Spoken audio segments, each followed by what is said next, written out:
that exist. One thing we're looking at is even giving them access to leadership webinars, more knowledge that would make them better and contribute further to the advancement of the society. So this is launching in Nigeria, but it's also launching globally. The goal is to have about 150,000 people, young people across the world in that platform.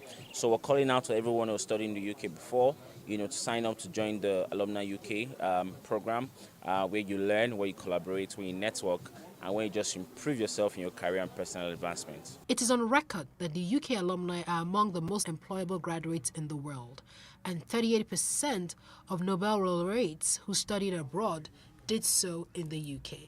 All UK alumni are further enjoined to build a relationship with others who studied at any view to find out how their association can help achieve their global goals.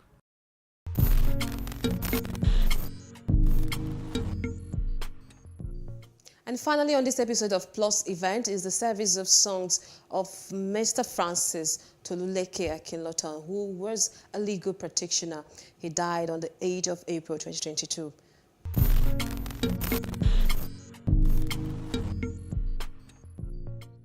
Francis Toluleke Akinlotan was a legal practitioner, a son, husband, father, politician, and an advocate for a better Nigeria.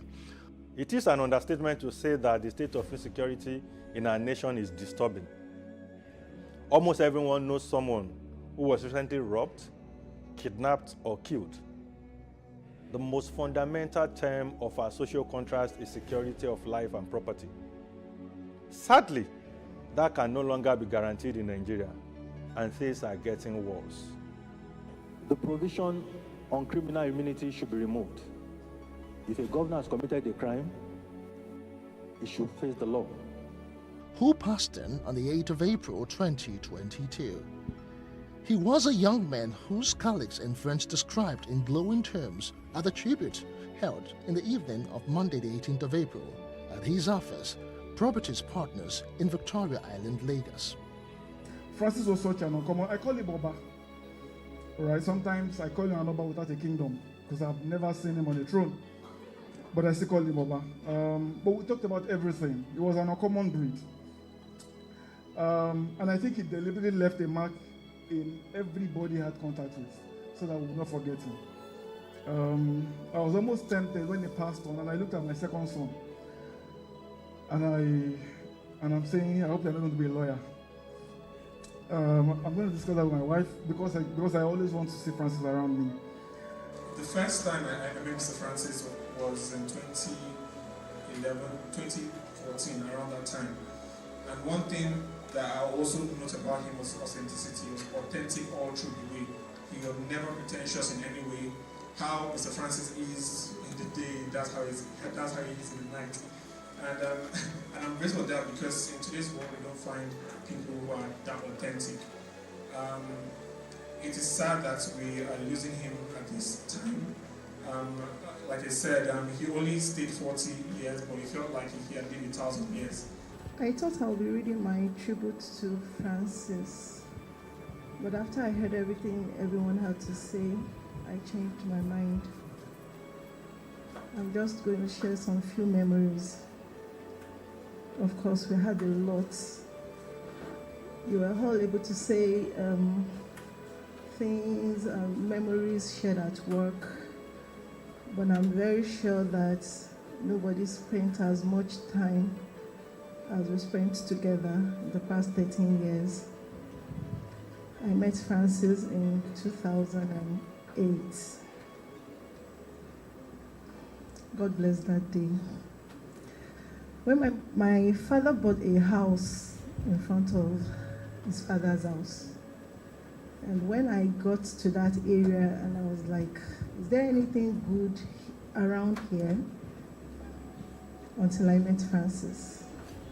The Probitas family, our clients, our friends, a lot of you are here. Myself, and I'm sure Wale, have been receiving calls from people we've not spoken to, heard from in years. And that you all made time to actually be here with us. I'm seeing some of you that were here from the beginning of this event till now. We thank you all. We thank our members of staff. And of course, we thank the Akinloto family. You produced Francis. You are all what made Francis to be who he is. And it's been a benefit to not just Probitas partners, to Nigeria at large. And lastly, thank you, Francis. Mr. Francis was a fantastic individual, very hardworking, very selfless, very tolerant, very liberal. He was married to a Muslim. He was born in the north. You know, he was a staunch Catholic. You know, he was our Islamic law or Islamic finance expert. He was a good teacher. A lot of the people that passed through our law firm, he was the one that was always putting them through. He was a good ambassador of our law firm. A believer in Nigeria. Not the way it is now, but the way it should be. The service of songs was followed by the funeral mass in line with the Catholic doctrines on Tuesday at the Church of Assumption, Falomo.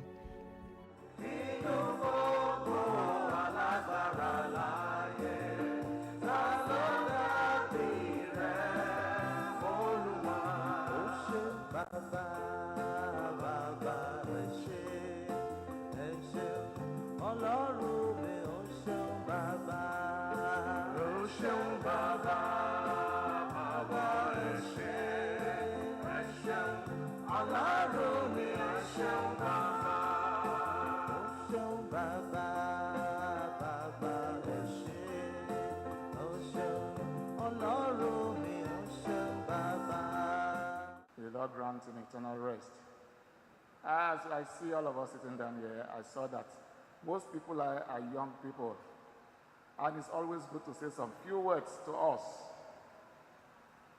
You see, a day-old child is old enough to die. A day-old child is old enough to die. And for us Christians, we are jubilating, celebrating Easter. How old was Jesus when he died? Just 33. But he led a quality life. That's what we are celebrating, the quality life Jesus led. We've got to wake up and live quality life. May the soul of our brother, Francis Toluwaleke Akinlotan, and the souls of all the faithful departed, through the mercy of God, rest in peace. Amen. On behalf of the family, I sincerely want to thank our Lord Bishop. Thank you very much. Also to the parish priest, Father Ike, thank you. Father, thank you. Our Reverend Sisters, thank you. For everyone here present, we sincerely appreciate you. Thank you for making it down here. The procession moved to the Ikoyi cemetery for the interment of the deceased. He was described as a selfless, passionate man who was always available to share knowledge.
To say Mr. Francis like my elder brother. I call him Ebo.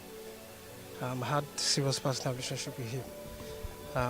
He's a very selfless human being. He's very much accessible. I would probably say to what he has achieved in life. It was very much accessible to the extent that you can call him any day, anytime, and he would answer you. And it saddens my heart that he's dead today. He's dead. And I've buried him today.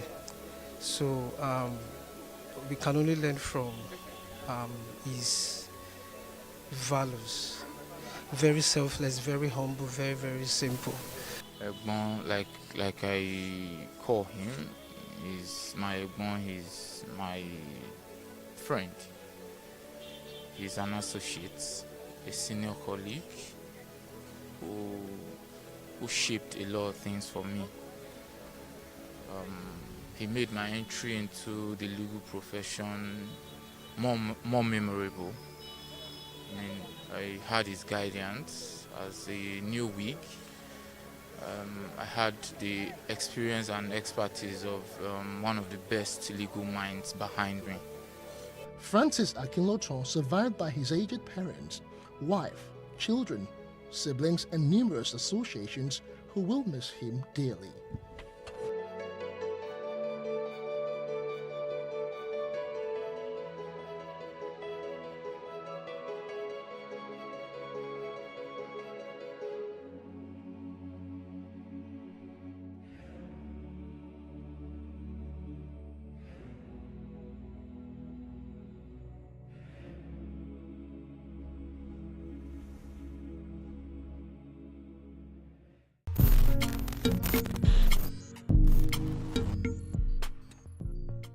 Well, that's a wrap for today. I hope you enjoyed the events on this episode of Plus Events. Remember, if you want to showcase your events to the world, Plus Events is the place for you. Subscribe to our YouTube channel at Plus TV Africa Lifestyle. I am Jacinta Obiugu. Please stay safe.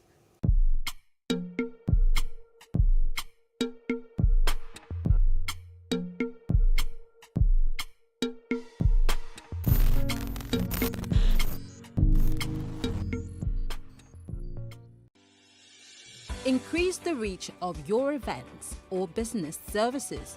To advertise on Plus TV Africa, please call 0906 000 5719 or 0909 040 8408, or send an email to marketing@plustvafrica.com. Plus TV Africa. Big stories live here.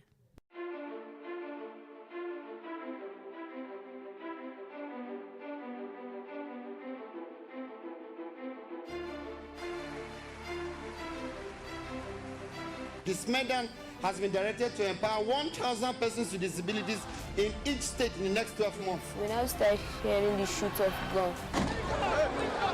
Whatever I've done. Every public policy has winners and losers, and some will not be very happy with you, while others, usually the silent majority, will be quite happy.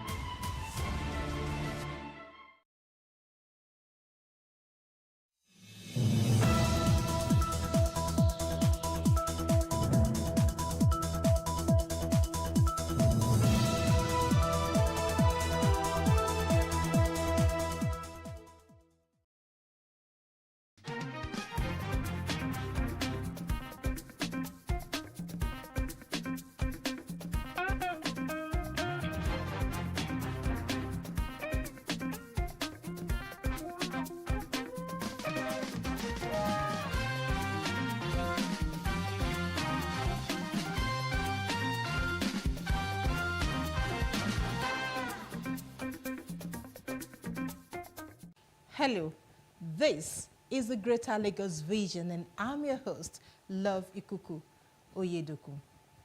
Lagos State Governor Babajide Sanwo-Olu has announced a 100% funding increase for the state's employment trust fund. According to the governor, the increase is part of measures to help grow small businesses across the state through soft loans. The governor made this declaration at the second edition of the Lagos Employment Summit, co-convened by LSE-F and the Ministry of Economic Planning and Budget. Sawolu also noted that the state government had committed over 10 billion naira in grants in the past 3 years to strengthen the activities of LSE-F, supported 4,000 micro, small and medium enterprises, MSMEs.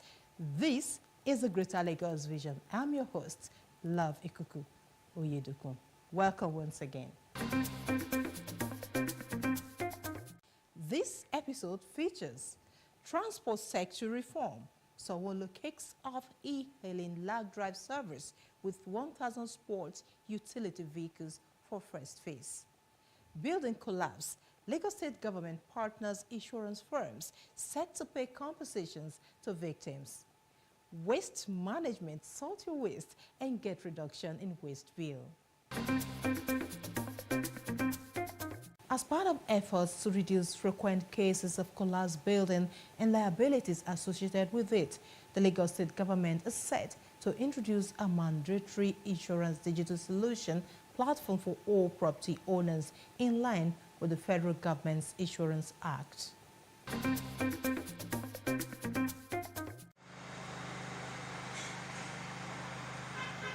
There has been cases of collapsed buildings across Nigeria, and Lagos is not an exception.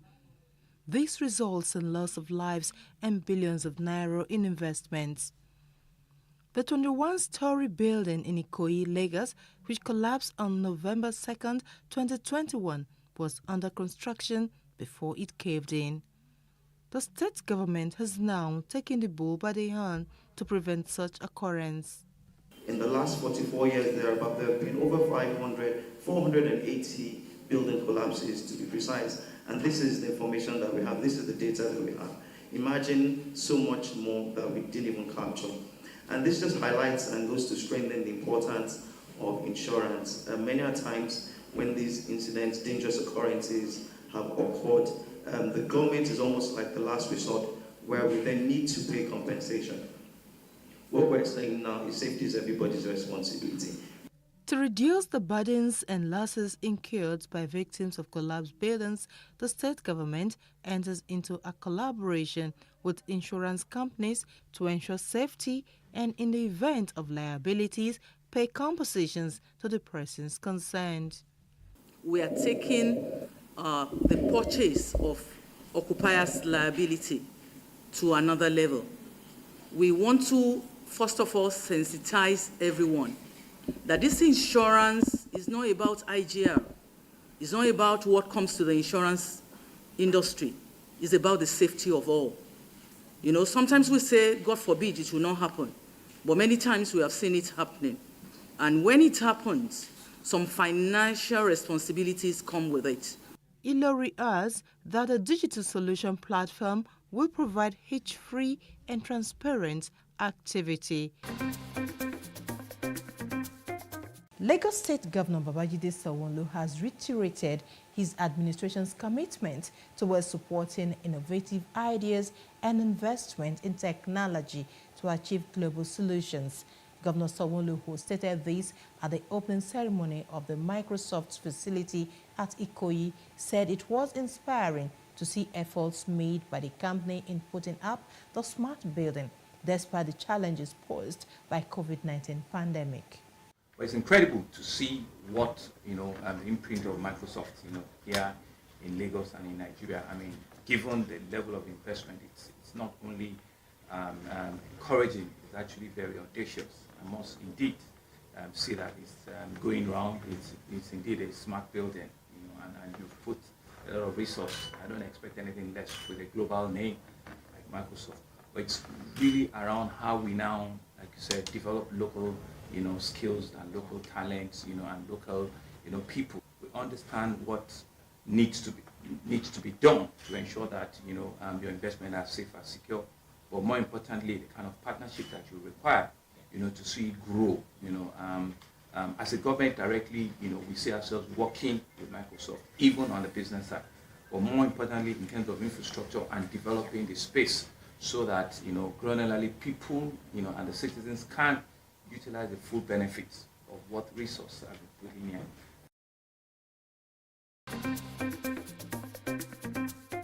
Lagos State Governor Babajide Sanwo-Olu has sworn in 3 new permanent secretaries, bringing the total numbers to 50 in his public service in less than 3 years. The governor charged them to justify the confidence reposed on them by adding more value to the service. Almost 70 to 75% of the current corps of permanent secretary were appointed in our administration. And that tells 2 things. One, the fact that we want to identify, continue to identify, and recognize the brightness of our whole lot in the service of Lagos State, and that's what we're doing. Secondly, is also to give people that are deserving this position. We know how enviable it is to rise up to the position of permanent secretary, but if you're deserving of it, we will not deny you or debar you of that. As part of measures to ensure and guarantee the comfort and maximum safety of commuters, the Lagos State government has launched a new e-hailing taxi scheme. The scheme will complement the multimodal transport network being developed in Lagos in accordance with the strategic master plan of the state. That's according to the governor. A partnership agreement for a new e-hailing transport scheme was signed in 2021 by Lagos State Governor Babajide Sanwo-Olu and Chinese CIG Motors Company Limited. The result of that agreement is now manifest with the launch of the new e-hailing taxi scheme. It's known as Lagos Ride, with 1,000 sport utility vehicles for the first phase.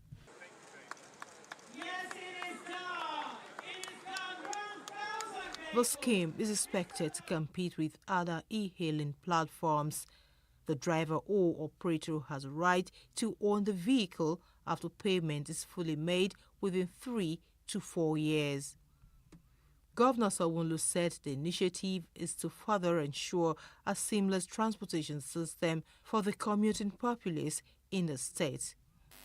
Under this arrangement, all beneficiaries will be provided with a brand new car, which over time will become the driver's property after the completion of the payment of the vehicles that have been heavily subsidized.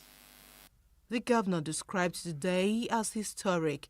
He said it's a step to further drive the development of the transportation master plan to put Lagos on the plan of a safer, comfortable, modern and forward-looking taxi scheme.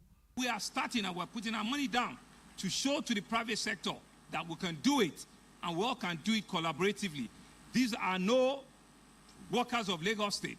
These are Lagosians, these are Nigerians that will be taking over this. So our arms are open to other private sector investors to join us to ensure that we can increase this fleet to 3,000, to 5,000, to 10,000. Commissioner for Transportation Frederick Oladende highlighted some of the safety features of the scheme. The safety and security of lives and property are equally as paramount as the pleasure the drivers or the riders will enjoy on the Lagos Ride taxi schemes.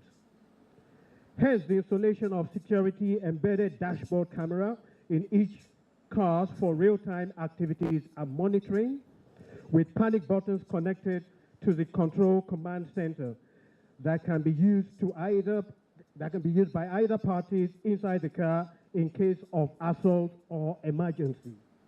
Plus TV News spoke with some of the beneficiaries. It was something that we saw that will be of benefit to drivers, especially to alleviate the challenges and the burdens that drivers have in terms of owning their cars. The Modern Ride Service is one of the state government's socio-economic intervention programs. The government promised to get it professionally managed in line with global best practices.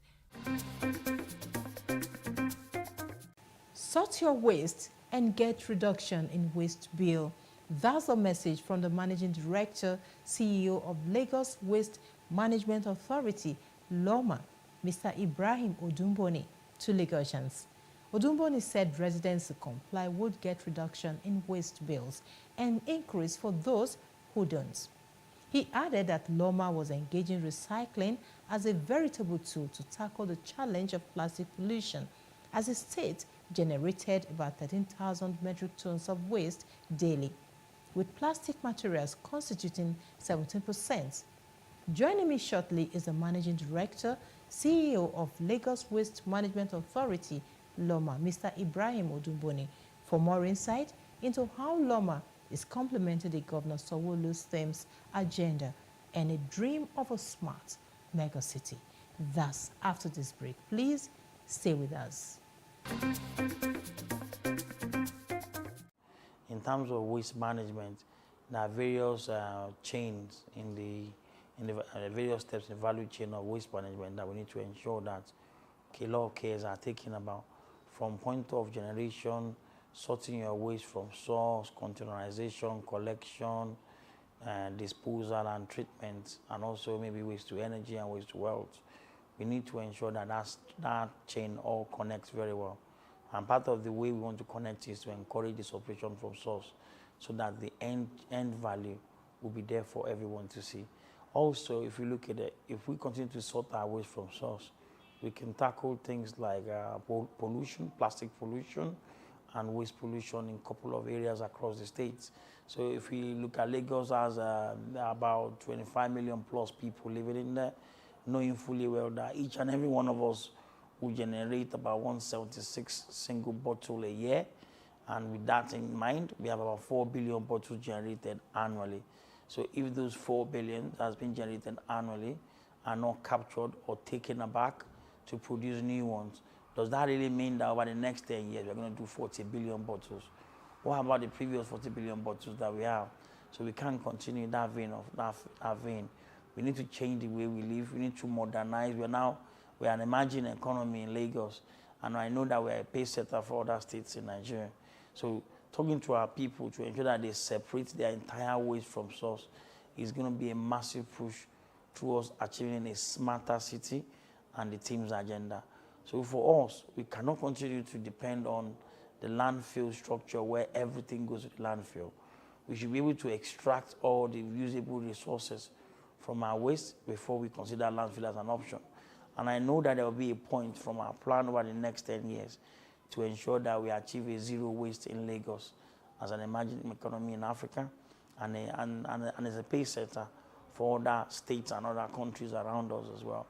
And for our household, the reason why we initiated that from the 1st of April, all residential estates and companies or private organizations should start is because before we roll it out to everyone across the state, we believe those are organized environments where it's controllable and achievements are measurable as well.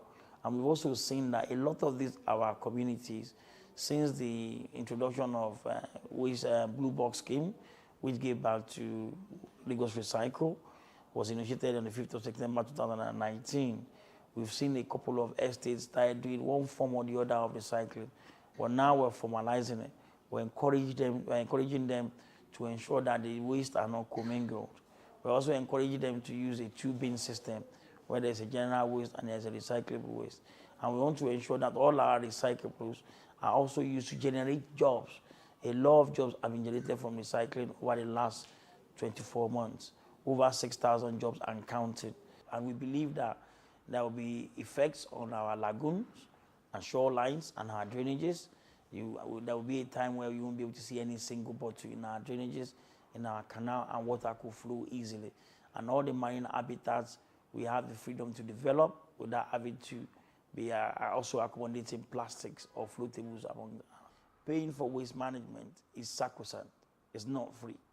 Because the people that are running are the people that are going for you, catering for your domestic waste all across. Loma, as an agency and Lagos State, we cater for the public spaces, and we regulate all the private businesses or private residential properties that they service. But these businesses are there they are there as a business that we are building to grow. We don't want any of them to be a going concern. So if people are resisting to pay to them, it's basically you're denying them the opportunity to be able to transact. And I want to also state that we have a enforcement and monitoring team that ensure that when we have cases like that, our Our what the people call wules, our health officers are there to support the CDAs, the CDCs, to be able to tackle or mitigate against any or discuss and manage the situation when we have any tenement or any household that's having the issue of waste management. And in situations whereby it's gone beyond management, then we have a legal system that backs that. So the legislative arm of Lagos State also backs us over 28 magistrate courts. There's no room for ignorance. There's no room for excuses. We've now gone all the way. We created Loma Academy to be able to educate people and create awareness. All our public primary schools in Lagos, through the support with SUBEB and Mr. Governor, Mr. Babajide Sanwo-Olu, we've been able to educate them on waste management. And they are going to be our ambassadors, our advocates for the parents that they are under, to be able to ensure that we try and change from bottom up, while we continue to use publicity, media outreach, like this conversation, to let our adults understand and also remind them of their responsibility. But all in all, there's no excuse for ignorance in waste management.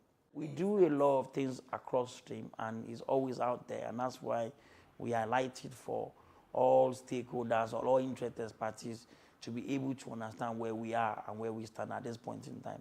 We've been very innovative and we've been very proactive about the way we approach waste management in Lagos over the last 2 years, by showcasing ourselves and ensuring that a lot of ways we're communicating to people with what we're doing.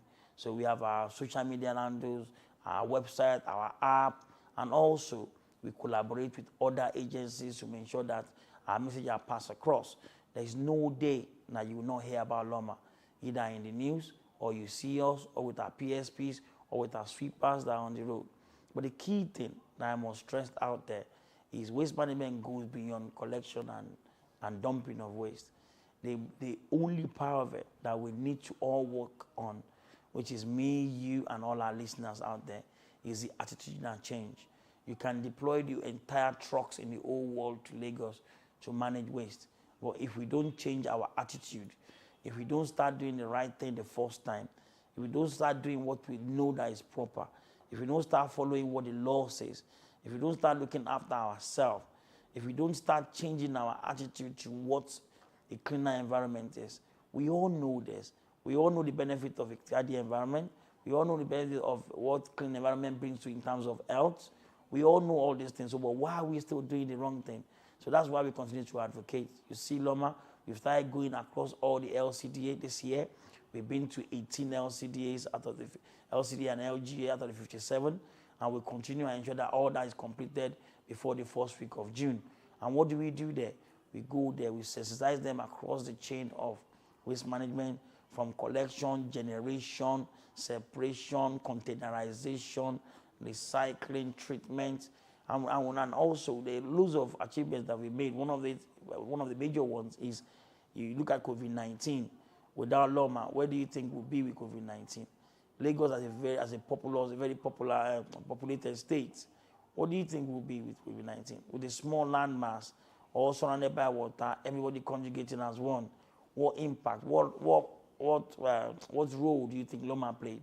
So for people out there, a lot of people out there understand that we played a vital role to support our governor, Mr. Babajide Sanwo-Olu, ensuring that COVID-19 was mitigate again the risk of COVID-19.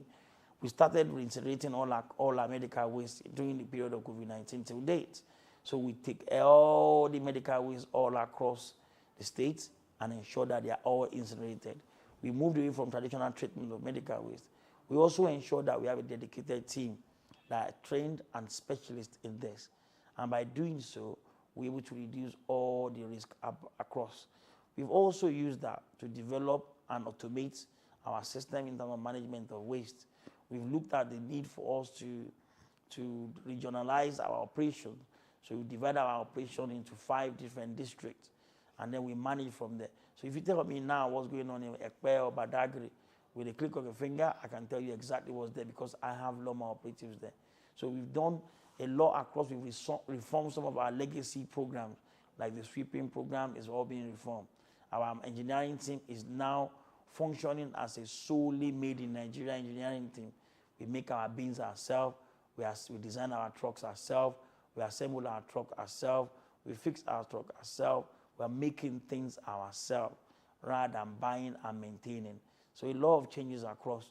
But for us, I think one of the reflections that we have in waste management is we have a lot of, Lagos has a very big advantage over every other state in Nigeria in terms of waste management, in terms of the fact that the human capital and the stakeholder around it are very knowledgeable and passionate about it. Starting from the governor, he understands it very well and he provides a lot of mentorship and leadership and coaching for us on waste management. So it's given. We have a governor that waste management is given to. Then I have a lot of management team or senior executive team in Loma, and even all the junior staff in here. We are all very scientific about everything we do. And sustainability is very key to us. So a lot of things I've known, a lot of things I've learned, a lot of things I'm learning. There's no end time to learning in waste management. And all these people that have been in this practical over the years are now having the benefit of having someone from the economic side of things, from the technical side, coming in to inject a lot of sustainability into what we're doing. So I really appreciate the opportunity this gives. But for Lagosians, it just basically demonstrates what the future holds for us. Waste management is never going to be the same. Every year, year in, year out, there will be changes that we are making for a better living for Lagos as a whole. I'm very confident that by the end of this year, we have an MOU in place for our first energy facility in Lagos. But I must state that in Lagos, the energy facility that we're going to have in Lagos, we'll try and find the best sustainable at a very affordable cost and also strategically placed for the state. We're also going to look at what fits.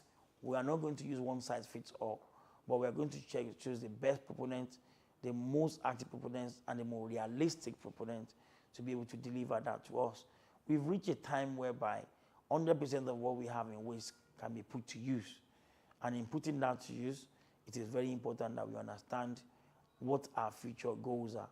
Our future goal for waste management is to have an energy plant in Lagos, which is our immediate goal in this year.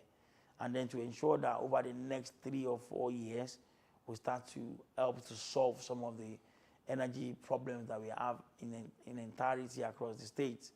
And in 10 years' time, we should be able to have replicated what we've done across certain parts of Nigeria and look at movable energy.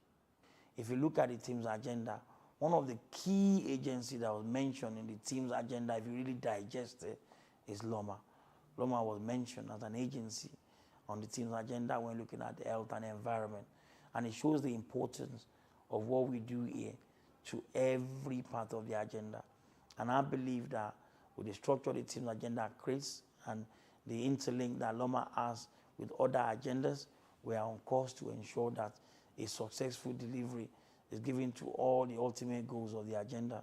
And I can well assure you that we're given the opportunity to innovate, develop, evolve, be dynamic, and challenge the norm in Loma.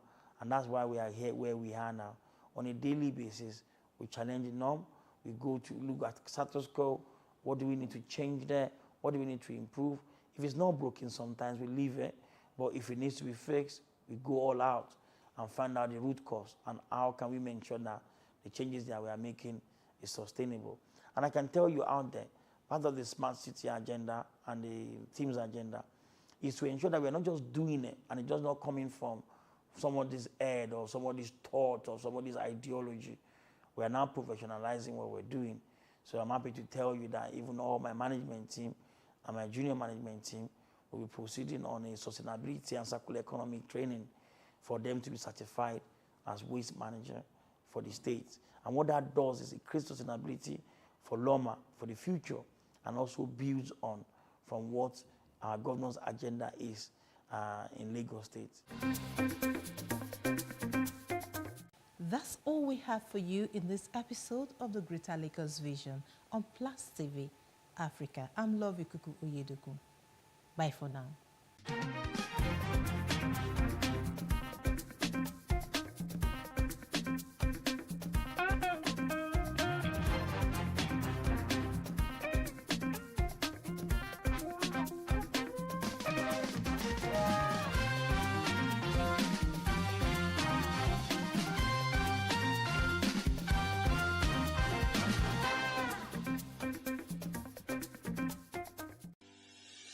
Increase the reach of your events or business services. To advertise on Plus TV Africa, please call 0906 000 5719 or 0909 040 8408, or send an email to marketing@PlusTvAfrica.com. Plus TV Africa. Big stories live here.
What we do not understand, we will stigmatize. What you can see is the remaining of the tanker that exploded. The suspect equally confessed.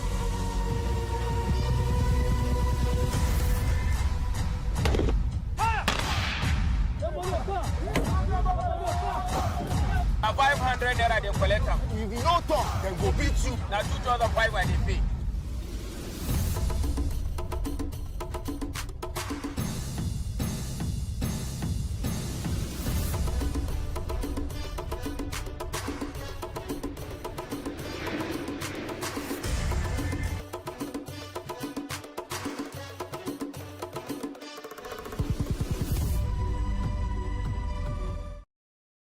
How can we have peace without justice? Plus Politics. It's not just another political conversation, it's about keeping you in the know. The relevant interviews, asking the tough questions to those that matter. Get the answers you need.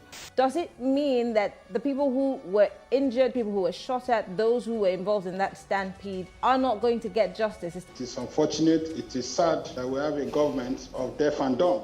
Analysis from top experts. The last election was not really an election. We feel that Obasanjo has a very special place in his heart for hating Ijaw people. I think it really boils down to two things. One, trust and accountability. Plus Politics, every weeknight at 7 p.m. on Plus TV Africa.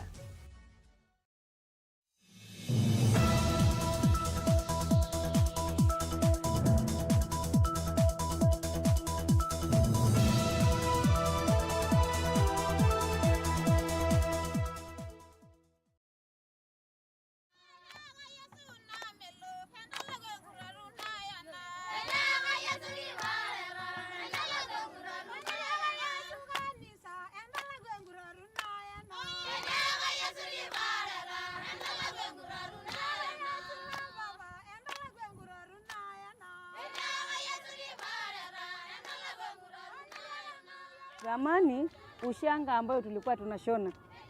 Ushanga alikuwa anashona, ninashonea hii kidole, ninashonea masikio, ninashonea shingo.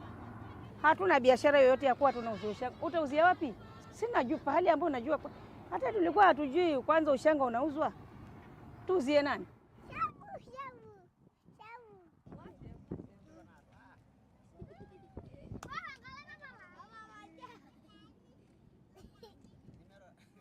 Kina mama wa Kimasai alikuwa atoka afanya kazi kwengine, maana kuna majukumu ya nyumbani. Yeye ndio anatafuta kuni, yeye ndio anatafuta maji, yeye ndio anaenda sokoni kununua chakula ya watoto. Kazi ya mzee ni kung'ang'ana na mifugo, najua mifugo iko mara ngapi, mara 3, kuna ng'ombe, kuna mbuzi, kuna ndama wale wadogo. Sasa kazi ya waume ni kazi ya mifugo peke yao. Kwa hiyo sio rahisi mama atoke aende afanye kazi wengine, maana mzee akitoka kama anaenda kung'ang'ana na mifugo yake, anayobaki pale nyumbani ni mama. Kwa hiyo si rahisi apate nafasi ya kwenda kufanya kazi. Mama tu ni kukaa tu kuangalia mali na kukamua na kupika basi. Mzee alikuwa anashughulika mambo zingine sote.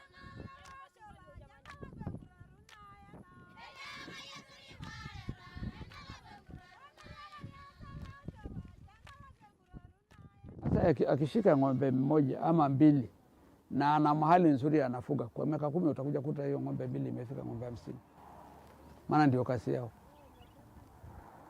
Lakini sasa kulingana na hali ya anga vile ilivyo, imekuwa ngumu pia wafuga hivyo.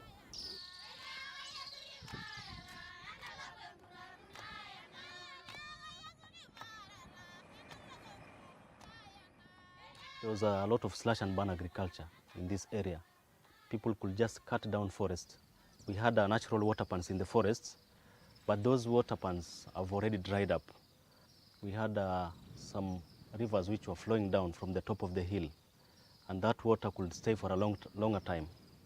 But these days, those rivers are no longer there.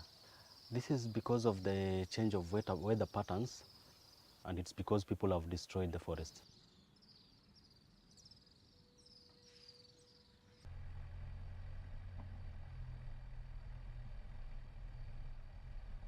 Sasa hivi huwezi kupata mzee ako na ng'ombe 100 hapa.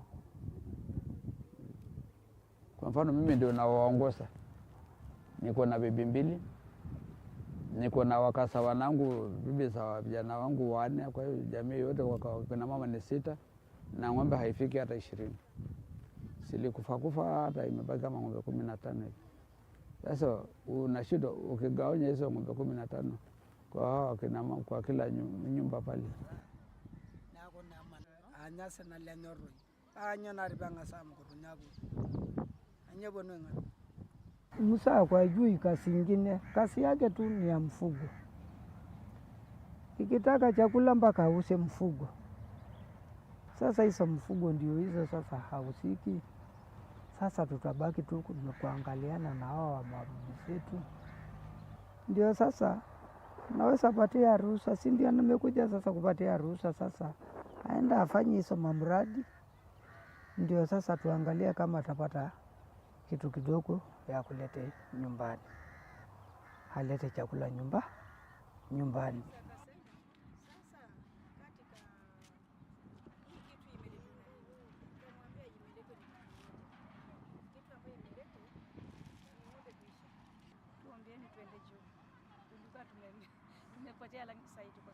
Hiyo shida ya mume wangu vile amekuja paka akaja kaaga, imeletwa ni hiyo.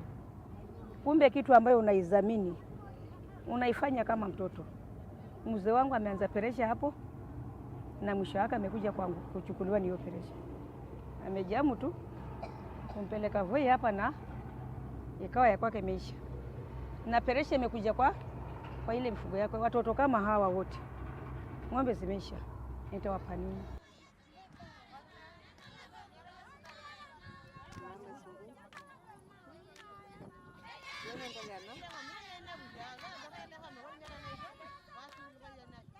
Tunenda tukashonee wazungu hizi bangili.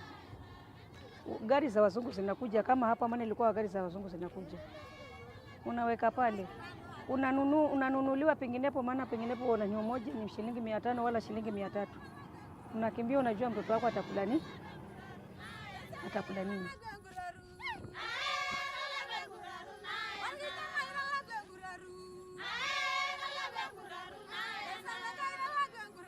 Mwanaume sasa Kimasai sasa akifika mahali yeye anachua watoto, aisee, hiyo ndio inakuwa ngumu. Lakini sasa mama sasa ndio akaona kazi, na asipoenda hatutapata kitu, itabidi tuvumilie. Na bado kuna shughuli za mifugo pia, wadogo hao hajatoka pia, unaangalia pia hapo. So tumekuta sasa sisi wanaume tumekuwa na kazi nyingi nyumbani kwa sababu mama kutoka kwenda kwa kazi yao ya kikundi. Kitambo wasee ndio wanatafuta wamama wakaa kwa nyumba, nakamua, naosha hiyo kibuyu yetu ya kukamua maziwa, alafu nafanya kazi yao kwa nyumba. Mzee naenda kutafuta jioni na kuja kukula, nafanya kazi wa boma. Lakini siku hizi wamama ndio wanatafuta, wasee siku hizi hakuna kazi. Angalia tu watoto, mbuzi, ile watoto ndogo ya ndama, alafu mimi naenda kutafuta na kuja kukula wote na yeye.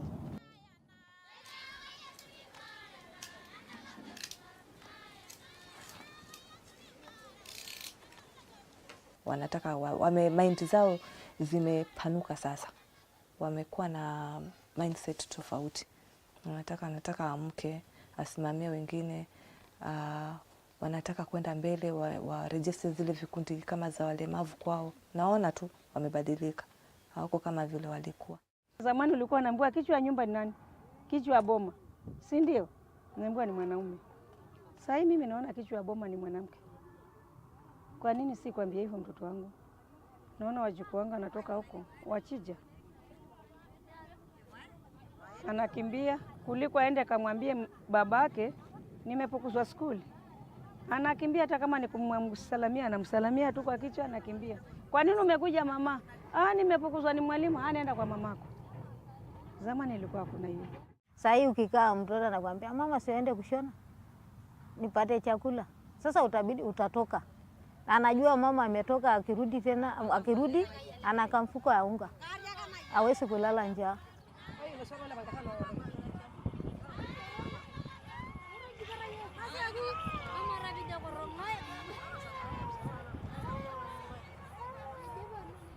Mimi kama mama ninafurahi maana kama naenda nje kutafuta pesa yangu, nakuja kukula na familia yangu. Nyumba nakuwa mzuri, kama pesa ni nyingi najenga nyumba yangu. Najenga nyumba ya kupanga. Sasa hiyo kazi imekuwa mzuri sana. Naona kwa nyumba yangu iko sawa. Hata kwa familia yangu. Maana kama naweza kupata pesa, hata mamangu naweza kupata kitu kidogo. Ndugu zangu sisi nakula wote. Maisha yangu sasa hii imebadilika sana. Kwa sababu vile nimeona maisha imebadilika. Watoto wanaenda mbele. Kwa sababu hii pesa ambayo napata naendeleza watoto wangu kwa masomo. Na naendeleza kwa kila kitu, kwa sababu nguo ya shule mimi naendeleza. Sasa hii nimeona mbali sana kwa sababu watoto wameenda shule kubwa sana. Na kwa sababu ya hiyo miradi yangu.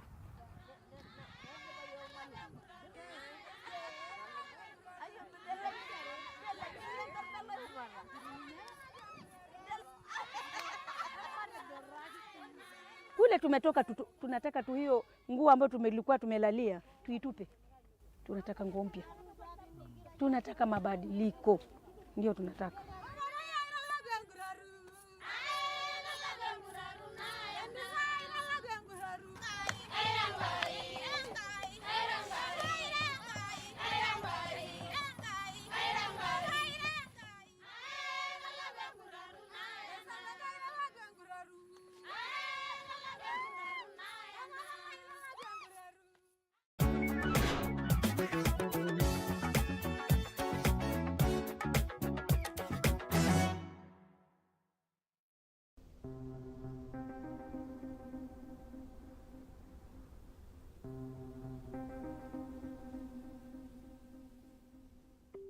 The Sahel extends almost 6,000 kilometers, 3,700 miles along the southern edge of the Sahara, from the Horn of Africa on the east to the western Atlantic coast.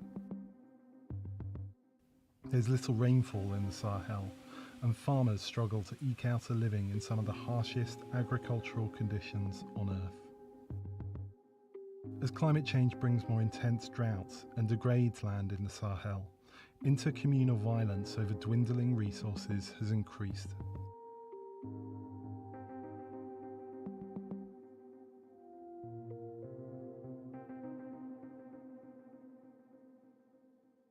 Much of the conflict is between herders and farmers who vie against each other to use the land for their own purposes. Some in the region have joined terrorist groups, militants linked to Islamic State and Al-Qaeda, who ride into villages on motorbikes and attack civilians indiscriminately. They wreak havoc and make parts of the region uninhabitable for civilians. While weak states and lack of development are big factors in the conflict, climate change is rarely discussed beyond the level of analysts and warnings from the UN. Unlike terrorists on motorbikes, climate change is a cause of the conflict people on the ground cannot see. But it is there.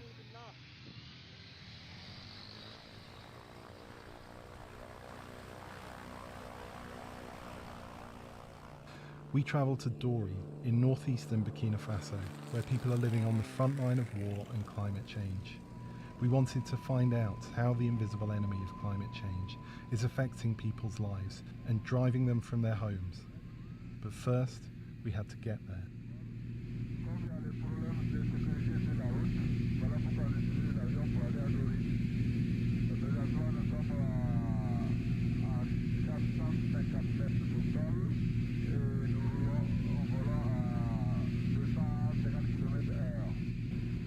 Dori is the capital of Burkina Faso's war-torn Sahel province and home to thousands displaced by the conflict. The road from Ouagadougou, Burkina Faso's capital, to Dori is dangerous because of IEDs and pop-up terrorist checkpoints. Just 5 kilometers outside Dori, terrorists have attacked civilians and UN vehicles multiple times this year. Bagaye Lamizana grew up in Burkina Faso. Today she's based in Bonn, Germany, as project officer for the United Nations Convention to Combat Desertification. Climate change is a kind of invisible enemy in the Sahel conflict. UK Ministry of Defense say that 60 million people will migrate from degraded land, part of Africa, if nothing is done. I think neighboring countries and Europe can see this migration affecting them. Migration manifests itself in different ways in the Sahel. Some people, as farming becomes impossible, move to the cities in hope of finding work, but often they end up with low-paying jobs or living in poverty. Some of those migrants in turn begin to move further afield, often to Europe. They take trafficking routes through Niger, Algeria, Libya, and then take boats across the Mediterranean. The crisis in the Sahel has displaced nearly 3.5 million people, according to the UN. We met Zara Ureta, living in a host community on the edge of Dori. She's one of the 1.3 million internally displaced people in Burkina Faso. Zara came to Dori from Arbinda, a town about 60 kilometers away, where extremists regularly terrorized the communities, killing men, women and children. An attack on Arbinda in August left more than 80 people dead. She describes the raid that led her to flee Arbinda 2 years ago. Il n'y a pas c'est comme, puisqu'on pensait même qu'on ne va même pas sortir, puisqu'il y a deux fois, il y a des balles perdues là même, c'est pas facile quoi. Voilà. En tout cas, c'est quoi on pensait là, on pensait que c'était bon, la fin du monde seulement, puisque les bruits de feu là, c'était trop. On a fui rentrer dedans, jusqu'à, bon, les feux, bon, on n'entendait plus les coups de feu. Maintenant, on est sorti au dehors. On est sorti au dehors, bon, on entendait des nouvelles qui n'est pas bon en tout cas. Ce qu'on a tué plus de... Ce jour-là, on a tué plus de 18 personnes. Mais tout ça s'était passé, c'est dans le marché, puisque c'était un jour de marché. Ils ont rentré la première fois. Puisque ça fait que moi-même, je ne me sens pas. J'ai des ulcères, ça fait même. Deux fois, même si j'entends cri ou bien quelque chose comme ça me rappelle de ce qui s'est passé à Arbinda. Bon, je suis une femme mariée, j'ai 5 enfants. Bon, des fois aussi, en tout cas, c'est que je fais le commerce, je fais le levage aussi. Bon, je fais travaux de ménage. travail de ma famille. Je m'occupe de mon mari et de mes enfants aussi. In the years before she fled Arbinda, she noticed the weather starting to change. It diminished usable land and forced the community to change too. Avant, il pleuvait, mais aujourd'hui, en tout cas, il ne pleut pas. Les hommes mangeaient en famille, quoi. Et puis surtout, les enfants respectaient les grands. Les grands aussi respectaient les enfants.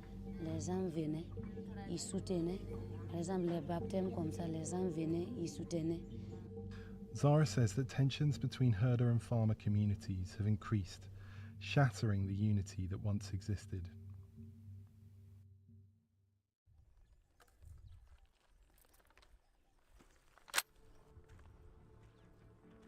Salem is also a migrant who fled terrorism. Like thousands of others in Burkina Faso, he's joined a state-backed militia group known as the Volunteers for the Defense of the Homeland. They act as auxiliaries and local guides for the military, but they've also been accused of carrying out extrajudicial killings against civilians they believe are linked to terrorists.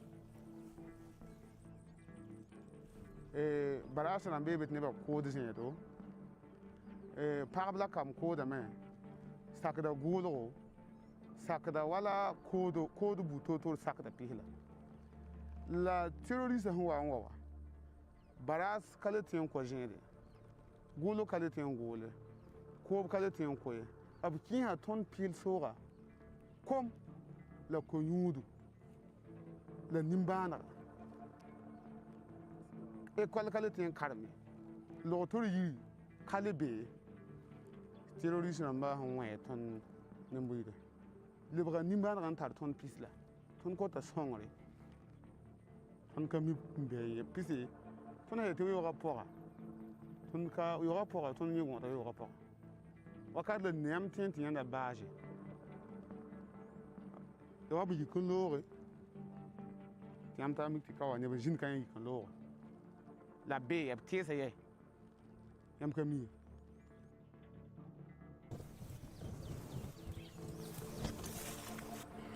Kita pun waktu nak zabu, nak ambil tu fobang tu nak zabu ni fo.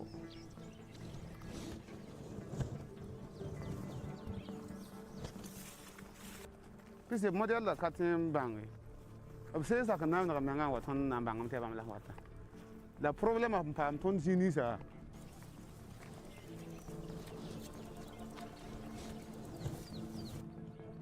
Ya lingri.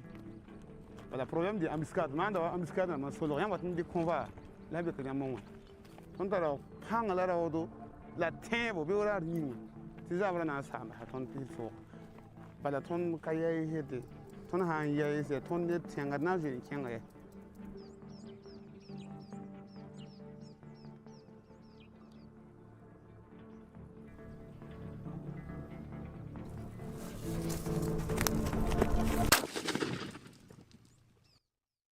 Having lived in Burkina Faso for 2 years now, I've borne witness to some of the worst effects of climate change anywhere in the world. It's a big factor in this country's conflict. Step outside of Ouagadougou and into the countryside and you'll find vast numbers of internally displaced people living in extreme poverty. There are IEDs on the roadside, terrorists roam the countryside freely.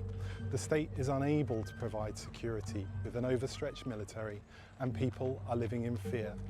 It seems where people clamour for resources diminished by climate change, they go into fight or flight mode. For those who want to fight, it means joining terror groups. Those groups mostly do not have a religious ideology as their primary aim. Instead, they're financially motivated. They're looking for resources to survive, resources that are being diminished by climate change. For others, like Salem, the effect of climate change means joining a local self-defense militia to try and fight back against the militants. But even he had to leave his hometown, just like Zara or Etta. Resources are simply becoming too scarce, and it's too unsafe to stay. All of them are bound by the same thing, the enemy they cannot see, the man-made warming of the planet. Climate change contributes to conflict, and conflict leads to migration on an unprecedented scale in the Sahel. Analysts say the Sahel is a prototype for what will soon start happening in other parts of the globe as climate change continues and nothing is done. But aside from the devastation, people in the Sahel want to take back control of their futures. What is the narrative of the Sahel which we could put out there? The Sahel is not only the land where it's a black doom and dying. It's a land of opportunities, having the two faces of the coin, not only the dark one, but also the lightened one. It's a region where you had the great kingdoms. It's a region where you have a vibrant youth. It's a region where you have a massive natural resources. Climate change is not just happening in the Sahel or in Africa. It's a global issue, and it's undermine health, it undermine agriculture, peace, security, in employment, and even economy. So by bringing together and intervening the political will with the action on the ground, we could really change a bit the narrative of the Sahel and give hope. Ce qui, en tout cas, moi, je pense tôt ou tard, en tout cas, il y aura la paix. Et moi-même, je souhaite que la paix règne sur cette terre. C'est ce qui, en tout cas, je prie Dieu chaque fois et que je demande à Dieu que la paix règne pour que toute personne déplacée puisse retourner dans son coin et que la vie continue comme avant. Tondo kota wende ti ton kamba to leba kan dik ton naure bala tondo ya buri kyonde buri kimbi la patrie où la mort nous vaincront.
Reading is an essential habit and a culture that must be developed.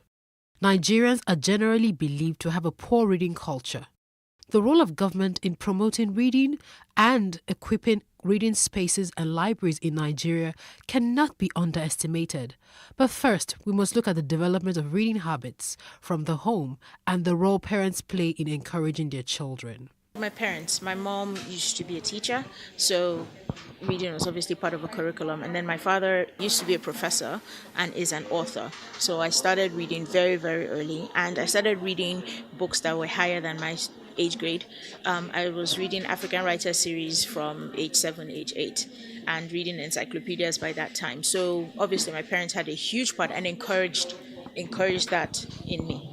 In the Nigerian book market, there's a high influx of foreign authors writing for children, but very few Nigerian authors telling relatable, homegrown Nigerian stories. If you start out reading stories even to your baby, even before they're 1, and then as they get older, buy appropriate materials that are colorful, with easy to read words, and read with them. I think that helps. Adedotun, a co-founder of Robin Heights, a leading bookstore in Nigeria, has tips for Nigerian authors and how they can improve on their work and get into the hearts of readers. The story has to be good, right? If you're writing, whatever you're writing, if you're writing fiction, if you're writing non-fiction, it has to be like, really, really compelling, one. Next thing would be like in terms of like the packaging, right? People have gone past the era where you just take your books to just about any printer to print for you. I think, publishers, self-published authors as well, they need to invest in ensuring that the quality of the book, the final output is one that would, stack up with any book, published, elsewhere in the world. So that's really important. Then I think, what would be like the most important tip for me to them would be just, they need to invest in marketing. The book business, like any other business, is challenging. If you ask anyone who's running the business in Nigeria, they will tell you capital, of course, right? Book selling is also, as with any other business, is also quite capital intensive. Getting to pay your rent, getting to actually buy the books and stock up like your shelves when you have them. Hiring good people requires decent amount of capital. So I would say it's getting the startup funds to set up something, and then if you're looking to do it at scale like we're hoping to do, then it also requires you raising funding, which isn't readily available in commercial banks, right? I don't think a bank would say they want to give you a loan to set up a bookstore. They probably will be skeptical about the number of people who read. So for us, I think it's just I would say capital is at the top of a totem pole. It is commendable that certain individuals and organizations are making concerted efforts to revive the reading culture in the country. The government should also redesign the school curriculum to incorporate more reading activities in primary and secondary schools.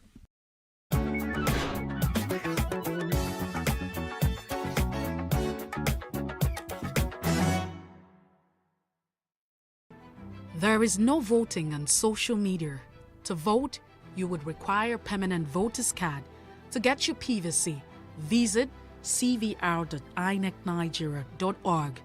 Create your account with a valid email address and start the registration process.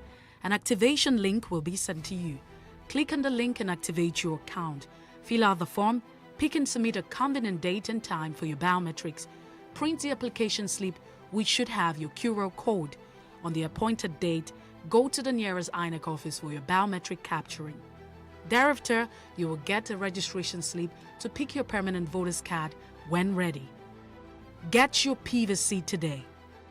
This message is from PlusTvAfrica.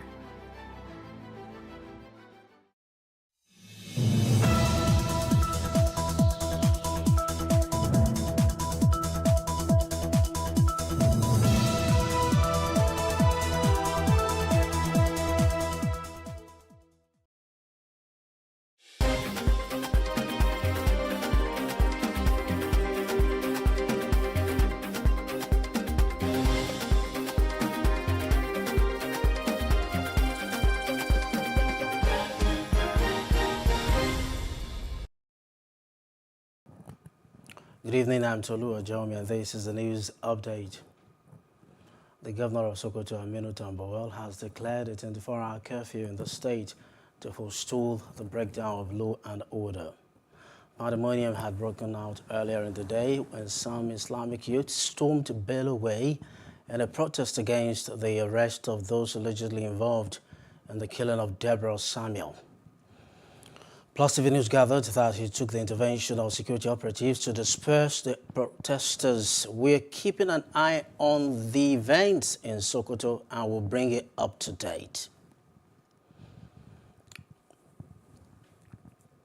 Meanwhile, the Nasrullahi Faith Society, NASFAT, Nigeria, has condemned in strong terms the alleged extrajudicial killing of Deborah Samuel, a female student of Shigari College of Education, Sokoto. The Chief Missioner, NASFAT, Imam Abdulaziz Onike, said this in a statement signed by its Publicity Secretary Abdullah Hakim Yusuf, made available to newsmen in Lagos. Onike said the sad incident of extrajudicial punishment meted out to her, which resulted in her death, was condemnable and advised against reprisals and unnecessary maligning of a particular ethnic group or religion over the incident. In the meantime, Governor Nasir El-Rufai of Kaduna State has banned all forms of religious protests in the state. This was disclosed in a statement by the Commissioner of Internal Security and Home Affairs in the state, Samuel Arua. We'll bring you details of that as they unfold.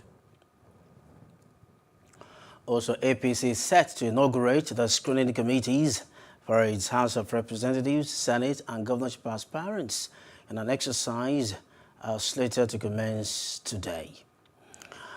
A statement by the National Organizing Secretary, Sulaiman Mohammed Argungu in Abuja, indicated chairmen and secretaries of the committees would be inaugurated today unfairly, and that must have happened by noon. Aspirants for the House of Representatives will be screened at Zeus Paradise Hotel, Mabushi, Abuja, while senatorial and governorship aspirants will have their exercise carried out at Fraser Suite, Central Business District, Abuja. 4 All Progressives Congress aspirants for a Ikorodu constituency in the Lagos State House of Assembly have stepped down for a rival.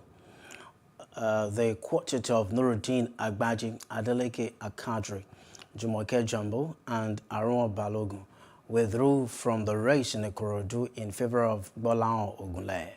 Ogunleye will consequently slug it out with the incumbent Sanai Agumbiade, who is the sitting majority leader of the Lagos Assembly, seeking re-election into the seat for a 5th term at the APC primary election for the seat. INEC has repeated its resolve to continue to deepen the use of technology to improve on the conduct of credible elections. Its National Commissioner and Chairperson, Planning and Monitoring Committee, Professor Rhoda Gomus, restated this when she received a delegation from the Nigerian Society of Engineers, NSC, in Abuja. INEC's chairman, Professor Mohammed Yakubu, had said that the electoral umpire would continue to deepen the use of technology in elections across the country.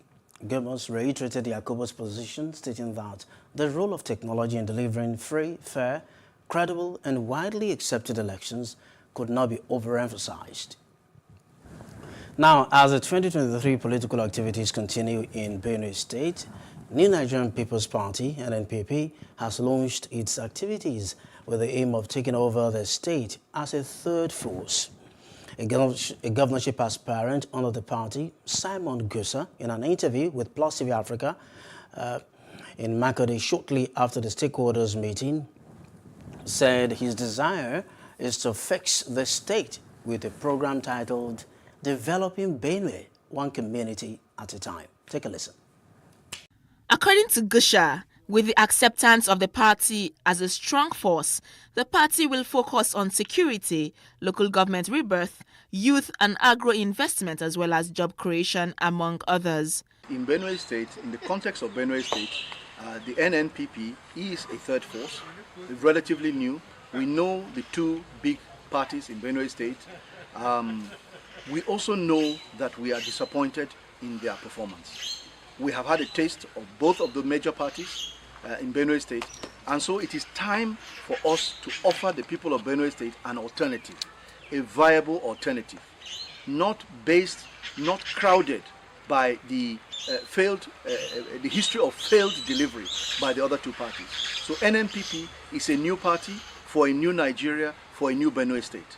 A member of the youth group of the PART, Comrade Hilary Nyito, says the emergence of the new Nigerian People's Party is for the good of the people of the state, as other political parties have traumatized the nation with poverty, conflicts, and corrupt policies. These two political parties you have mentioned has failed us absolutely. We have no other choice now but to bring a third force, which we are here today. And that is why our party is bringing on aspirants that are different completely. His Excellency Simon Gusaf just spoke with you, and you can see from the way he spoke how he has a plan for the state. The experience on the other parties, if you ask them what do they have for this state, they will tell you that it's their turn. The last time it was PDP, this time it's going to be APC, or the zoned to my zone. What really can they bring on the table? But we in the new Nigerian People's Party, we have candidates that have something, that have a plan for people like me and you. Also speaking, a local government women leader of the party, Blessing Zungwe, lamented on the suffering meted on the people by other political parties. We mothers are ready to bring out, to mobilize our children because we are fed up. We farm, we work, we pay these children school fees. At the end of the day, they are being brought back. The highest thing the other parties we just bring out to mobilize them to start beating people, giving them guns to kill. And we are out of that stage as of now. We need to tell our children, we are telling them to come out and vote the right candidates and not party symbol. And that is why we are so serious in support of NNPP. The importance of maintenance, sustainability, and the help of private sector have been emphasized greatly in the area of facility management in Nigeria. This emphasis was made by Mr. Babatunde Raji Fashola while he was speaking during an event held to celebrate the World Facility Management Day organized by the Nigeria chapter of the International Facility Management Association, IFMA. PlusTvAfrica's correspondent Adebanke Odunoye has more. Facility management is a profession that encompasses multiple disciplines to ensure the functionality, comfort, safety and efficiency of the environment by integrating people, place, process and technology.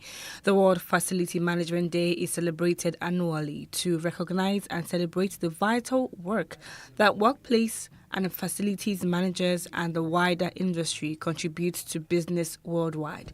The theme for this year is Leading a Sustainable Future.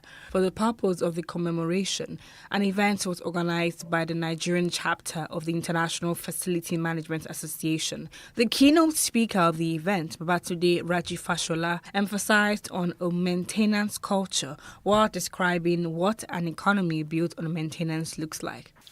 I must commend the choice of the theme, which is, quote, leading a sustainable future. Let me attempt to share my thoughts about what a maintenance economy looks like.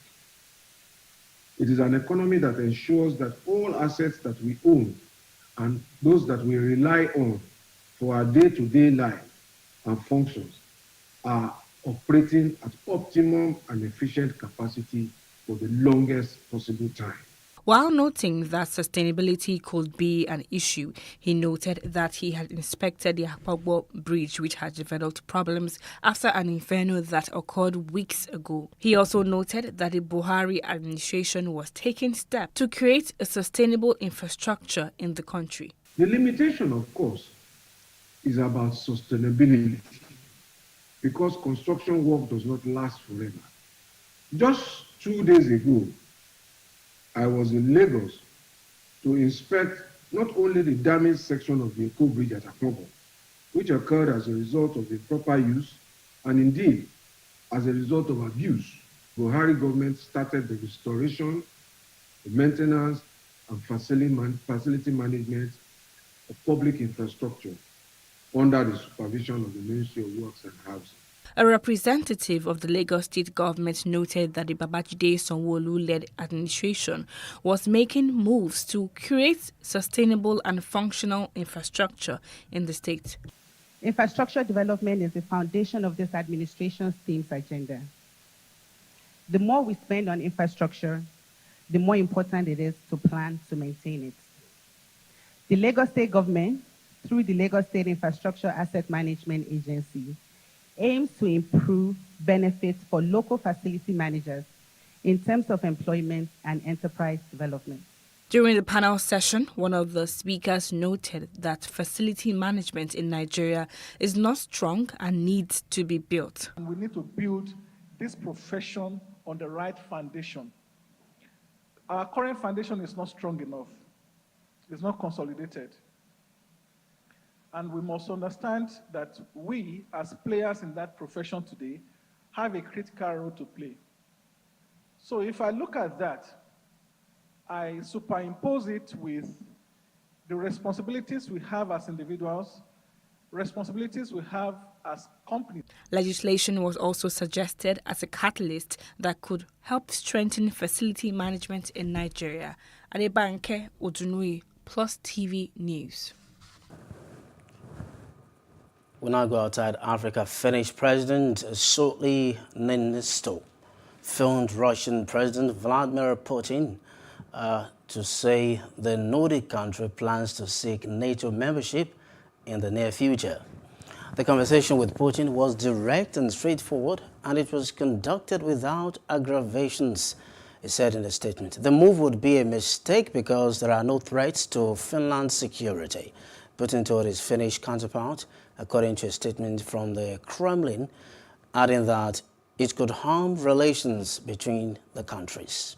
Parliament will discuss this item on Monday, and it's very likely that there is a very strong majority in our parliament also supporting the NATO membership, and then we will issue the application during the coming week. Well, I yesterday called to my good colleague Mevlut Çavuşoğlu, the foreign minister, and a little bit to take the tensions down, and we will also meet today, and I'm sure that we will find a solution to this item as well. But of course all the NATO countries, all the 30 countries have the capacity to block the process and so forth, so it's important that at least we keep now good contacts to each and everyone. We have 1,300 kilometer common border with Russia. The border is peaceful, and we want to maintain that border peaceful. It's very important that we communicate with our neighbor. We don't ask any permission for our political steps, but we communicate.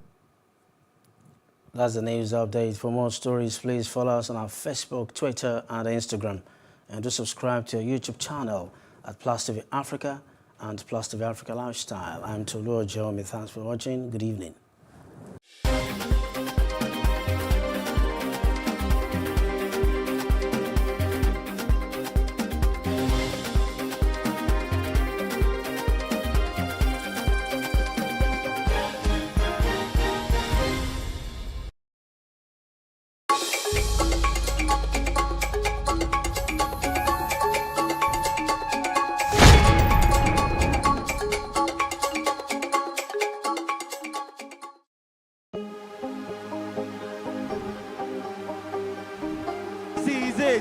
For upcoming artists to blow in Nigeria.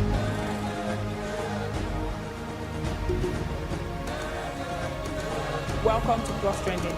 I am Buki November, your host, saying thank you for joining us on today's episode. Welcome back. It's tea time on PlusTvAfrica. Practice makes perfect. I'm not perfect yet, but I'm a lot better than I used to be. He's a king. He's entitled to marry 100 if he wants to.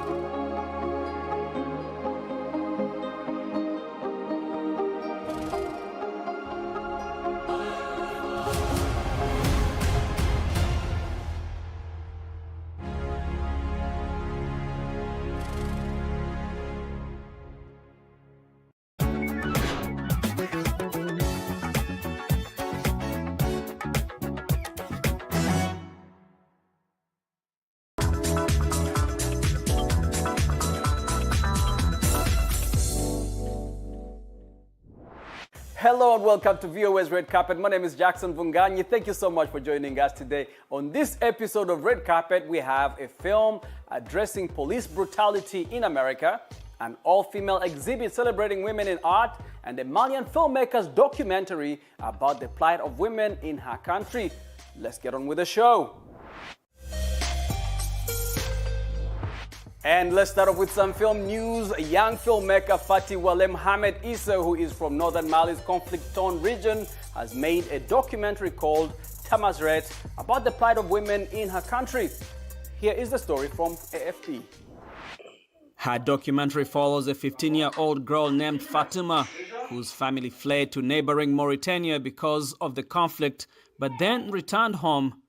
The young documentary filmmaker from Mali's volatile north says her goal is to shine a light on the plight of women in the conflict-torn Sahel state.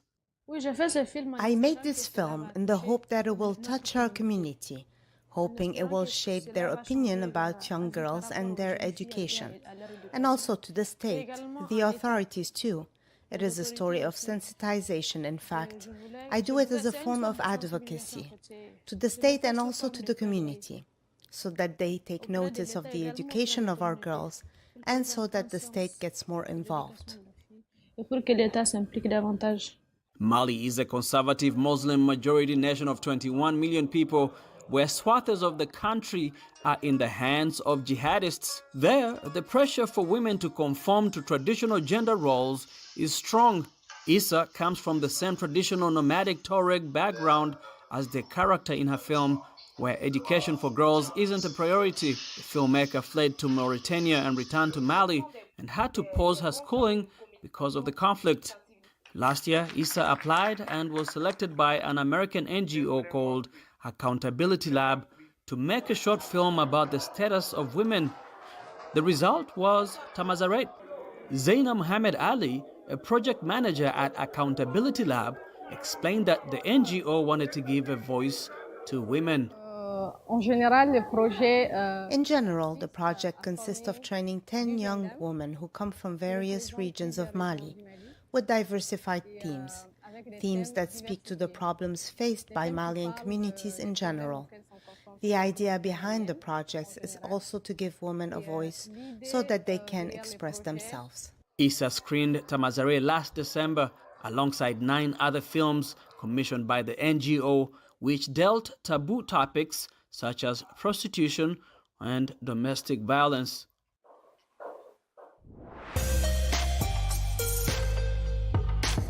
Filmmaker Ryan Coogler, director of Black Panther, was briefly detained by the police in Atlanta after being mistaken for a bank robber. That is according to video footage released by the Atlanta police. Reuters News has more. Coogler, 35, was detained by police before being released on January the 7th after he went to Bank of America to make a transaction. That is according to a report from Variety. From we got the call, sounded like someone was trying to rob the bank, one of the officers says in the body cam footage. The director handed the bank teller a withdrawal slip with a note written on the back that reportedly read, "I would like to withdraw $12,000 cash from my checking account. Please do the money count somewhere else. I would like to be discreet," the Variety report said. The bank teller misinterpreted the situation as an attempted robbery when the transaction amount exceeded $10,000 and informed her boss.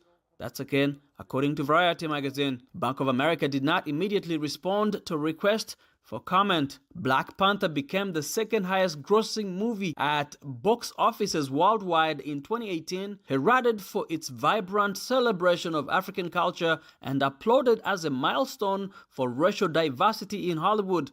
The film was nominated for 6 Oscars, including Best Picture. It won 3 Academy Awards in the Best Original Score, Best Costume Design, and Best Production Design categories. Now, technology used to make a deepfake, that is a synthetic image of a person, may soon be helping foreign language films become more accessible. Matt Debo has the story. How to make a movie work in another language. For decades, there have been only 2 options, subtitles or dubbing. Many viewers resist watching films with subtitles, which can distract from the action. And dubbing, which replaces a film's dialogue, This is the first time I've ever heard the word coward applied to the valiant warrior Bomir. usually results in mouths out of sync with the words they are supposedly speaking. When director Scott Mann first saw a foreign language dub of a film he made, I was kind of appalled and devastated because I saw how different it was. This got him thinking that there might be a technological solution. He co-founded Flawless, a company that uses a kind of visual artificial intelligence to digitally modify the faces in a film to match the new words. Mit einigen der bekanntesten und kriminellsten Familien in dieser Stadt in Verbindung bringt und the system is taking a very detailed look and an understanding of how a certain character talks. The system is able to kind of retime those mouth movements, like subtly alter them so they fit the new dialogue. C'est amusant, monsieur. Flawless uses voice actors who are fluent speakers of the new language. Another company, DeepDub, uses AI to simulate the original actor's voice in the translation. That's not something that happens to me. No es algo que suele pasarme. We need only a sample of 2 to 5 minutes of the actors' voices in order to create what we call a voice model. The new technologies promise to accelerate a growing appetite for content across language borders. But in the process, the line between humans and machines continues to blur. Matt Dibble for VOA News, San Francisco. Now, 30 years ago, the Washington, D.C. neighborhood of Mount Pleasant was at the center of a national conversation on race, social justice, and police brutality. On May 5, 1991, people took to the streets of the mostly Latino community to protest the police shooting of Daniel Gomez, a young man from El Salvador, following a Cinco de Mayo celebration. And now a new film, La Mamplesa, by local filmmaker Ellie Walton, examines the root causes of the unrest that she says has contemporary resonance with the Black Lives Matter protests of 2020 that called for the end of police brutality in the country.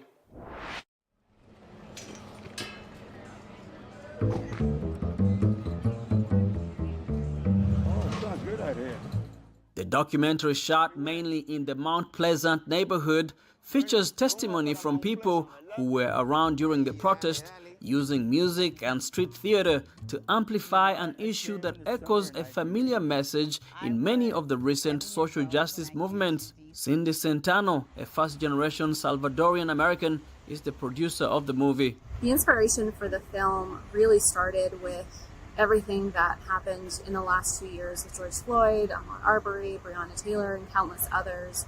We were seeing a lot of this conversation about the relationship between communities of color and the police and what was going on. And we really wanted to make a film that was sharing a piece of history that is not known as much, something that happened over 30 years ago, but isn't talked about in schools, that isn't addressed, that doesn't come up in the history books, as an example of how history continues to repeat itself.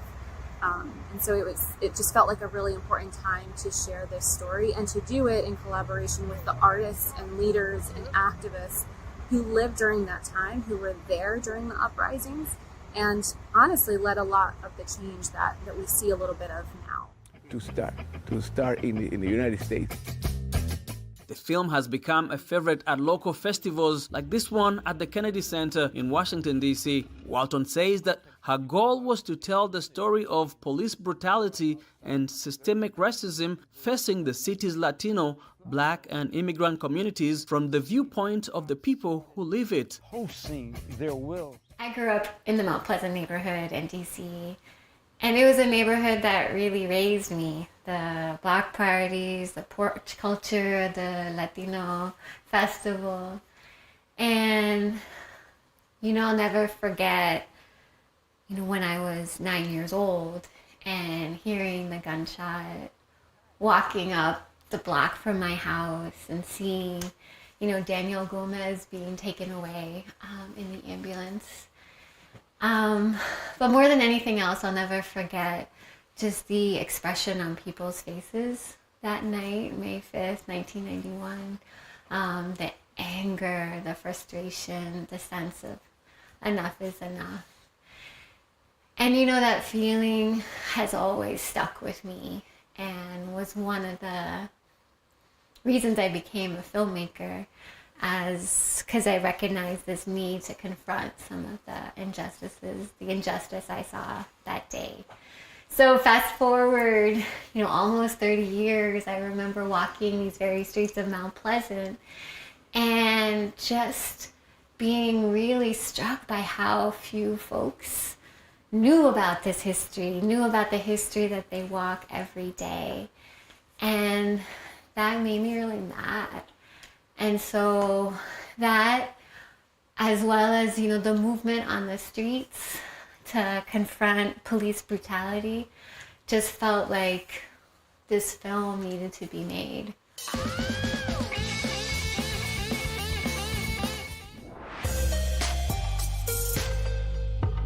And let's close the show with some art news. An all-female artist exhibition has opened in London to highlight a lack of representation of art by women historically and today. In honor of International Women's Day, the exhibit called The Divine is launching at Hoffa Gallery. The exhibit includes renowned female artists from around the world. Here is the story from AP.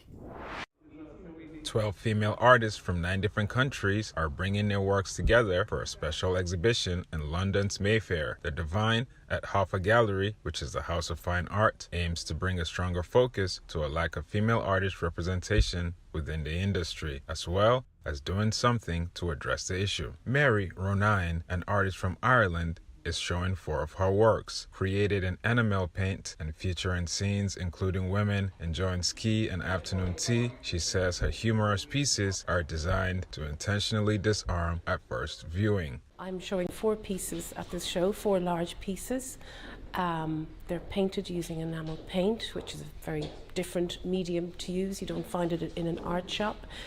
You have to go to B&Q or it's a domestic paint. And my pieces are humorous, so they intentionally disarm at first viewing. And then I'd like you to look a little bit more at them and go, well, what am I saying here?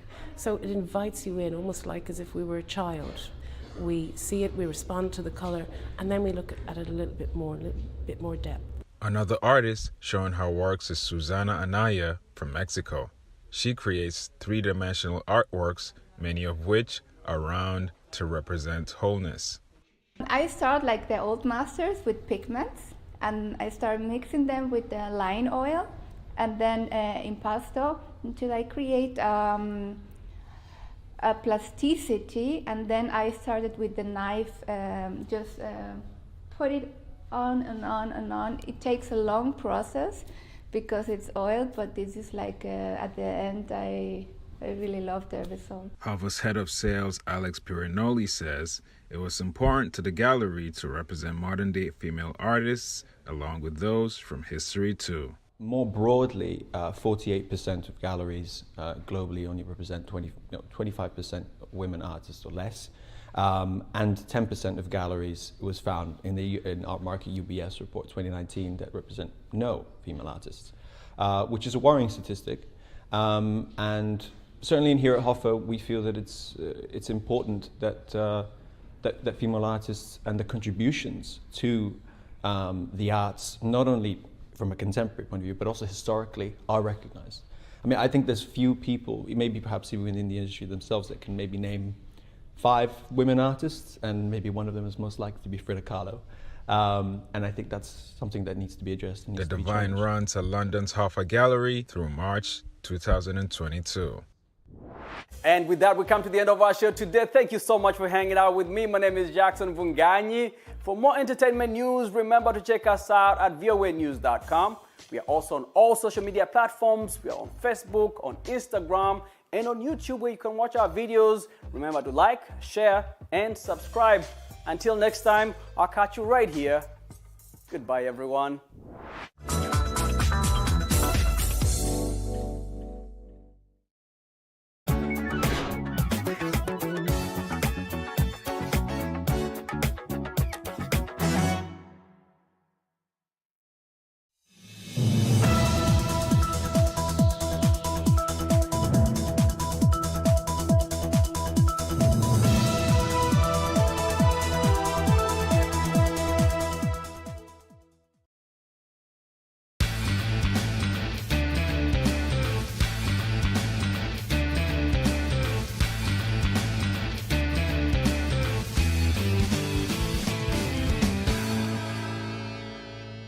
Welcome to Space and Style, your weekly dose of real estate education. My name is Olamide Onifade, and thank you for sharing your evening with us. This week on the show, we have a very interesting topic which is very relatable to every adult. It is landlord and tenant issues. Today, we will attempt to prefer solutions to reduce these frictions to the barest minimum.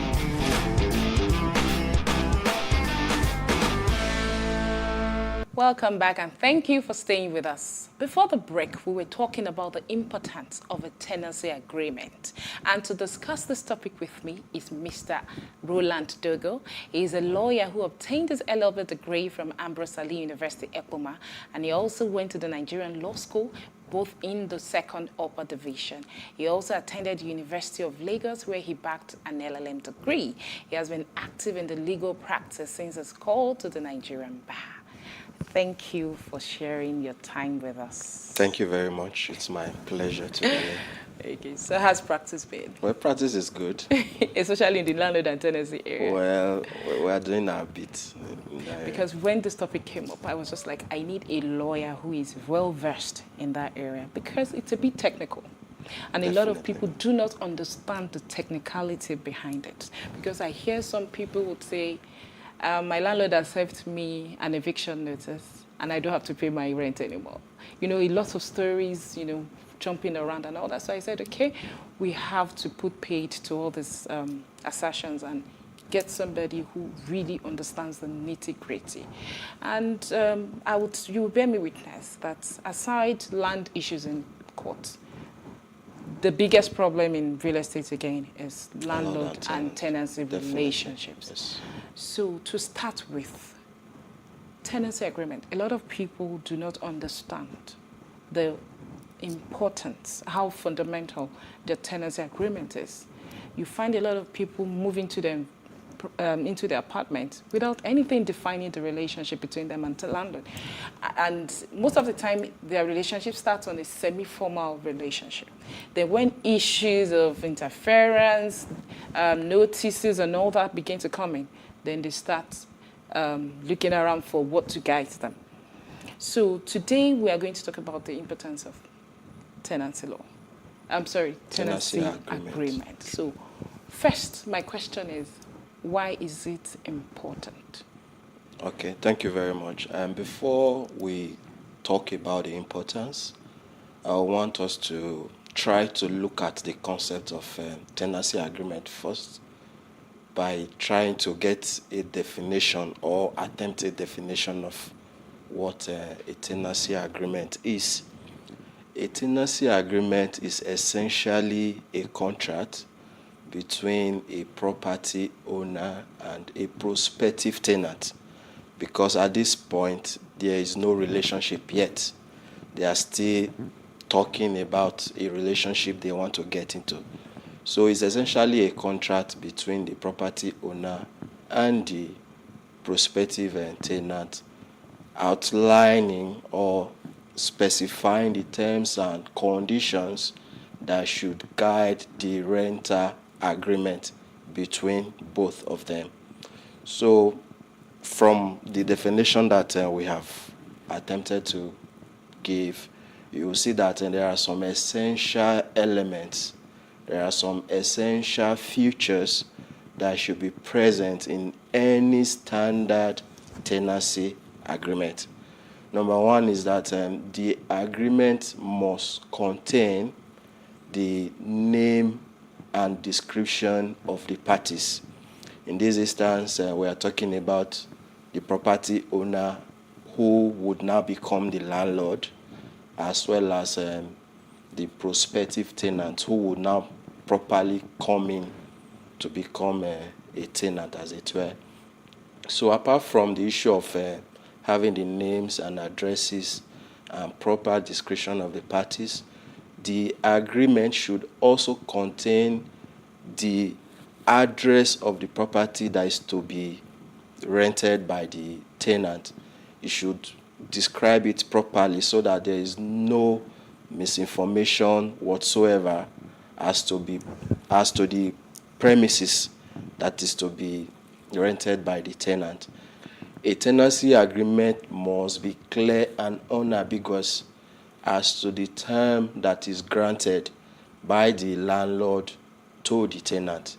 In this instance, there must be a commencement date, which must be clear, must be certain, and there must be a termination date. Then there are other important issues that the agreement, as it were, must also look at. The issue of maintenance of the property, the minor maintenance that are to be done, the issue of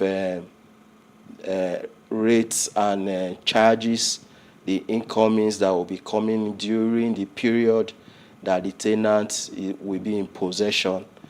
We've had issues where rates, when I say rate now, I mean the issue of utility bills and all sorts, taxes and all of that do come in. The issue of who will be responsible for the payment. So it's usually very important to clarify the responsibility from the beginning so that midway into the relationship, parties will not begin to have issues or conflicts as to their responsibilities in the relationship. Okay, to quote you in, you talked about the commencement and the duration and the end date. Yes, please. Well, you know there are about two types of tenancies, and people, get it wrong.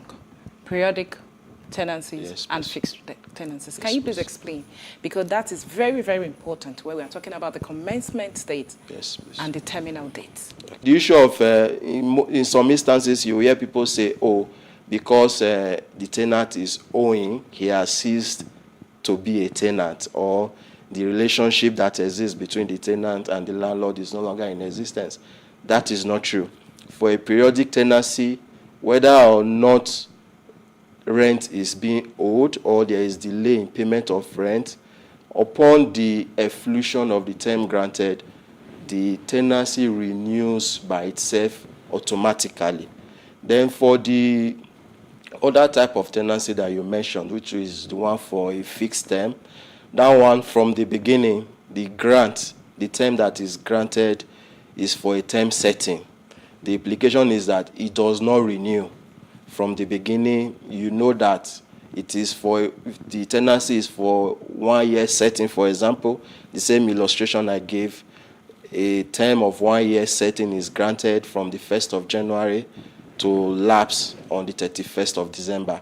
The implication of having a fixed term tenancy is that on the 31st of December, the tenancy comes to an end. There is no renewal whatsoever. And in that instance, when it is stated in the agreement that the grant is for a term setting, in trying to recover possession, what the landlord in that instance will do upon the efflution of time is to not give a 7 days notice of owner's intention, because that relationship has ceased. Okay, so you're saying that the issue of notice to quit is essentially not available in instances like that? In instances like that, notice to quit will no longer be relevant, because what notice to quit does is to determine the relationship of landlord and tenant that exists between parties. So what's the implication of not having a tenancy agreement? The most important one that I want us to address is the issue of the fact that when there is a tenancy agreement, the rights and obligations of parties are spelled out. So parties know their responsibilities, they know the rights that are accruing to them in the relationship.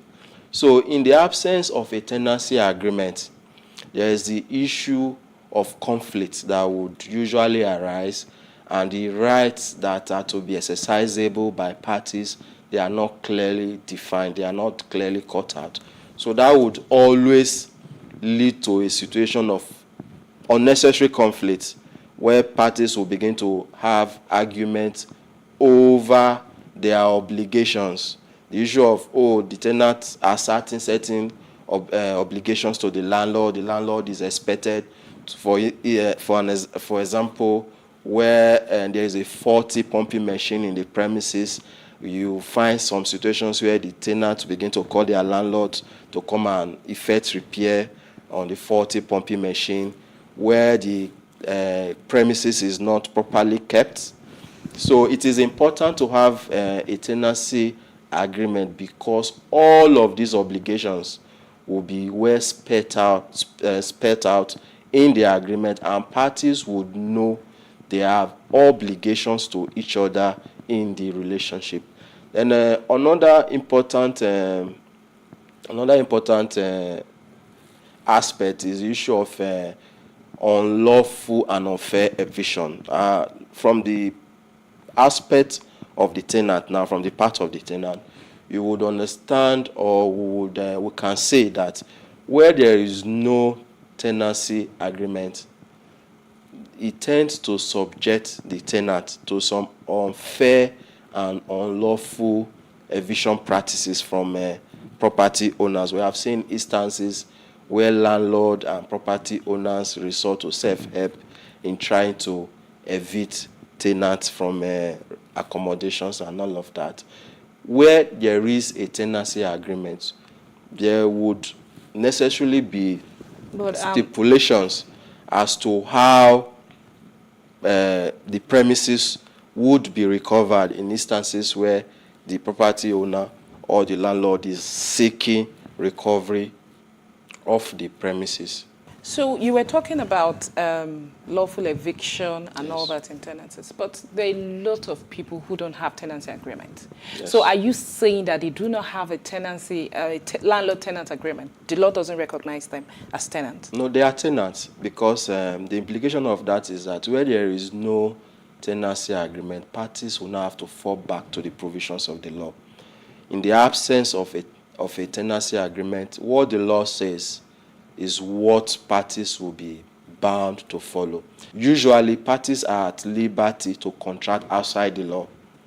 They are at liberty to do that. But in the absence of any such agreement, the provisions of the law would bind parties on the relationship. Okay, we're due for a short break. So after the break, you're going to take us through what the provisions of the law is, especially in situations where you don't have your tenancy agreement. All right. All right, we're due for a short break. Please stay with us. We'll be back shortly.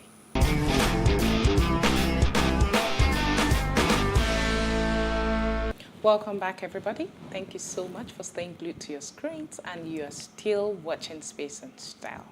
So earlier, before we went on break, we were talking about the relationship between landlord and tenant, especially where there's no tenancy agreement.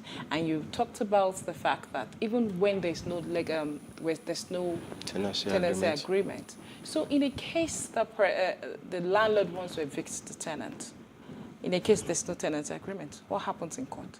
Well, usually what the court will do, or what is expected of the landlord in that situation, is to look at the mode of payment. Number one, it is established, there is no controversy as to the fact that the tenant is a tenant of the landlord, whether or not there is a written tenancy agreement. The fact that there is possession, the tenant is in possession of the premises, and he has made some form of payment, which is rent, to the landlord for the use of the premises, that would create a relationship, a tenancy relationship between the landlord and the tenant. But in the case of the landlord now seeking to evict the tenant, what steps should he take? The mode of payment, the type of payment being made by the tenant, usually would determine the type of tenancy that is created. Where the tenant pays annually for the use of the premises, the implication is that such a tenant is a yearly tenant. Where the tenant pays half yearly, every 6 months, the implication is that such a tenant is a half yearly tenant, as it were. Then the issue of 3 months, that's quarterly, monthly, and so on, and all of that. So in a situation where the tenant is an annual paying tenant, and the landlord is desirous of evicting the tenant or getting possession, it is expected that the landlord would follow the provisions of the law regarding the type of notice that is to be issued to the tenant. which is usually 6 months notice. In the case where the tenant is a half-yearly paying tenant, automatically the type of tenancy that is created is a half-yearly type of tenancy. And in that situation, the provisions of the law on the type of notice, which is 3 months, that is to be given to such a tenant would also be followed. Then where the tenant is a monthly tenant, a monthly notice to quit, as it were, is a type of notice that is required to be issued to the tenant. Then what the courts would usually do in such situation is to look at the facts, is to look at the prevailing facts and circumstances to determine, number one, the existence of the relationship, then number two, whether the proper notices have been issued. The implication of issuing a quit notice is that you are simply telling the tenant that upon the expiration of XYZ time, please, I expect you to vacate these premises. I want possession. There is this myth out there that is so untrue that most tenants will tell you that once the quit notice is issued, that they are no longer under any obligation to pay rent to the landlord. Is a fallacy. It is untrue. As long as you are in occupation, you are in possession of a premises, you are expected to pay some form of compensation, irrespective of the name that such a compensation is described. I would like to ask this last question, because I know quite a number of people who don't have tenancy agreement, or who have tenancy agreement. When they are served notices, they insist that the landlord has to give them 6 months notice. Can you please explain the difference between when you have a tenancy agreement that Kate has for your notice and when there's no tenancy agreement that you have to fall back on the statutory notices? Yes. So please, can you do that So quickly? essentially, where parties contract outside the provisions of the law to stipulate in their tenancy agreement the type of notices that are to be issued in the process of recovery, parties will be bound by the terms of their agreement. If a yearly tenant, for example, goes ahead to contract with a landlord that the type of notice to be issued for recovery is 3 months notice, such a yearly Even tenant, if it's 1 day. even if it's 1 day You're or bound by 1 it. week, such a tenant will be bound by the provisions of the agreement that he has entered into. However, where there is no provision on the type of notice that is to be issued, that is where the provisions of the law will now be followed. And usually the type of tenancy will determine the type of notice that is to be issued. For a yearly tenant, like we mentioned earlier, it is 6 months. For a half-yearly tenant, it is... That is if your contract does not say cater. otherwise. So if you cater for it, then you are bound by what the you signed. provisions of your because contract. that relationship is governed by the law of contract. Exactly. So whatever you sign, you're bound. Tenancy agreement is just like every other contract. Once parties freely enter into it, they are bound by the terms of Thank the you agreement. so much, Ronald Dogo. I am really grateful. Thank you for coming, and I hope you will come again. Thank you very much. Landlord and tenancy law relationship is governed by law, and it is so, it can be so complicated. And of course, we can't discuss it in one sitting, so I hope you come again. Well, it will be my pleasure to. Thank you to very be here much. again. Thank you. Thank you for a very great discussion. We really had fun. Thank you very much for learned having one me. or two things. Moving on, we have the design tip of the week.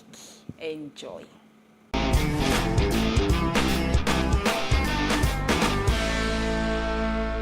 I'm Dr. Morenike Basharu, Creative Director and founder of Dewey Options Limited, which is an interior design company.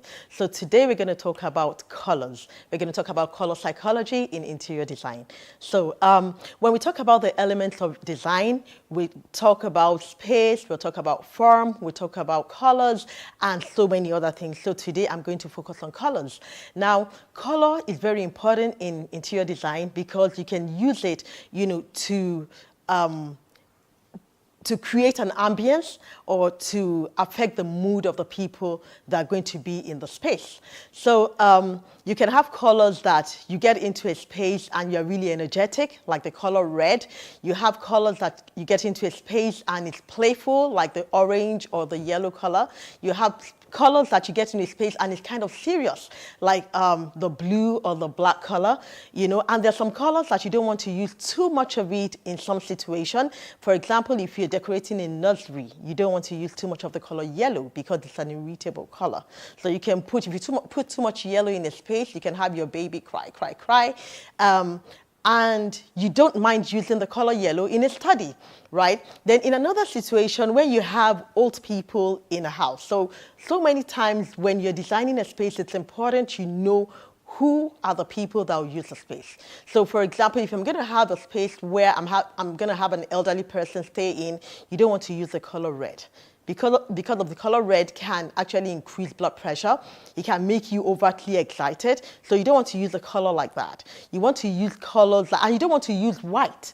As beautiful as white looks in a space, you don't want to use it for someone that is really old because it can make that space look too bland and a bit, put them on that edge, So colors, there are study colors that you can use in a space on which you can lay other colors on. Colors like the white color, you can use black, you can use gray, you can use different shades of these hues, right? And when we use the color white or black, for example, you want to put other colors on it, to kind of put like a burst of color, right? So if I have a white room and I put a bit of black in it, and I want to put like a touch of red in it, depending on the people that are using the space. So when we are designing a space, it's very important to understand what the space is going to be used for. It's important we understand the kind of people that want to stay in that space. When you are designing for an extroverted person, someone that is very sociable, people that are very outgoing, you want to use colors that are exciting, very playful colors like orange, you want to use the red, you want to use colors like that, right? But when you are designing for people that are introverted, you want to come home and use very warm colors where we put in, like we use our grays, you're using green, you're using blue, Then another thing about color is, like I said earlier, in color psychology, colors have different meanings, right? So you have the blue color, which says it kind of signifies loyalty. You have red color, it signifies romance, it signifies fire, it signifies intensity, when something is really intense.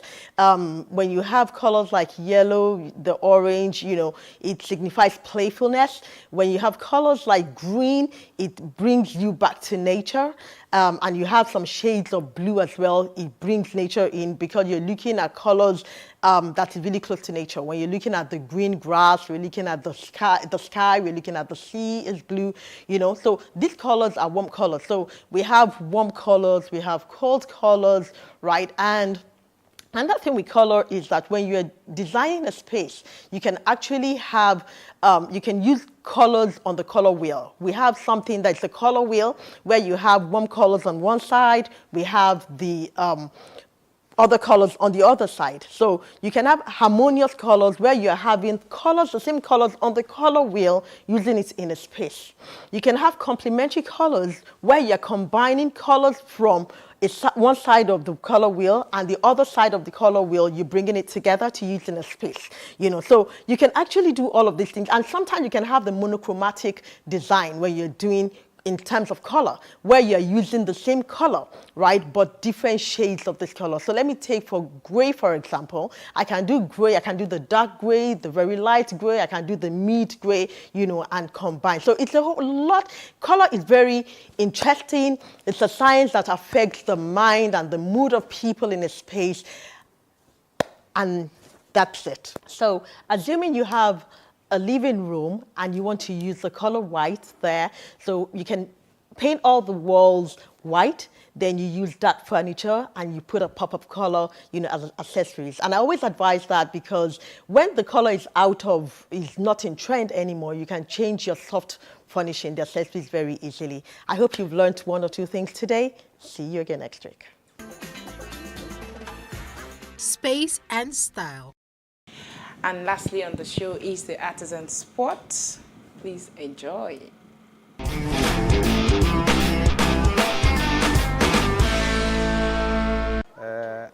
Actually, pé kí nǹkan wá nǹkan ṣe ni pé a fẹ́ báyàn máa tajà náà ni mí náà ń báyàn tajà gẹ́gẹ́ bí ọmọọṣẹ́. So láti bẹ̀ mo ti rí pé ọ̀nà tèmi náà lè ṣe léléyìí mo dẹ̀ fojú sí. I spent like 15 years lọ́dọ̀ ọ̀gá tí èmi náà wà kó tó di pé mi náà dómìnira ti tèmi náà. Actually ẹni tó bá lówó ó lè tà, àmọ́ ó gbọ́dọ̀ train nípa ẹ̀, ó gbọ́dọ̀ mọ̀ nípa ẹ̀, torí pé bí situation Nàìjíríà ṣe rí nsìn, tí o bá ní o kówó lórí ọjà kan tó mọ̀ nípa ẹ̀, bóyá kíní ẹ̀ ti fall nínú market nsìn ò mọ̀, tí wọ́n kàn lọ rà, tí wọ́n bá fẹ́ ta tiẹ̀ nsìn wàá tà ní bad price ni, àfi kó mọ̀ nípa ẹ̀. So bó ṣe ń lọ wàá mọ̀ quality, wàá mọ̀ quantity, pé tí n bá rà tó báyìí iye báyìí náà lè dí mi lórí ẹ̀, tó o bá ti mọ̀ nípa ẹ̀ o lè ṣe, àfi kó train nípa ẹ̀. It's all imported. Local wa náà wà but kò tí ì pọ̀ ń ta bí imported. The same thing, even tá bá ní ká tún fojú wo nsìn ní local one títí wa gan, ó yìí fẹ́ stand ju foreign lọ, but kò ń ṣe nǹkan tí tó wà famous táwọn èèyàn ti mọ̀ lọ́pọ̀lọpọ̀. Àwọn èèyàn ń fi ojú pé local títí wa náà fi ń wò.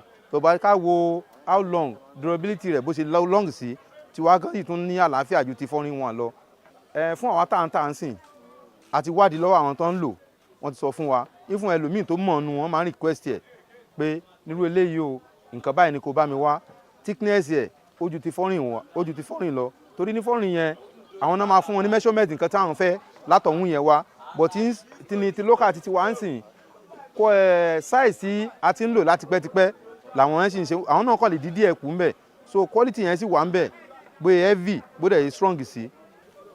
Challenge tá à ń dorúkọ ló ń bẹ̀ ń sìn ni pé bí situation countries rí ń sìn, torí pé tí a bá ra ọjà pé à ń tajà yìí ní 10,000 naira for instance ń sìn, ká tó ta ọjà tán ká tó dé ọjà wọ́n lè ní price ti increase, àwa dẹ̀ ti ta ní rate tí táwa rà, so ó máa ń jẹ́ ìṣòro fún wa láti pé nǹkan tá a ti tà ní low price a dẹ̀ dé market àti tó bá ní high price. Always ni ọjà ń wọ́n, nítorí pé ó dẹ̀ ń fún wa nírọ̀wọ̀ ẹ̀sìn ọkàn lórí ẹ̀, tó yẹ pé owó tá a ní lọ́wọ́ gan kò fẹ́ ká agbára iṣẹ́ tá à ń ṣe gangan mọ́ ń sìn. N pé bí technology ṣe wà ń sìn, ifun bó ṣe jẹ́ pé bí irú àwọn tó mọ̀ pé ní baby color tí yàn wá rí color yẹn, àwọn tó jẹ́ àwọn expert nínú dí àwọn furniture yìí wọ́n lè ra bí off white ń sìn, wọ́n gbé kalẹ̀, kàn sọ fún àwọn tó fẹ́ bá wọn spray pé nǹkan tá fẹ́ gbé kíkiní ìgbéjáde nìyẹn, ó máa gbé jáde mi fún bí irú plain color nìyẹn o, wọn lè rú àwọn tó jẹ́ design color ṣe. Kò ń ṣe pé mi ń ṣe pẹ̀lú ṣeré-ṣeré, ní tí mo ń ṣe pẹ̀lú life mi tí mo fi ń tọ́ ìyàwó àtàwọn ọmọ mi, wọ́n fi graduate tó wà ní university sí wà ń bẹ̀ nísìnyí, so ní tí mo lè fi sọ́mọ lọ́wọ́ ni. Space and style. We have come to the end of the show this week, and I hope you have enjoyed it, particularly the expert segment. I hope you learned one or two things about tenancy agreement. My name is Tilo Lamide, and thank you so much for watching. Until next time, this is Space and Style.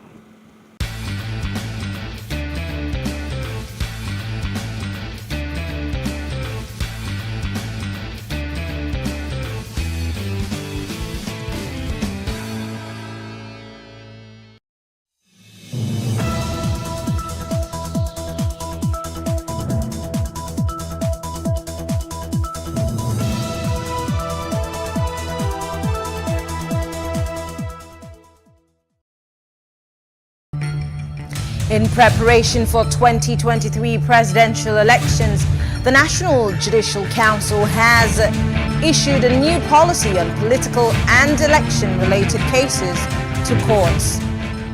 And the People's Democratic Party abandons zoning and throws open the presidential ticket. This is Plus Politics. I'm Mary Anna Cole.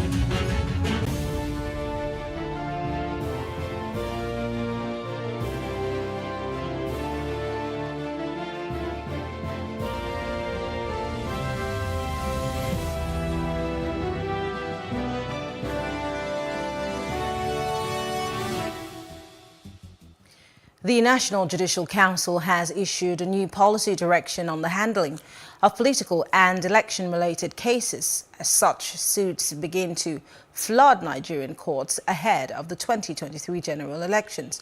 The new policy issued by the NJC's meeting gives strict rules to politicians on where they should file their political and election-related cases. Announced by the NJC's Information Director Sojioye, the new policy also contains rules on how heads of courts and judges must handle suits that have been ruled upon by a coordinate jurisdiction. The statement said the NJC issued the new policy to prevent another wave of conflicting decisions from courts of coordinate jurisdiction. The new policy, according to the NJC, takes immediate effect. Well, joining us to discuss this is Jide Ologun. He's a legal practitioner. Thank you so much, Mr. Ologun, for joining us. Sure. Great. Let's start by looking at all the things that have happened in the judiciary, of course, with the elections over the years that has led the NJC to this position. I mean, just recently we had two conflicting court orders that made the CJN, of course, come out to say this cannot happen again. But then the question is, even though this has been put up by the NJC, how realistic, how workable is it, and will Nigerians, including the politicians, abide by it?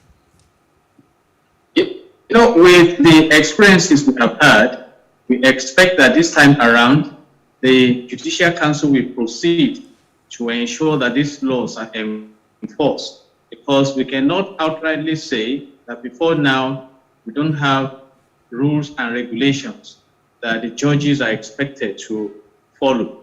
And the National Judicial Council remains an executive body established by the federal government, in line with the provisions of Section 153, Nigeria Constitution 1999 as amended, to protect the judiciary of Nigeria from the whims and caprices of the executive primarily, and of course by extension to ensure that the judiciary functions in a way that justice is delivered to the people.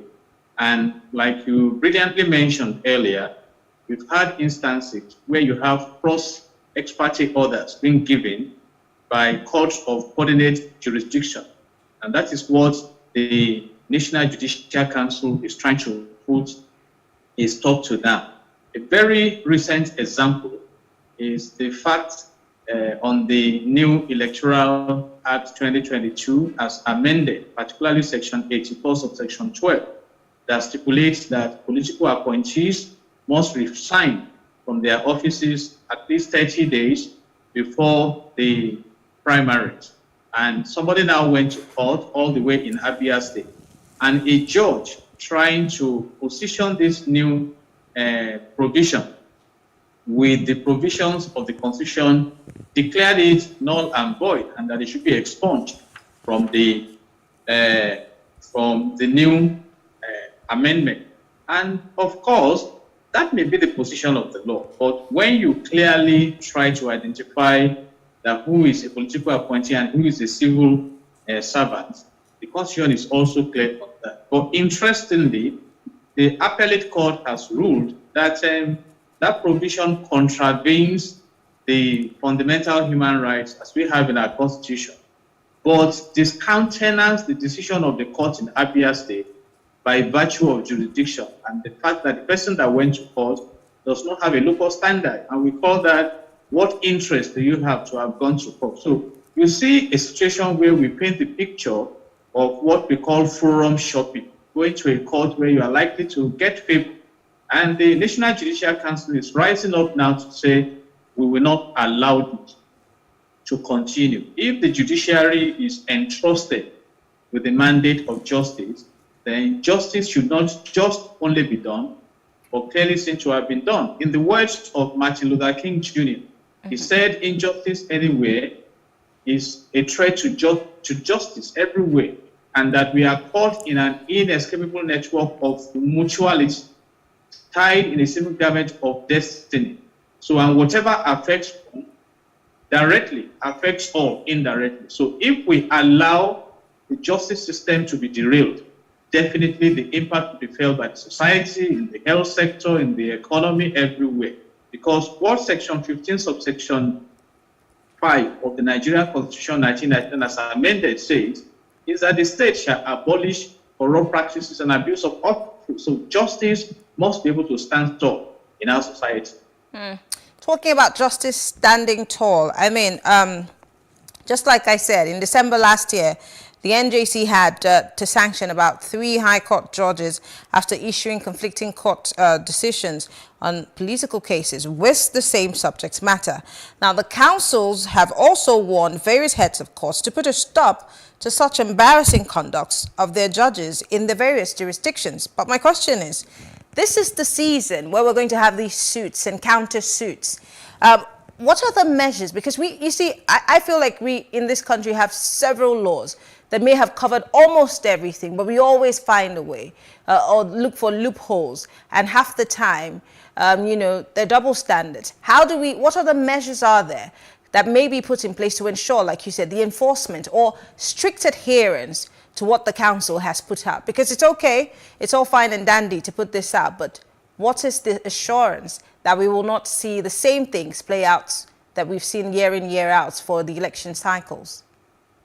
Lovely question. You know, and I think I have partly answered that by saying that these rules need to be enforced by whoever is rolling them out. And brilliantly, the Judicial Council is addressing the issue of jurisdiction. And one of the highlights of these new rules is that any suit that the outcome will likely have an effect or compel persons of actions beyond the territorial jurisdiction of any state must be filed at the High Court or the Federal Territory, Abuja. So that puts a stop to, for the example I just gave, where somebody will rush down to Abia State. And where there is a case within the exclusive jurisdiction of the Federal High Court, the due policy says they shall be filed or received at Abuja and assigned by the Chief Judge of the court. And it further states that all such suits within the course of action that arises in the state and the relief sought or declarations, you know, within the state's territory with no consequence outside the state, they shall be filed, received, or had only in that state. So you don't say that you are not satisfied with the decision of the High Court in Lagos State, for instance, and you start rushing to Osun State. You see, so they are trying to make rules and policies that will ensure that justice is actually transparent. Because, I mean, like all those cross-expertise decisions that brought embarrassments recently, you know, that led to the sanctioning of some of the judges. We need to prevent all this. But you see, we have laid much emphasis on ex parte order. But in the words of Justice Rose Bibo, one of the justices in the Supreme Court of Nigeria, he is of the opinion that ex parte order must remain a part and parcel of our justice system due to its utility, because there are certain conditions that must be met before the grant of the ex parte order. And in such situation, there is a likely irreparable or serious miscarriage of justice that will result if that order is refused. And what is ex parte order? An order sought and obtained without putting the other party on notice. You recall that recently the governor of Central Bank rushed to court asking the court to grant an injunction against INEC and then the Attorney General of the Federation in respect of his intention to declare and obtain nomination form for the presidency of Nigeria. And the Honorable Justice said, no, this is not serious enough, put the other parties on notice. Let them come and show cause or refuse or allow me to grant the order. So justice is declared to be the umpire in the society. See, the legislative arm will make the laws, the executive arm will execute the law, and the judiciary will interpret. And when the judiciary begins to lose the confidence of the people, it's a very dangerous development. It was Blaise Pascal who said that justice and power must be brought together so that whatever is just may be powerful and whatever is powerful may be just. If not, we'll be creating confusion in our society. That is why we must commend the noble intervention of National Judicial Council in ensuring that we follow the path of honor, trying to adjudicate in the temples of justice. I want to take you back to some things that the president had mentioned, I think, in his first tenure about, election tribunals. And of course, I remember lots of people argued about the manpower. They talked about personnel, judges to sit on these tribunals. So I'm trying to understand if this is some form of, let's say, a bridge between the election tribunal and the average court system. But again, if this is going to be just in Abuja and subject to states, depending on where the cases are, how fast can these processes be? Again, let's not forget that the majority of the problems that we've had, in fact, the reason why our election calendar is the way it is right now is because of the suits and the counter-suits and the cases of, arising from elections. And so we now have Ekiti and Osun and we have the likes of Anambra in November of 2021. So what is the assurance, again, that this would bridge all of those gaps that have already been, created within the electoral system? Do we see fast tracking of these judgments, or is it just going to even slow it down further, being that the courts in Abuja might be saddled with more and more cases than it's ever been able to handle? It's a function of efficiency and effectiveness, and we need to look at the macro environment. We have the requisite infrastructure and the superstructure to support effectiveness. And when I talk about infrastructure, you talk about the facilities. Yeah, it's fantastic. When you get to the Supreme Court in Abuja, you'll be glad that you have such facilities in the country. But the story is not the same in many courts. There are courts you get to sometimes there's no electricity. And the judges or magistrates would have to struggle, to sit on these cases. And you talk about the workload. I can let you know that even in the Supreme Court of Nigeria, the courts may be dealing with cases of 2008. So there are various challenges that we can upscale. But what are we making available to support the system? And again, talking about the manpower, can we claim that we have justices and judges and magistrates, who serve in the temple of justice, that can fully concentrate on that career, that we not need to combine other businesses with what they do, given the economic situation in the country? So these are some of the several issues that affect us. These are general issues, not just in the judiciary.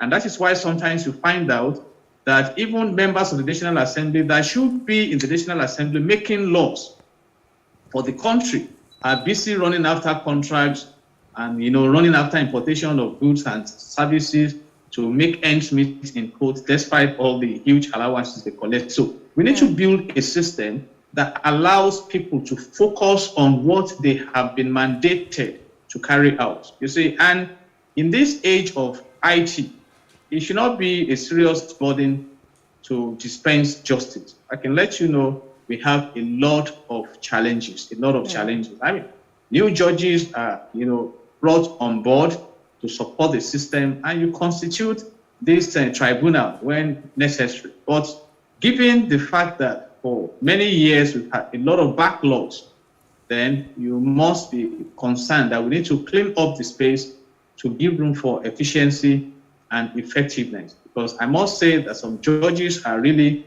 working against it. I've been in a court at the time, and I really commend the magistrate who was in Ogba in Lagos here, for working under such a very harsh condition. But just because she was diligent, another magistrate would have adjourned all the cases and asked you to come back at another time, because they have that discretion. So those are the issues we have in the country. We need to upscale our environment, our working environment, and the mindset, the attitude to work to ensure that we deliver. And that also brings the time frame into it, knowing that whoever comes to court is in court because justice is desired, you know. Yeah, because I was going to ask also. I was going to ask also, because you're saying an upgrade in infrastructure, an upgrade in the working environment, and I'm looking at the time frame. The primaries for the political parties is just around the corner, and before we know it, elections will be here. Is there even enough time for that upscale to happen? Again, do we? And this question is solely for you at your own discretion. Do you see the government in a position to do that upscaling, to make sure that it happens? And when I'm talking about the government, I'm talking about those who have been elected, you know, or appointed by Mr. President to oversee the judiciary. Do we see them pushing for those upgrades or the upscaling that you're talking about? And these changes that must be done to fast track and reduce the workload, can it be done within the time that we have before the elections in itself begins? You know, brilliant question. And I can let you know that in Nigeria, all things are possible. Let me bring the experience we had in the aviation sector recently, when the aviators, you know, even expressed intention to down tools. We saw how quickly the National Assembly, you know, decided to gather to intervene, and a top personality spoke to them, and that was suspended because the high and mighty are afraid to travel by road because of the state of insecurity. So, but that could not be done in the case of ASU. So it's a matter of priority. You see, okay, let me bring another case.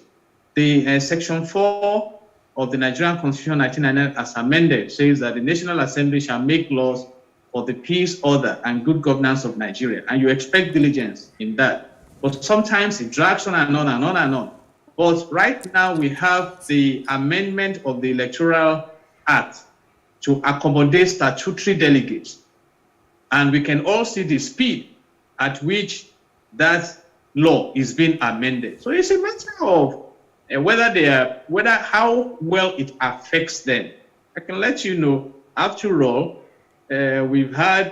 you've seen how about 4 trillion naira we mobilized to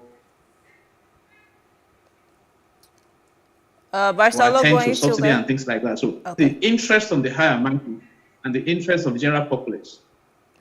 But you see, the explanation that you gave, or the example that you gave about the aviation sector, that's more urgent and expedient for the politician. But then for some people, it might just be great if, you know, certain things drag out in court and delay the process. So it's a win-win for certain politicians. But I really don't know what would make it urgent for the average politician, other than, you know, maybe them also saying, oh, well, we're shutting down and downing tools. And I'm not sure that we will see that coming from the judiciary anytime soon, will we? I use that illustration to tell you that if it is important, there will be a way to attend to it. Like they say, if there is a will, there is a way. And let me say this, as a lawyer, I know the enormous discretion that judges have in their courts. You know, I must at this point commend Justice Kanyib of the National Industrial Court. You know, we were in that court on a particular day. We started sitting, I think, around 9 a.m. And this justice did not rise until about 6 p.m. And he will tell you, I'm not just here to listen to your cases. I am judged by the number of cases I conclude. So if, for instance, you come with frivolous excuse to waste the time of the court, he is the one that will throw out your excuses and give you a specific time frame. You have to come back to me next week, so day, to come and prove your case. Recall that recently, during the prosecution of Nnamdi Kanu, the law enforcement agents came to court and said they could not bring Nnamdi Kanu to court for logistic reasons. I mean, the judge could have said, what is the logistic? Is it vehicle? Then go to my pool of vehicles, get 2 Helios vans, get my orderlies, and go and bring him here. So those who are in the temple of justice, they have enormous power to deliver on justice. And that is why sometimes some people suspect that, okay, maybe they are being manipulated. Let me tell you, naturally, with the crop of politicians we have in Nigeria, some of them just want to waste time and throw spanners. But when they realize that the courts will not allow any frivolity, for example, you come to court with a frivolous matter, the judges have the latitude to slam you with heavy damages. They slam you with serious monetary sanction, and then next time you don't think about it. But in a situation where we are even beginning to make laws now, that if a candidate presents fraudulent documents in terms of credentials, it's only another candidate that is contesting that can sue on it. So by some disturbing extensions, we are even trying to water down the dictates of justice. But by and large, if we want seriousness in the judiciary, we can create that seriousness. I've been in court when the judges will say, no, I'm stepping down this case. I will attend to you by 2 p.m. So go and get in touch with your other colleague, and this case must go on. I have 2 more adjournments for you.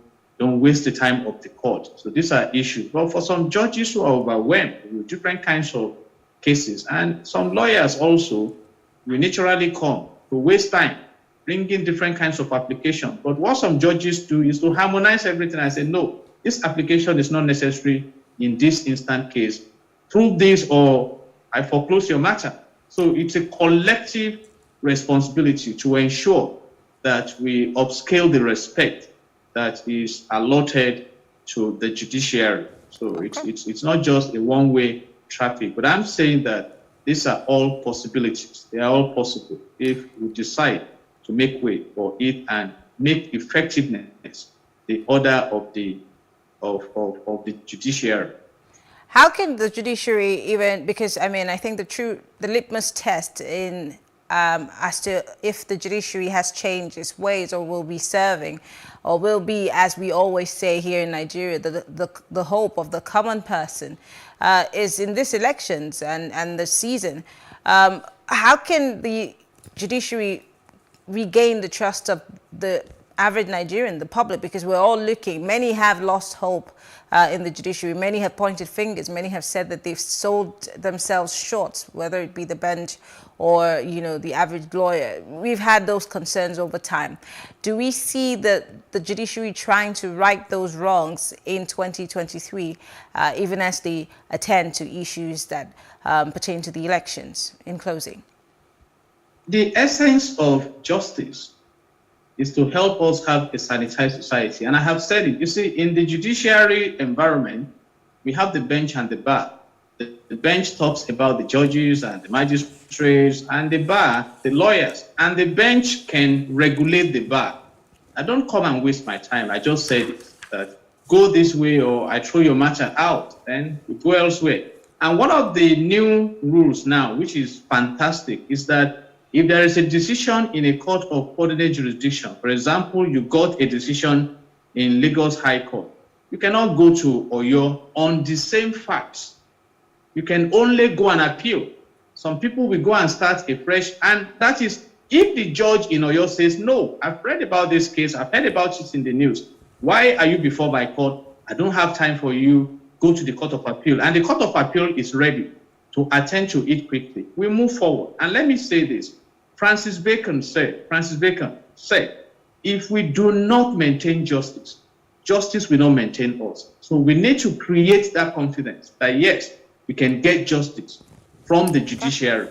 And the lawyers also can call themselves to order and say, no, let's help the judiciary to really gain the confidence of the people. And when you have these checks and balances, and you have a very strong and effective National Judicial Council trying to regulate, and they also have a penalty mandate. They can penalize and call people, lawyers to order. Then we find everyone trying to, stand tall in performing their assignments in the temple of justice. Well, I want to say thank you. Jide Ologun is a legal practitioner. Thank you so much for being part of the conversation. We appreciate it. Thank you. God bless Nigeria. All right. We look forward to what comes out of the courts and the judiciary in the coming elections. But thank you all for staying with us. We'll take a short break now. When we come back, we will be discussing the main opposition party abandoning zoning for the 2023 elections. And of course, former President Goodluck Jonathan abandoning the People's Democratic Party for the APC.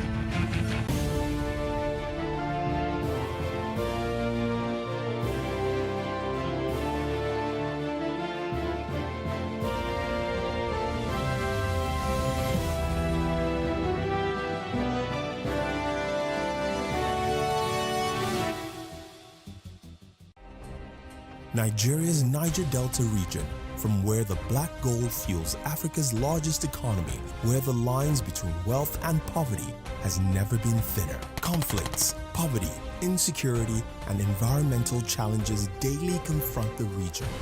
How can the Niger Delta story be changed for the better? Join Mamode Akuga at 9 p.m. every Friday evening on PlusTvAfrica as he probes deep in search of solutions. Inside the Niger Delta with Mamode Akuga, the authentic voice of Nigeria's oil-rich region.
It's still Plus Politics now. The People's Democratic Party, PDP, has thrown open its ticket for the 2023 presidential elections. Rising from its 96th National Executive Committee meeting in Abuja, the party said after a very extensive deliberation, the committee aligned with the recommendation of the National Zoning Committee that the presidential election should now be left open. Now, the NEC also added that the party should also work towards a consensus candidate.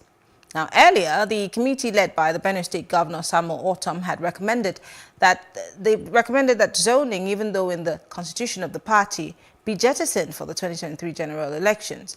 Well, joining us to discuss this is Ken Robinson. He is the National Publicity Secretary of PANDEF, and we're also being joined by a political analyst, Dikin Bassi Okon. Thank you very much, gentlemen, for joining us.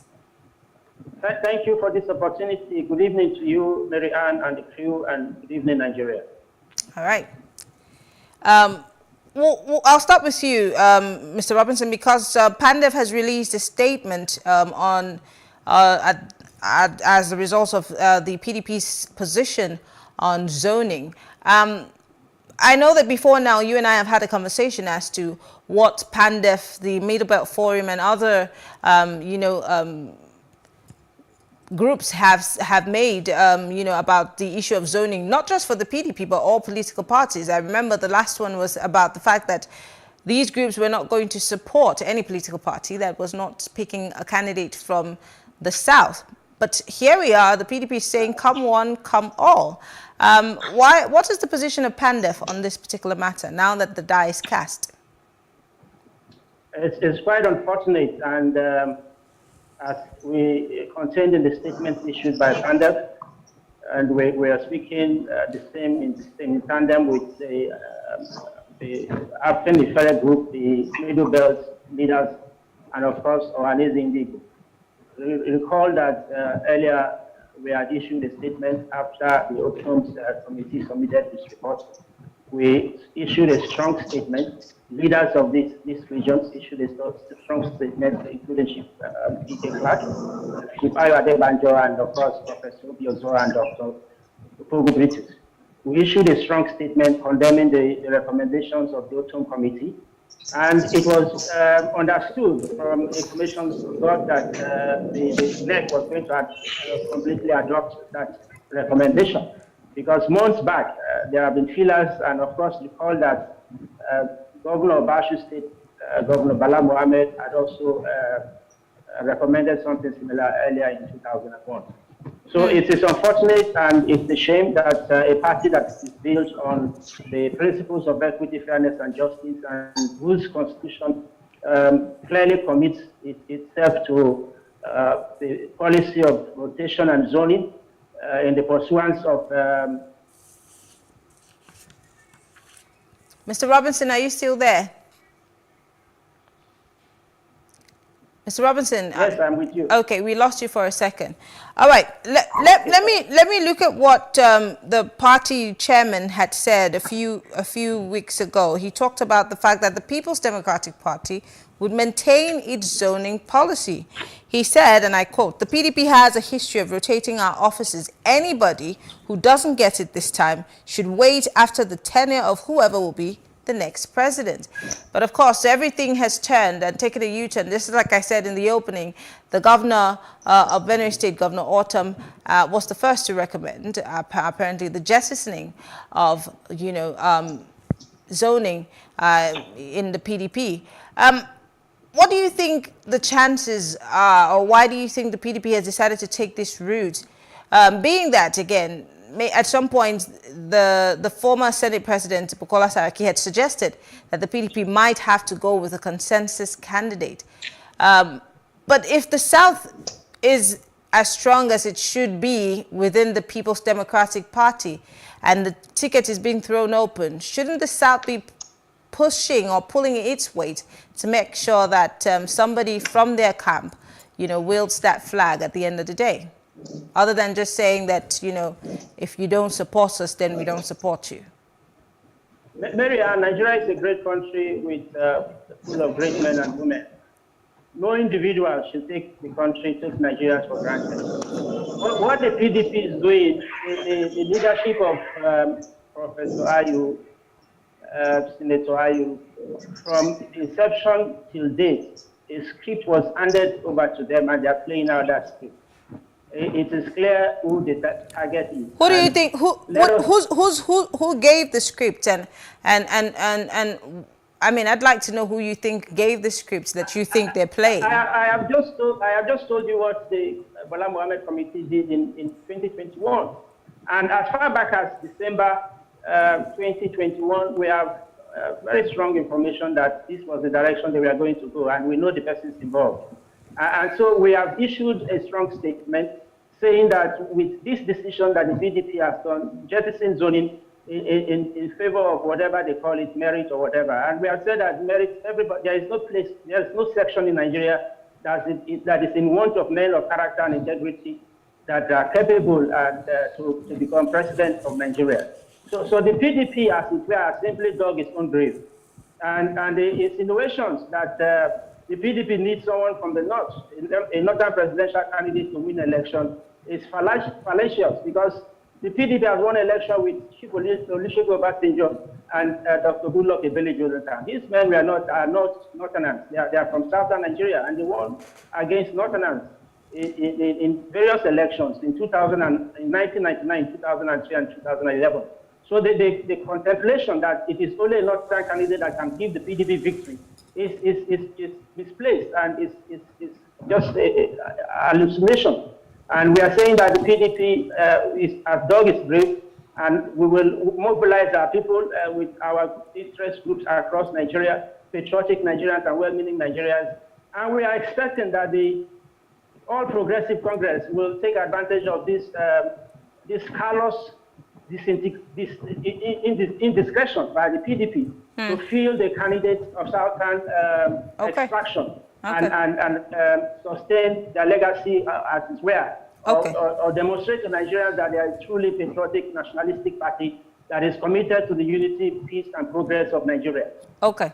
Let me go to you, Dikin Bashir-Kon. What's your position on the route that the PDP has decided to take on the presidential ticket, throwing it open for all who are interested?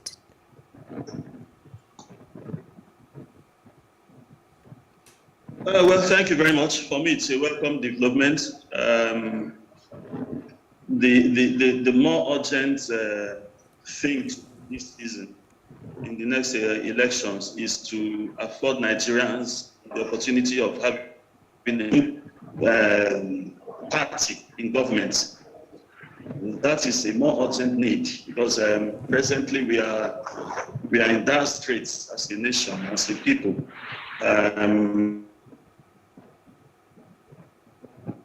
The economy is insecure. I mean, you can't lay your hand on anything that is functioning or that is working under the present administration. So for me, whatever strategy that the PDP has found best to be able to bounce back to power, it's a welcome idea. I welcome it in its entirety. I want the ticket thrown open, but let the strongest man, let the best man take it. That best man, I'm sure, will be the one to, with the best capacity. Now, but when we talk about best man, or may the best man win within political parties, you and I understand that it's not just about what he has upstairs or his blueprint.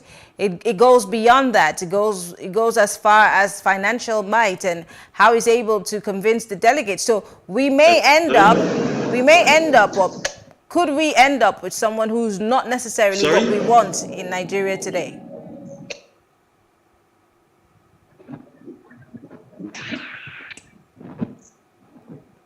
Mr. Kon, can you hear me? I think we have some connection issues with you. I think that's well at all. Okay, I'm going to ask the question again. You talked about the best man winning, and I'm saying when we're talking about inter-party politics and whatever route it might go, whether it's direct or indirect primaries, and if it's a delegate issue, it comes down to who wields the more financial power and who's able to get more delegates.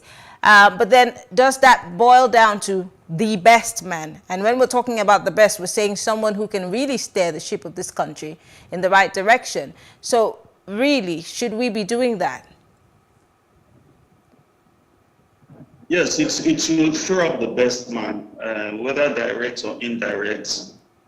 I believe that the delegates are Nigerians. What I feel is what they feel. What you feel is also what they feel as far as the situation in this country is concerned. So I believe strongly that the delegates of the PDP, they will be out to pick the man that will be able to give us a new country, so to speak. Within 100 days, we should see a trajectory of victory for the people, of success. We should be able to have success stories within 100 days, of the next man that will sit on that on the position of the president. So let's not look at the process or the processes that will meet.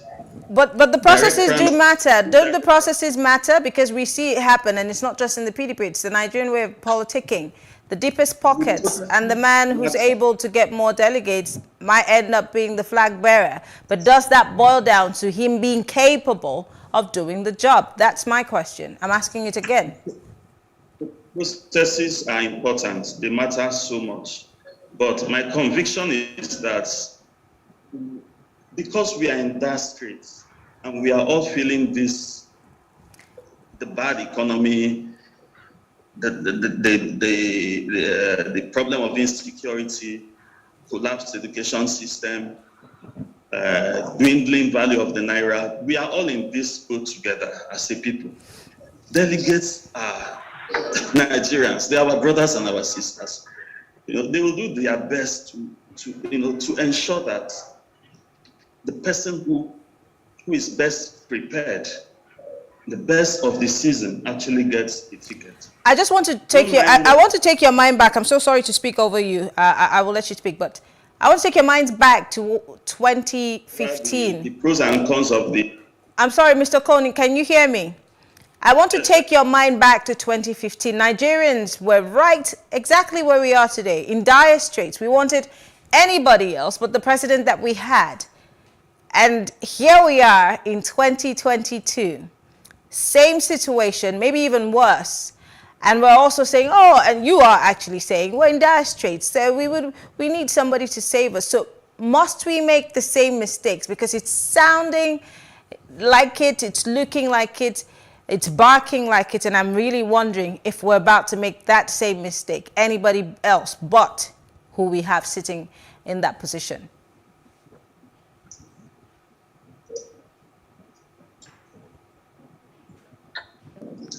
Can you hear me?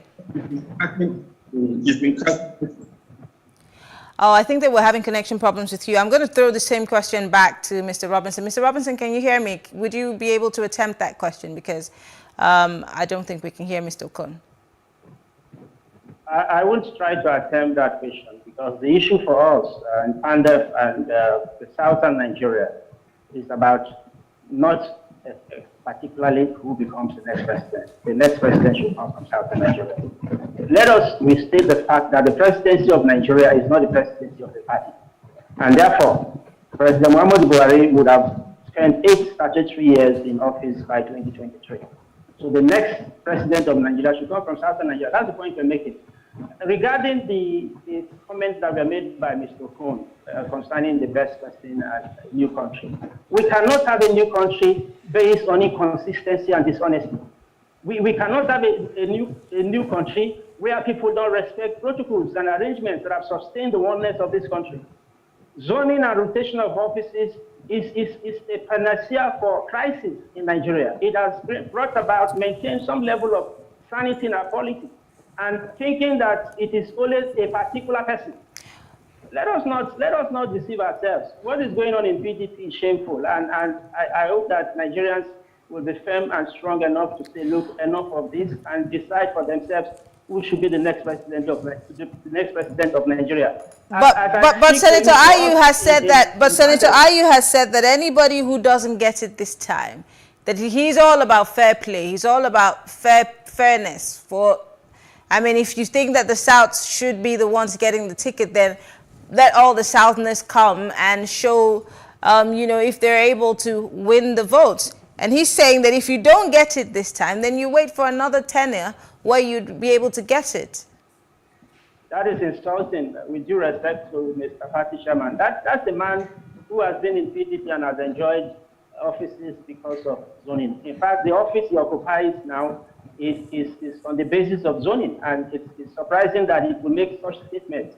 And with due respect to him, it's unacceptable. When we had 12 Northern aspirants in 2018, did anybody tell anybody to wait till 2023? Nobody.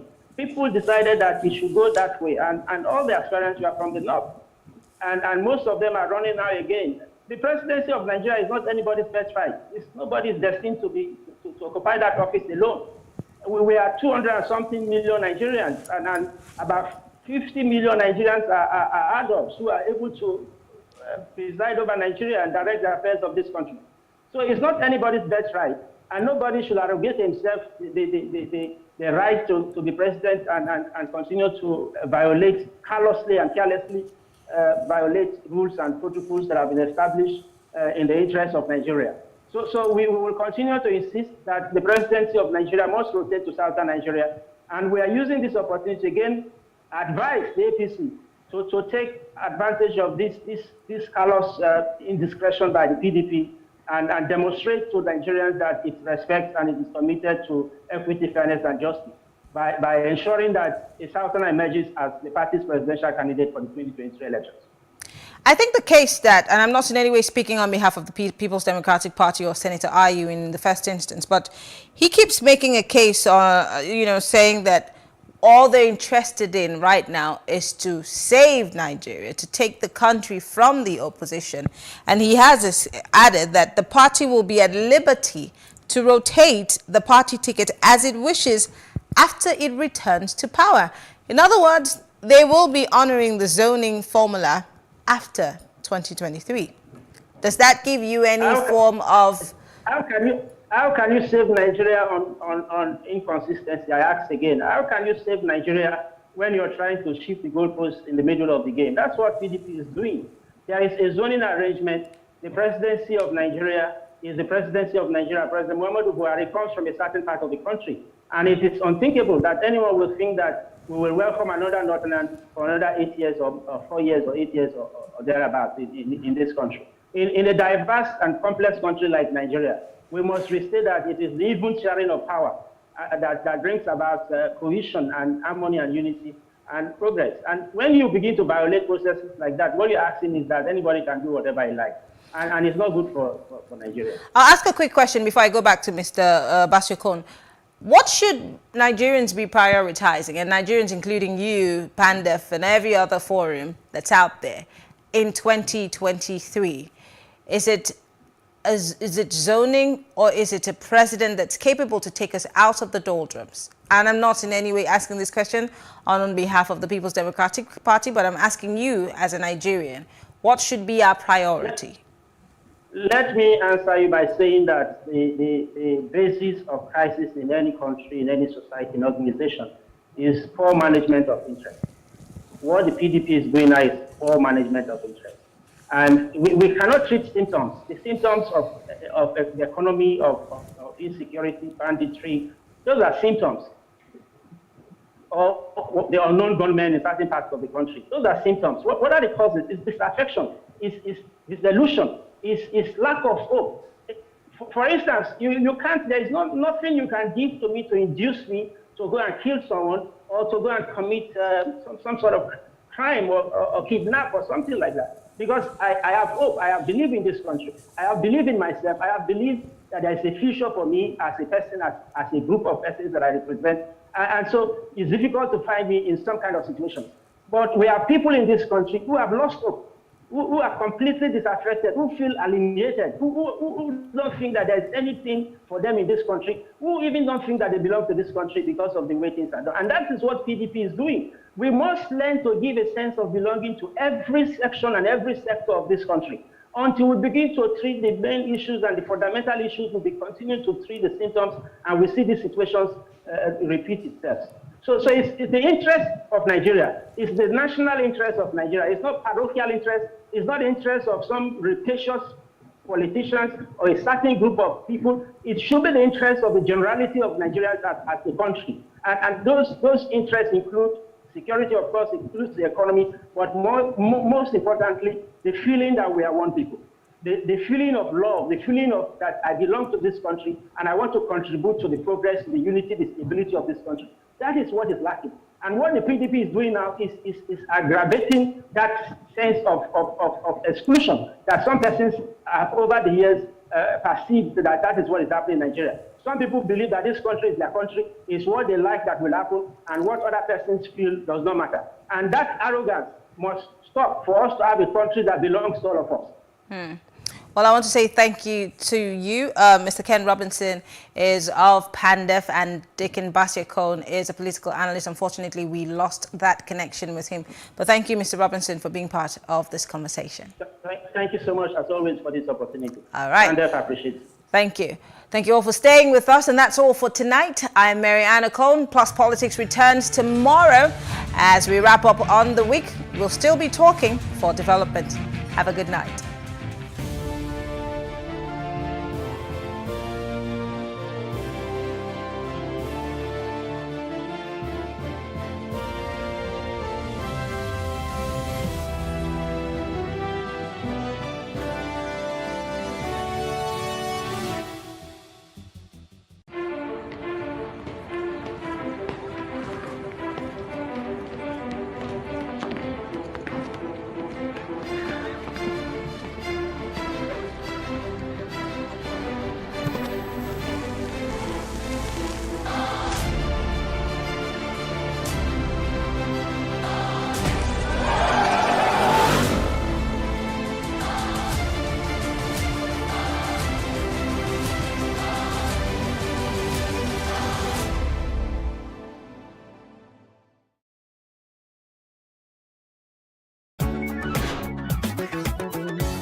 Top political presidential contenders for 2023 general elections. First, we have Bola Ahmed Tinubu. Focus on issues and be ready to serve Nigeria. It's all about service. Bola Ahmed Tinubu is a Nigerian and a founding member of the All Progressives Congress. He served as the governor of Lagos State from 1999 to 2007 and earlier as senator for Lagos West in the Third Republic. Tinubu became an activist campaigning for the return of democracy as part of the National Democratic Coalition Movement, NADECO. He returned after Abacha's death in 1998 and the beginning of the transition to the Fourth Republic. His terms as the governor of Lagos State have been marked as attempts at modernizing the city. After his term, Tinubu has retained his status as one of Nigeria's most influential politicians, as his allies often filled high offices. On the 10th of January 2022, Tinubu announced his intention to run for the position of president in the 2023 general elections. Another candidate is Rotimi Amechi. I will cause the amendment of the Constitution working with the National Assembly so that we can put the traditional rulers in the Constitution. You have a role to play in the insecurity. Rotimi Amechi is a Nigerian and a current Minister of Transportation under President Muhammadu Buhari. He served as Speaker of the Rivers State House of Assembly from 1999 to 2007 before taking up the governorship role in Rivers State, thereafter ending his tenure in the year 2015. To kickstart his political career, Amechi was appointed as the Secretary of the National Republican Convention in Ikwere local government area of Rivers State between 1992 and 1994. He also served in different positions, including Special Assistant to the Deputy Governor of Rivers State, Peter Odili, and Rivers State's Secretary of the Democratic Party of Nigeria's Caretaker Committee during the transition program of General Sani Abacha. On the 9th of April 2022, Amechi declared an interest to contest in the presidential election. Another candidate is Nyesom Wike. Give me this to know. Let me return power to PDP. Ezenwo Nyesom Wike is a Nigerian politician and a lawyer who is the sixth and current governor of Rivers State. He is an Ikwere from Romeo Ebirokum in Abio-Akpo, Rivers State. He is a member of the People's Democratic Party. He attended Rivers State University of Science and Technology. Wike was elected as an executive chairman of Abio-Akpo local government area from 1999 to 2007. He was appointed Minister of State for Education on 14 July 2011 and was later appointed Acting Minister of Education after Mrs. Rukayato was sacked. He later resigned before finishing his term to campaign for governor of Rivers State. In 2014, he won the Rivers State People's Democratic Party primary, defeating Dakuku Peter side of the All Progressives Congress APC and Tony Princewill of the Labour Party in the April 11 gubernatorial elections to emerge as governor. In April 2022, he announced his intention to run for the People's Democratic Party nomination for President of Nigeria in the 2023 presidential election. Next on the list is Peter Obi. The children will be in school. We will pursue the country. We'll move in the right direction. Peter Obi is a Nigerian politician and he was the former governor of Anambra State, serving from 17th of March 2006 to 2nd of November 2006, from February 9, 2007 to 29th of May 2007 after his impeachment was overturned. Although a fresh election was held on 29 April 2007, he was reappointed governor on 14 June 2007 after a court ruling that he should be allowed to complete a 4-year term. He was the youngest chairman of the Fidelity Bank PLC and was appointed the chairman of the Security and Exchange Commission by President Goodluck Jonathan after the 2015 general election. He was the vice presidential candidate in the 2019 general election. In April 2022, he announced his intention to run for the president of Nigeria in 2023 presidential election under PDP. Another aspirant is Oluyemi Osinbajo. Formally declaring my intention to run for the office of the President of the Federal Republic of Nigeria. Oluyemi Osinbajo is a Nigerian lawyer, professor and politician who is the 14th and current vice president of Nigeria since 2015. A member of the All Progressives Congress, he previously served as Attorney General of Lagos State from 1999 to 2007 and holds the title of Senior Advocate of Nigeria. In April 2022, he announced his intention to run for the APC nomination for President of Nigeria in the 2023 presidential election.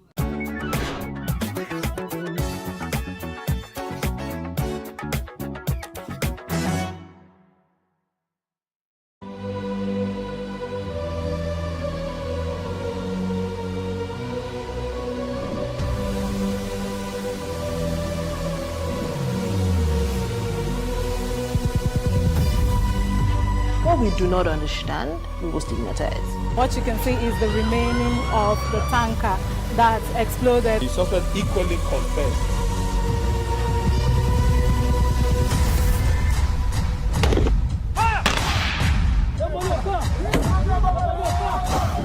A 500 naira they collect them. If you don't talk, then go beat you. Now 2,500 they pay.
Do better, economies do better. Those are the words of the former head of the International Monetary Fund, Christine Lagarde. According to the IMF, Africa's large economies like Ethiopia, Morocco, and Nigeria could add a whopping 35% to their economies by bringing more women into the workplace. But what happens when they do enter the workplace? Are they safe? Do they prosper? Do they do better? Think sexual harassment, fighting for promotion, for equal pay, for maternity leave, and the list goes on. If you're a woman, you've probably been there. Today, we want to look at the challenges women face while in the workplace. Hello, welcome to Our Voices. I'm Orion Itangishaka. Here with me is my co-host, Haiti Adams Fitzpatrick, Ayan Bior, and also joining us on our discussion today at the table is Kehinde Ajayi, lead of the World Bank's Gender Innovation Lab Youth Employment Research. Welcome, Kehinde. Welcome. Thank you. Thank you. And joining us via Skype from the Ugandan capital, Kampala, is Rita Akutwasa. She's the director of IST, Institute for Social Transformation, who I met while on travel in Uganda, the Pearl of Africa. Hi, Rita. Hello, hi. Thank you for being with us. I recently had a chance to travel to Kampala, Uganda, and talk with market women entrepreneurs in Kalere who are striving to grow their businesses beyond the market. They enlisted help from an NGO called IST, Institute for Social Transformation, to address some of their frustration about their work environment with the city of Kampala. Let's take a look. We're here at Kalere Market, Kampala, Uganda, where many women in this market are asking for their conditions to change. The conditions of sexual harassment, sanitary situation, childcare situation, that they need change.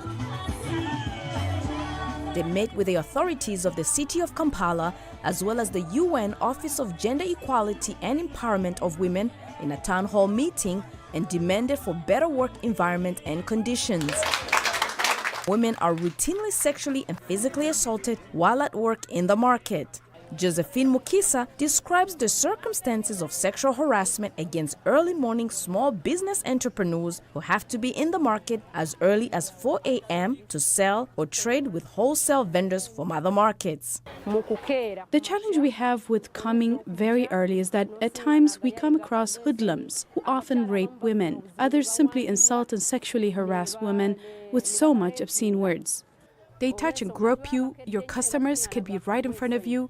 They would still grope your breast and your butt aggressively. When you tell them to stop it, they get irritated and start shouting horrible insults at you, even in front of your own kids. It's so humiliating.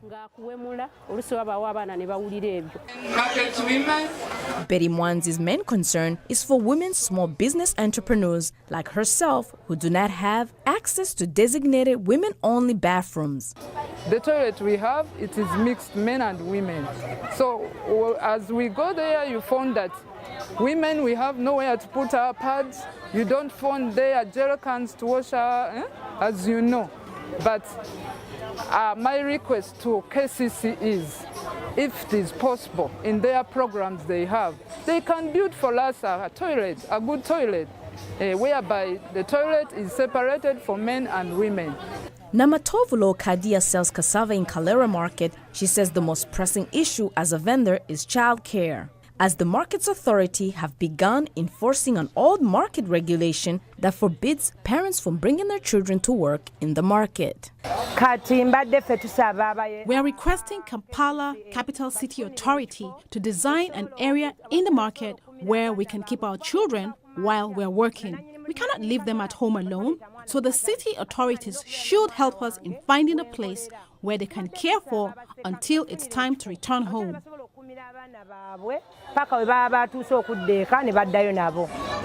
IST, Institute for Social Transformation's representative, says women have taken an important first step in coming together to demand action. I would start by answering that question to ask how important is the G7 coming together? How is important is COMESA coming together? How important would the European Union be coming together? So it's a whole question about collective organizing, collective voice, being able to identify yourselves as one and be able to fight issues that affect you on a common ground. Leocadia, however, is not very hopeful for the future. If Kampala Capital City Authority and other authorities implement what we have discussed, then we have hope for change.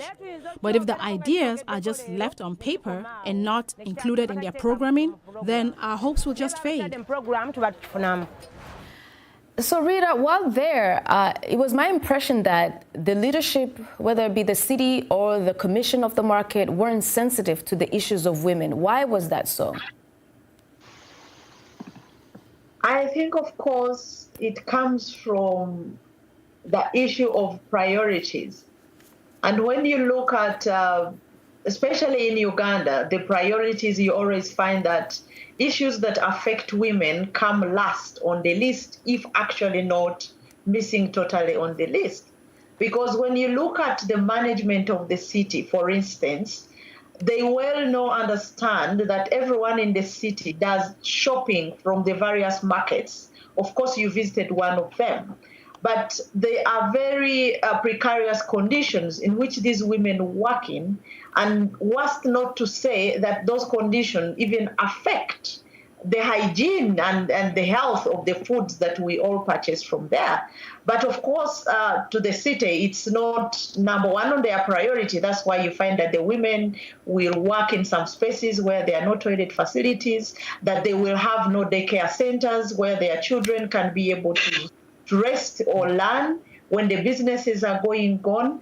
And more so to say that most of them are working under the scorching sun and the rain, that when it rains, they just want to work under such conditions that are not very favorable to their health, but also for them to attract the clients that they need so badly to be able to sell. In the Ugandan case, it sounds like it isn't the priority. But, you know, as you've heard in the story, there are sexual harassment issues, the not being able to have what to take their children. I mean, men have mothers, daughters, sisters. Why aren't they sensitive in your view? Oriane, for me, this seems like an issue that goes just beyond that marketplace. It's really, these are universal issues I think that women struggle with, whether this is in the informal sector or in the private sector. You know, I think we need to look at how to gender-proof, I really love this term, how to gender-proof our work environments, because we're bringing women into a workspace that isn't really designed with them in mind. Traditionally, these were just spaces for men. So we really need to think about how do we meet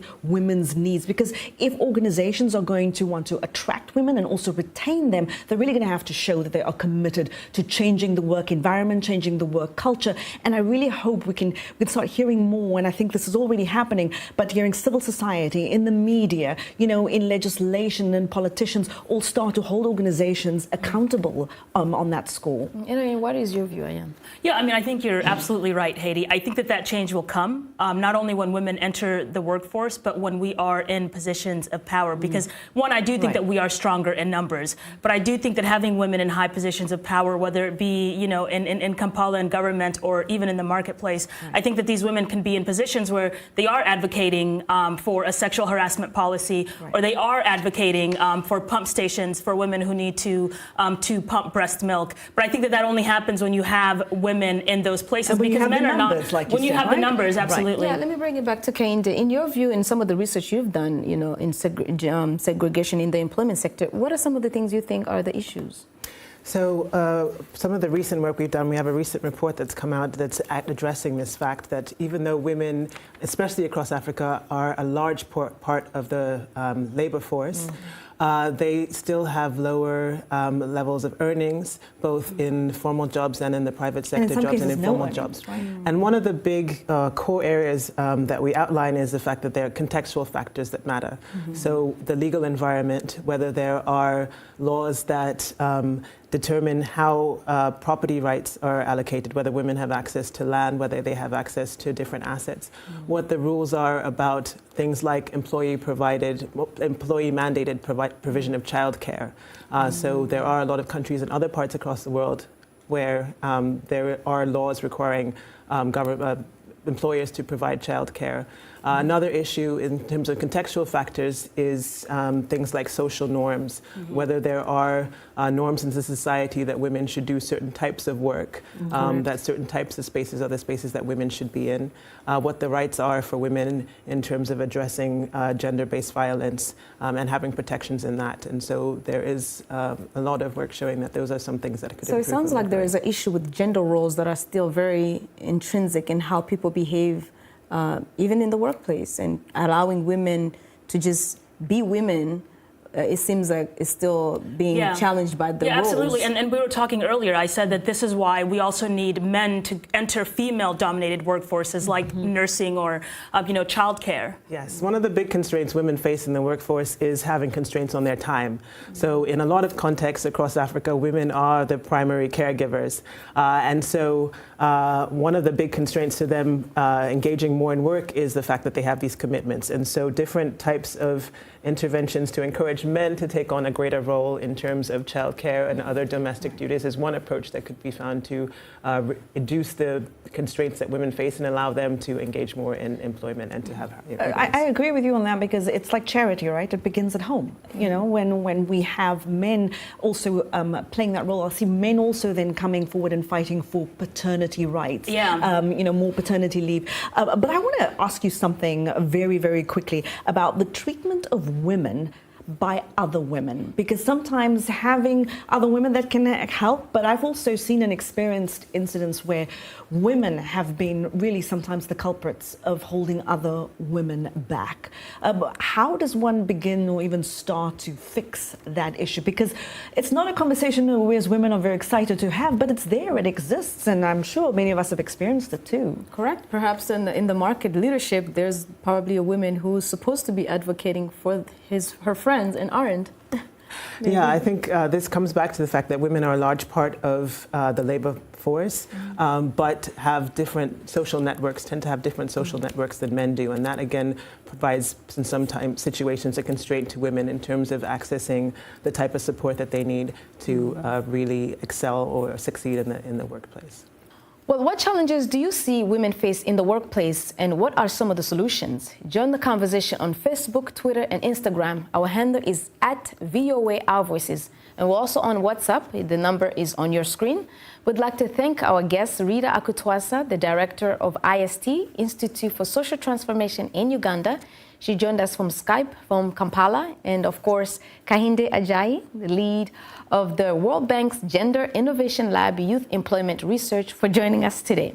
After the break, we'll switch gears a little bit to take a look at the wage gap for women and if it can be closed. We'll be right back.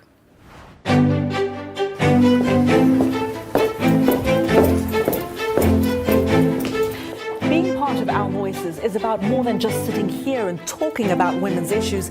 It's about listening to them and bringing their opinions to the table and making sure their voices are heard. Because our lived experiences, our stories, and our voices will help shape the next generation.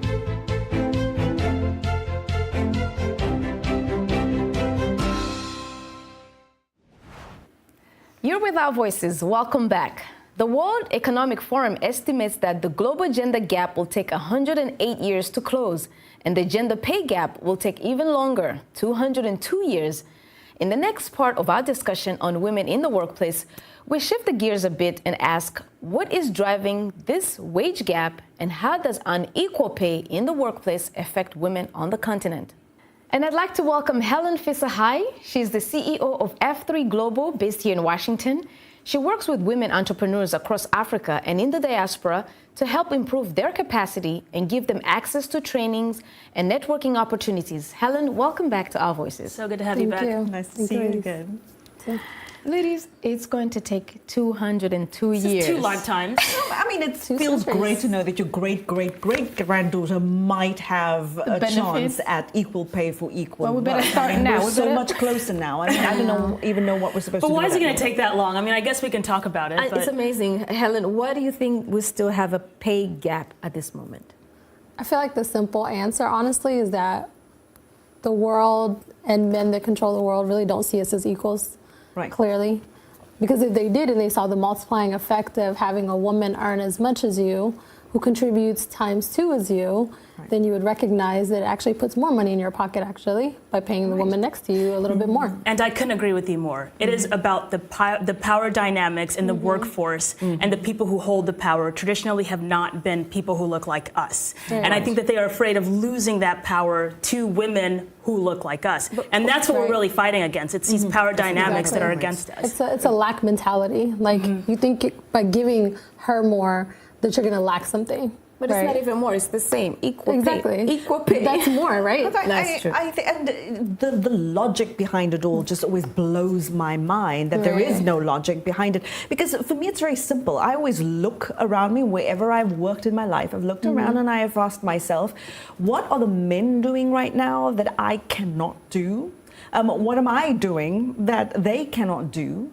And, you know, is there anything that they do better than I do? And if the answer is no on all of that, why on earth am I being paid less? So that's always been, I mean, even when I was younger, I wasn't as outspoken about it as I became later in my life. But we've got to push for this harder every single time, especially because it doesn't make sense. And I think that we also have to know our worth, which is something that I think a lot of women really struggle with. I totally agree. I find that when I have male clients, even if they're startup businesses, they're so confident in their business and they're so like, yes, I deserve to get paid $250 an hour. I'm like, really? You just started. So what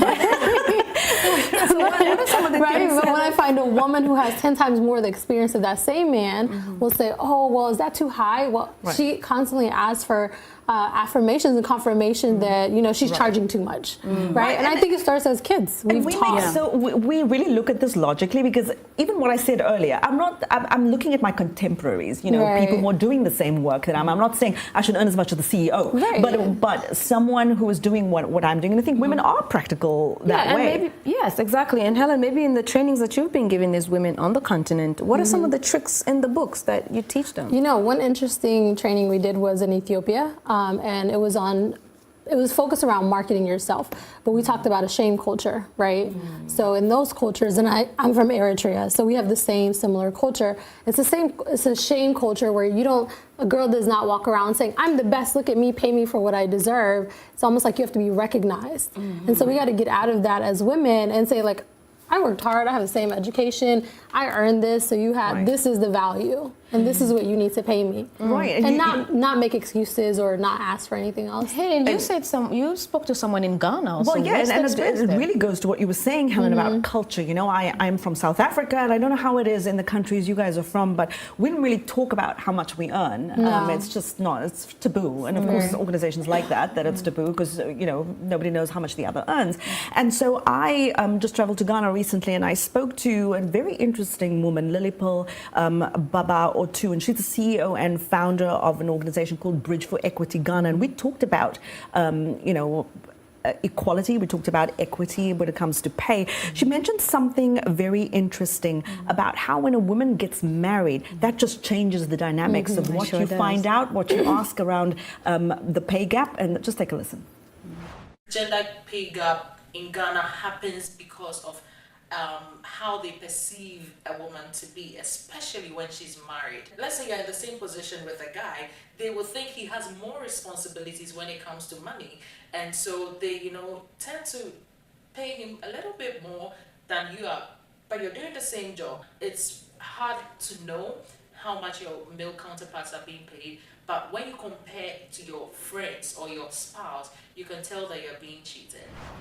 And this is so fascinating to me, because Lily Pearl also said organizations are going to have to come to terms with the fact that women are becoming the breadwinners. So you shouldn't just assume that a woman in the workplace is necessarily because she's married, she's being taken care of by a man. Those dynamics are changing, and everybody just better get with the program. And something else that I think needs to change is I think that women need to be more comfortable negotiating their salaries. And I wanted to ask you about that, because I've read in a lot of places that women just don't negotiate for their salaries. Have you heard of this? And what's your advice to women who might be trying to negotiate for their salaries? No, I agree. A lot of women don't negotiate. I have friends, I have clients who don't even negotiate the terms of the contract because they're a little bit scared, right? They feel like maybe they're grateful for whatever the situation may be, but again, it goes back to knowing your value and knowing the value of the work that you're producing. And then stick to that. But are the leadership, the bosses also at least sensitive to women in the workplace? I would love to say that they are, but I don't think so. And remind them. If you're able to pull up your work and show what you have done, I think it's a great refresher. They come back to you though, right? And teach them. I try to teach people lessons, right? So if you don't hire me the first time and you go and hire someone who is my male counterpart who's going to charge you 10 times more but deliver less, you're going to come back to me because you know my value. And then you charge me more. Then I charge you more. That is so interesting. We'll have to stop it right there, ladies. I'd like to thank Helen Fisahai for joining us once again. It's been a pleasure. Always a pleasure. Thank you, Helen. Great to have you with us. Helen Fisahai is the Principal Chief Strategist of F3 Global LLC. Well, after the break, we'll introduce you to our woman to watch. She'll share her personal story of harassment in the workplace. That experience ultimately forced her to quit her job and motivated her to start a non-profit that now advocates for women in her native country, Mali. We'll be back in a moment.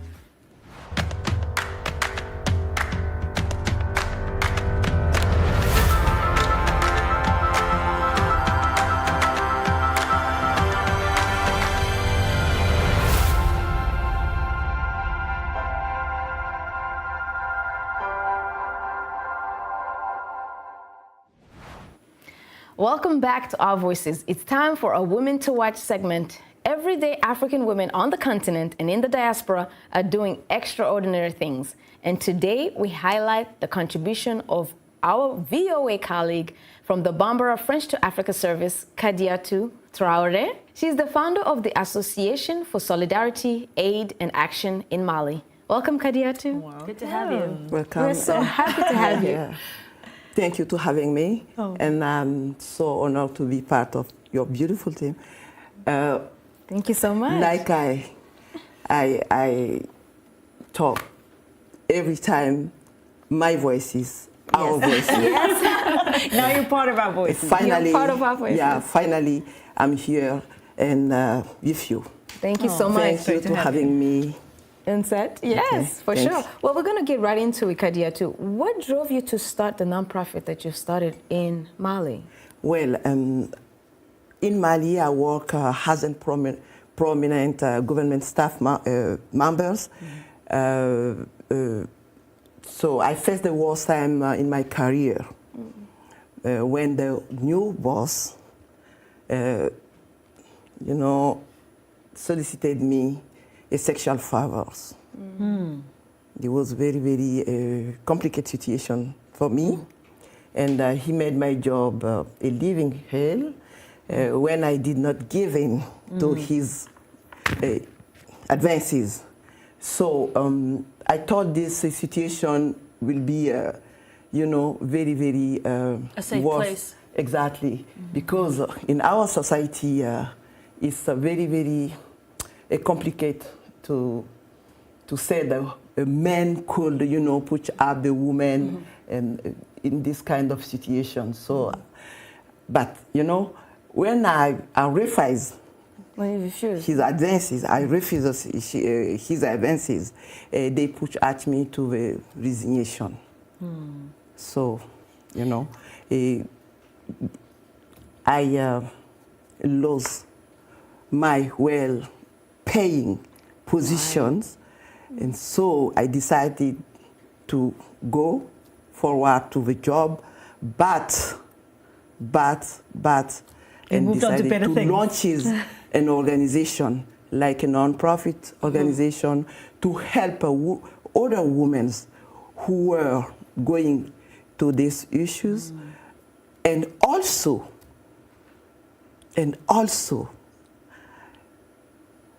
I would like my voice to be heard. Kadiatu, I really have a lot of respect for your generation because you guys really laid the groundwork for young women like me. We come into the workforce now and we know what our rights are. Right. It's in large part because of the work that you have done to fight for your own rights in the workplace. And I wonder, looking back at really your career, when you look at the workforce now, do you think that we are where we're supposed to be, or is there more work to do? Oh, yes, of course, because I was talk to myself and said it should be started by something, The women do not react to that kind of situation when it's happening. But I said to myself that I took that decision to myself and said, and maybe I'm gonna get some voices added to mine, and fighting against that issues. Speaking of that, did you get any support from either family, community, or anywhere else? A very few support. Did people fight you back? A very few support. Friend of mine told me, you have not to do that. I say, why? When I said why, I asked why, she said, you know what I'm talking about it. You know where you're from. You have not to do that kind of, create that kind of a situation, because it could be another, create another problem to you, to yourself, and to your family also. But I see. Well, Kadiatu, that was a big frustration for me, and I decided, to express my frustration and to just tell to people, we have a right. We are women, and we have a right in the society. Thank you so much, Kadiatu, for sharing your story with us. Well, Kadiatu, because you used your voice, I'm sure you have emboldened a generation of women to use their voice as well. And we also want you to use your voice. Who do you think deserves a shout out? Use the hashtag VOA Our Voices and tell us who you think is a woman to watch in the fight for a better workplace for women and closing the wage gap. Also, be sure to watch Our Voices on the VOA website, where you can find the world's top news stories. And we leave you with a quote from American journalist and the niece of the late U.S. President John F. Kennedy, who signed the Equal Pay Act into law in 1963. Maria Shriver used her voice to say, when we pay women less than men, we're telling women their work isn't as valuable. We're all equally valuable, and we should be paid equally. And that's our final word for this week. I'd like to say thank you to our guest, Kehinde Kenny Ajayi of the World Bank's Gender Innovation Lab Youth Employment Research, Rita Akutwasa, Director of IST, Institute for Social Transformation, and last but not least, Helen Fisahai, CEO of F3 Global LLC, and also Kadiatu Traore. Thank you so much. Thank you for having me, and I really appreciate it. Yes. On behalf of the Voice of America, along with my colleagues, thanks for tuning in to this week's Our Voices. I'm Orion Itangishaka. Good day.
wait for upcoming artists to blow in Nigeria.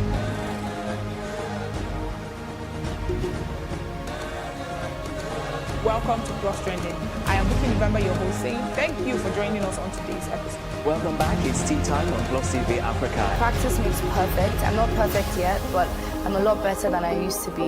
He's a king. He's entitled to marry 100 if he wants to.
Welcome to this edition of Timeless Conversations. My guest today is a person, I don't want to say a young man. I believe when you say a young man, you are just saying know your space too. But is a man I met about 15 years ago. It was a chance encounter. He's a very serious entrepreneur. He has a lot of energy, and if he loves anywhere, he loves the country. Nigeria. Alfred Okoro, you're welcome. Thank you, sir. Nice to see you. Yes, sir. You're looking all sharp, sharp, sharp. Well, welcome. I asked you to come on this conversation set because whenever we sit down to talk, the passion I see in you about development, about Nigeria, about getting things right, I feel should be shared with more people than just in our small talk session. So let's meet who Alfred Okoro is. Wow, okay. That's a summary, right? Yeah. My name is Alfred Okoro, and was born and raised here, and luckily migrated to the States at 18, did my college, and came back in 2005 to start a business going into the broadcast media. Fast forward to that, which is when we met, and moved back in 2016 when I got married. And since then, still have this itch that I can't scratch that is bringing me back. There's still that itch. The Yes. itch is called Nigeria. Yes. Why Nigeria? It's home. I don't know how else to explain it. To me, Nigeria is home, regardless of where you go. And I feel that when you consider a place home, everything else is temporary. So, being in the diaspora is temporary. Your home is Nigeria, wherever you go. Okay, but as someone who has tasted both sides now and you're back in the States, yet you still want to come to Nigeria, don't people ask you, what do they do you? Every day, my mom does, my wife does, and my kids are not grown up enough to ask me, but I'm sure they will someday. But the fact remains that this country is filled with possibilities. It's just mismanaged. Mismanaged in what sense? No direction. And by no direction, I simply mean that the whole entity, I'm not sure we know what Nigeria is. I think it's just being called a name. Nigeria. We're divided, a nation divided. That's my perspective of it. And from that angle, I look at possibilities. There is nothing that is not here. Absolutely not. The Nigerians here seem frustrated. Everybody wants to leave. And the moment they cross these waters, they excel. Both Yoruba, Igbo, Hausa, South, everybody in Nigeria. We've been ranked the most successful ethnic group in the United States. Why is it that we excel there but not at home? It can only lead to the direction. But what do you think can be done to fix that misdirection or lack of direction? What? Well, for me, just like when you speak with everybody, everybody identifies problem. It's easy to identify a problem. A little kid today can identify the problem with Nigeria. I just don't think we have gotten to the point where we're fed up to say, you know what, let us make this place a home. Let us call it a home, not just a place that we find ourselves in. You know, something that has been curious about you is that all the while that I've known you, I've never heard you say something like, let's go our separate ways. No, I do not believe that. I completely believe we are better together. The beauty of this country is the diversity. Can you throw more light on that? Absolutely. If you ask the normal person, the greatest country in the world, it's called the United States. Who's an American? There's the Indian, there's the Chinese, there's the Asian, there's the African, there's everybody. Our diversity makes us the better. I believe so. I will be one of those to tell you I do not believe this country was designed to succeed. But so what? This is the card we're dealt, and we have to play that card. But then, even if it was not designed to succeed, can't those who found themselves in there with the benefits of education and vision make it succeed? Well, education is not knowledge. I feel that we, so far, are individualistic. And that still comes to nobody has defined this entity called home. By we, do you mean all of us as Nigerians or particular ethnic groupings? Every single one of us. I do not believe we call this place home. And I say that because where in Nigeria would you say is world standard? Despite all the resources. You look at the South with all the oil there, it's like a dump, unfortunately polluted. You look at the North with the massive land up there. What are we producing out of it? You look at the Southwest with the waters. What are we doing with the marine technology? So for me, I always use the we so as not to isolate everybody else. And I strongly believe that the problem with Nigeria is psychological. I think what we just need is a psychological reorientation. We have the ability, we have the knowledge, we have the talent. We're just not being harnessed and directed properly. I always share with people the thought that what we need is a psychic reorientation in Nigeria. And I'm glad you said so too, but I want you to throw light on how that can happen. The orientation being that I think Nigeria has had leaders, by the true definition of it. My problem with those leaders is that they happen to be regional leaders, not national leaders. And that makes a whole difference. If you have 3 major ethnic groups, no disrespect to the other minor ethnic groups, but if we were to just work with 3 for the sake of our conversation, an Igbo leader is more concerned about the Southeast. A Yoruba leader is more concerned about the Southwest.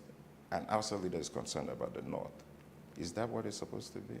If you preach what Nigeria, it shouldn't matter where it is. Any kid from the South, not interested in marine or anything with petrol, go and find where it is. You should be able to move. And for me, psychological, I believe this state of origin word is counterproductive. I feel, first of all, if I ever get the opportunity to advise anybody or to talk to anybody, we should make a state of residence. It doesn't matter where you're from. Hold that thought. We'll take a break now. When we're back, we'll continue with Alfred Okoro on Which Way, Nigeria.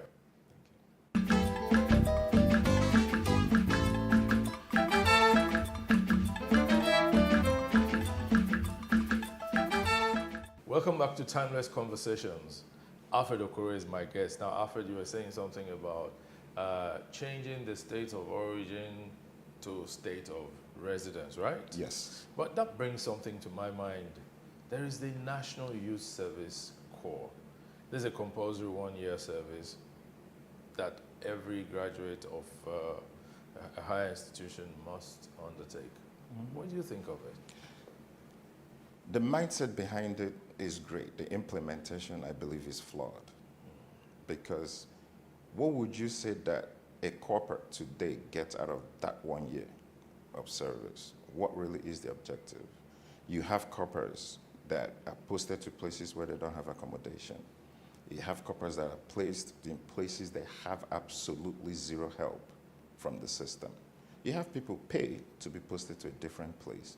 I mean, it happens everywhere. I just believe the implementation of the system is flawed. And by the state of residence, I don't think that a Yoruba or an Igbo boy born in Kaduna, it doesn't make you less of an Igbo and a Yoruba boy, but you are from Kaduna. Why? I believe you protect where you call home, your organizational behavior. I was born and raised in Enugu State, but my parents are from Imo. Where do you think I actually know? Enugu now. But I can't do anything in Enugu State. I have to go to Imo State. Are you kidding? No, but isn't that the law? Is that the law now? Lagos is a little different, because I understand that in Lagos, it doesn't matter, you've had senators or anything, but that's not practicable in any state outside of this. Legally, you can do something, but you are not from there, this indigenization concept. And I feel that makes people grow where they have no passion for. Let's look at that in law enforcement. You take a northern policeman, let's say a policeman from Kaduna, post him to Ogun State. His family is in Kaduna. He's the only one in Ogun State. There's a shooting somewhere, very violent shooting. What real interest does he have to interfere? What does he have to lose? Now, hold that thought. If his kids and his family are residents of that state and there's a problem, what do you think he would do? It doesn't matter his tribe. It doesn't matter his region. That's his home.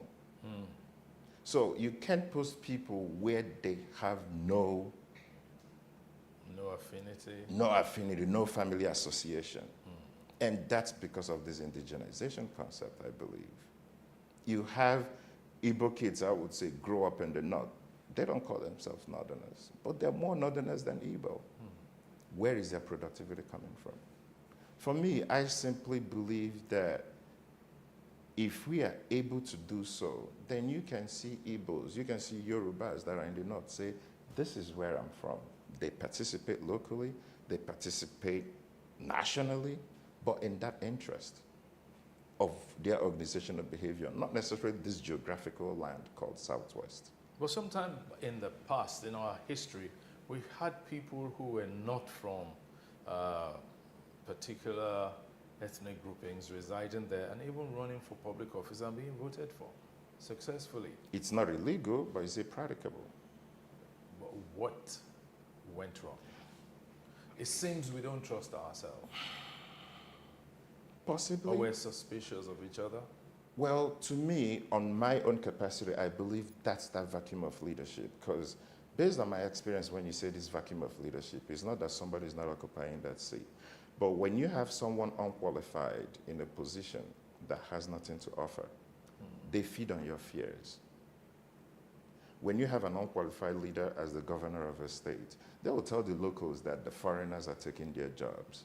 Now, without those foreigners, would those jobs exist in the first place? What kind of jobs are we talking about? So it boils down to leadership at the end of the day. Regardless, I think every other issue we're identifying as symptoms of a problem.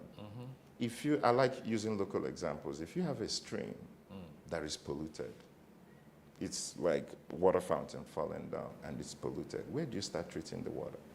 From the top. You have to start from the top. Regardless of what you do on the bottom, the dirty water still comes down. We have to go all the way upstream. Is it going to be overnight?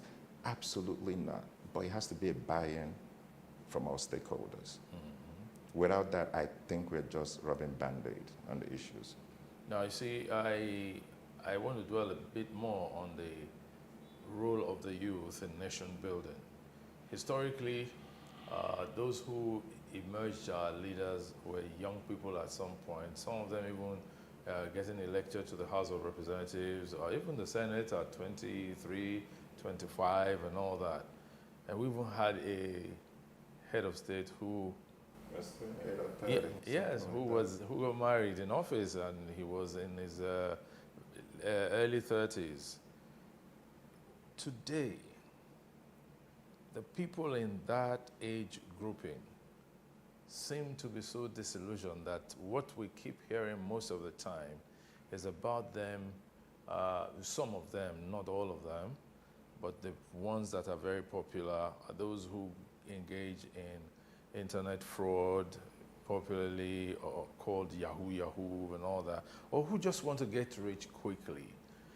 Do you think if the National Youth Service program were overhauled, there could be something in it for the youth to assist them in looking forward to a very good future of service?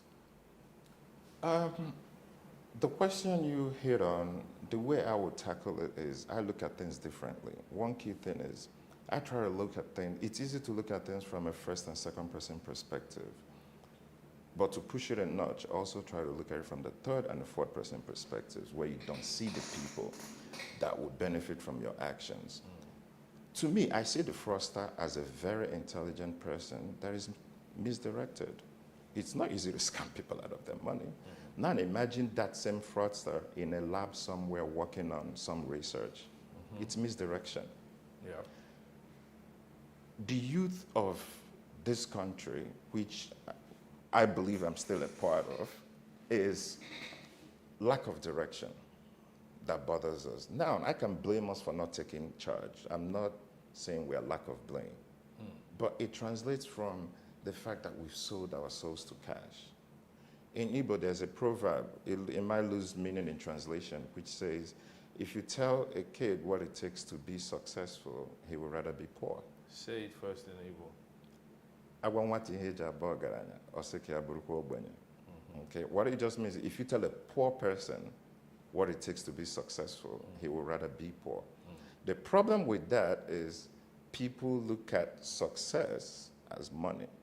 That's a literal translation. But it's a proverb, which means it's not supposed to be a literal translation. Now, if you flip it, that word success could be anything. It could be being a great father. It could be being a mentor, being a teacher that graduates all your students of your class and make sure that they advance. It could be anything. It could be a businessman that takes care of people. It could be an orphanage that gets kids placed. That's success.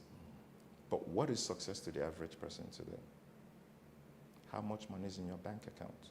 I'm not taking away the merits of economics, but the point is that we have translated success as cash.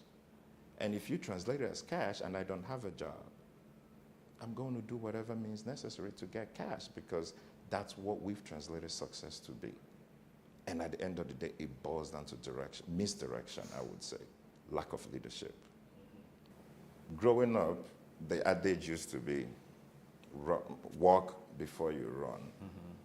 Technology makes it, you don't necessarily need to walk, you can run. Communication has been hastened, but are we really following? I don't think we are. Look at internet penetration in the country. I wouldn't say it's where it is currently. I believe investment in technology, absolutely. I don't think we are where we are technologically to be able to do anything else. But technology should play a role, and that's where the youths are involved. Mass communication is easy now. You can literally reach masses with a tweet. It matters. But also, it comes with its own problems. Fake news. Fake news. Fake news destroys more than bullets because it poisons minds. So as much as I'm very pro-technology, I believe in technology that is checked also. That's where I am. Everything that has a positive also has a negative. We have to be in the in-between. Still talking technology, you know, I know that, for instance, in our space, the media space, a lot has happened. You have more people now who watch stuff online than like 10 years ago. Or like even than 3 years ago. But you find that most people still need to subscribe to pay before they can use certain apps and all that. Is it just because it's here in Nigeria and the cost of data and all that? I wouldn't really say it's because it's Nigeria. I think it's an economic model. If I build a platform, it's all purely economics. I wouldn't fault someone if they make something free or if they make something to pay. I think if you make yours to pay, it creates me an opportunity to have one that is for free. So for me, I don't think that is our problem. I just don't think that our governments, I'm not specific to any level. I'm not saying general. I actually prefer to call him general. I don't think his government is at fault in terms of technology penetration or anything like that. What I just think, we don't have a roadmap to be inclusive. What is our rural technology plan? You go to some places, there's no cell reception. But other countries now are making sure that everybody's online to be able to be reached for whatever reason it is. Where we're going with technology, honestly, I don't even think that's the first step. I think we just don't have a roadmap. And personally, I religiously believe for us to get anything right, we have to go back to the drawing board to define this entity called Nigeria, because it's not working. We'll continue with that definition very soon. We'll take a break now. Thank you.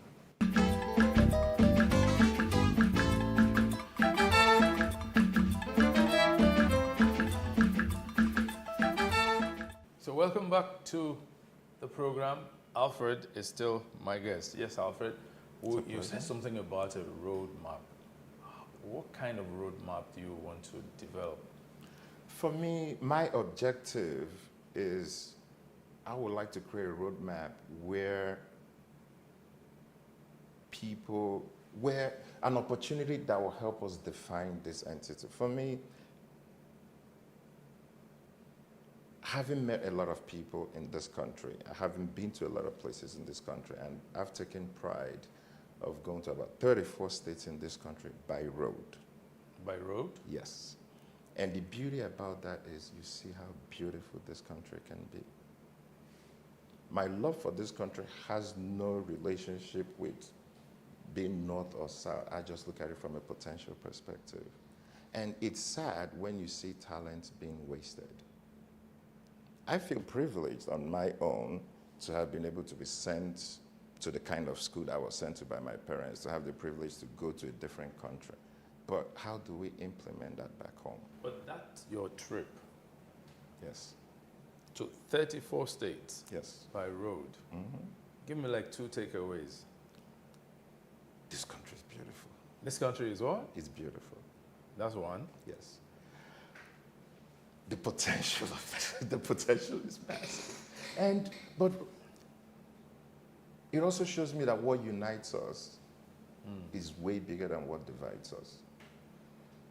That's deep. Our similarities are way more than our divisions. Our divisions are probably language, religion. Yeah. How does that stop us from integrating? But the unification possibilities that we have in this country are huge, humongous. In about, say, 50 years, if that were possible, how would you forecast Nigeria would be? First of all, now I want to go back to walking before we run. Ah, okay. Okay, because just like Wi-Fi technology, somewhere at the back, there is a cable. I don't think we can progress the way the system is set up. I do not believe so. Because if you look at a typical Nigerian, you see eyes filled with hopelessness, and that is a problem. If you bring a typical Nigerian that's probably not from what we'd call the middle class or the upper class and whatnot, what is their hope? What are they looking forward to? When you identify the word Nigeria to them, what does it mean? To me, it's hopelessness, and that is the drive. But how do we address this? We have to sell hope back. Sell hope back? Yes. How? By redefining Nigeria. I'm not saying it's... Number one is, if it was easy, it would be a cakewalk. It would be a child's play.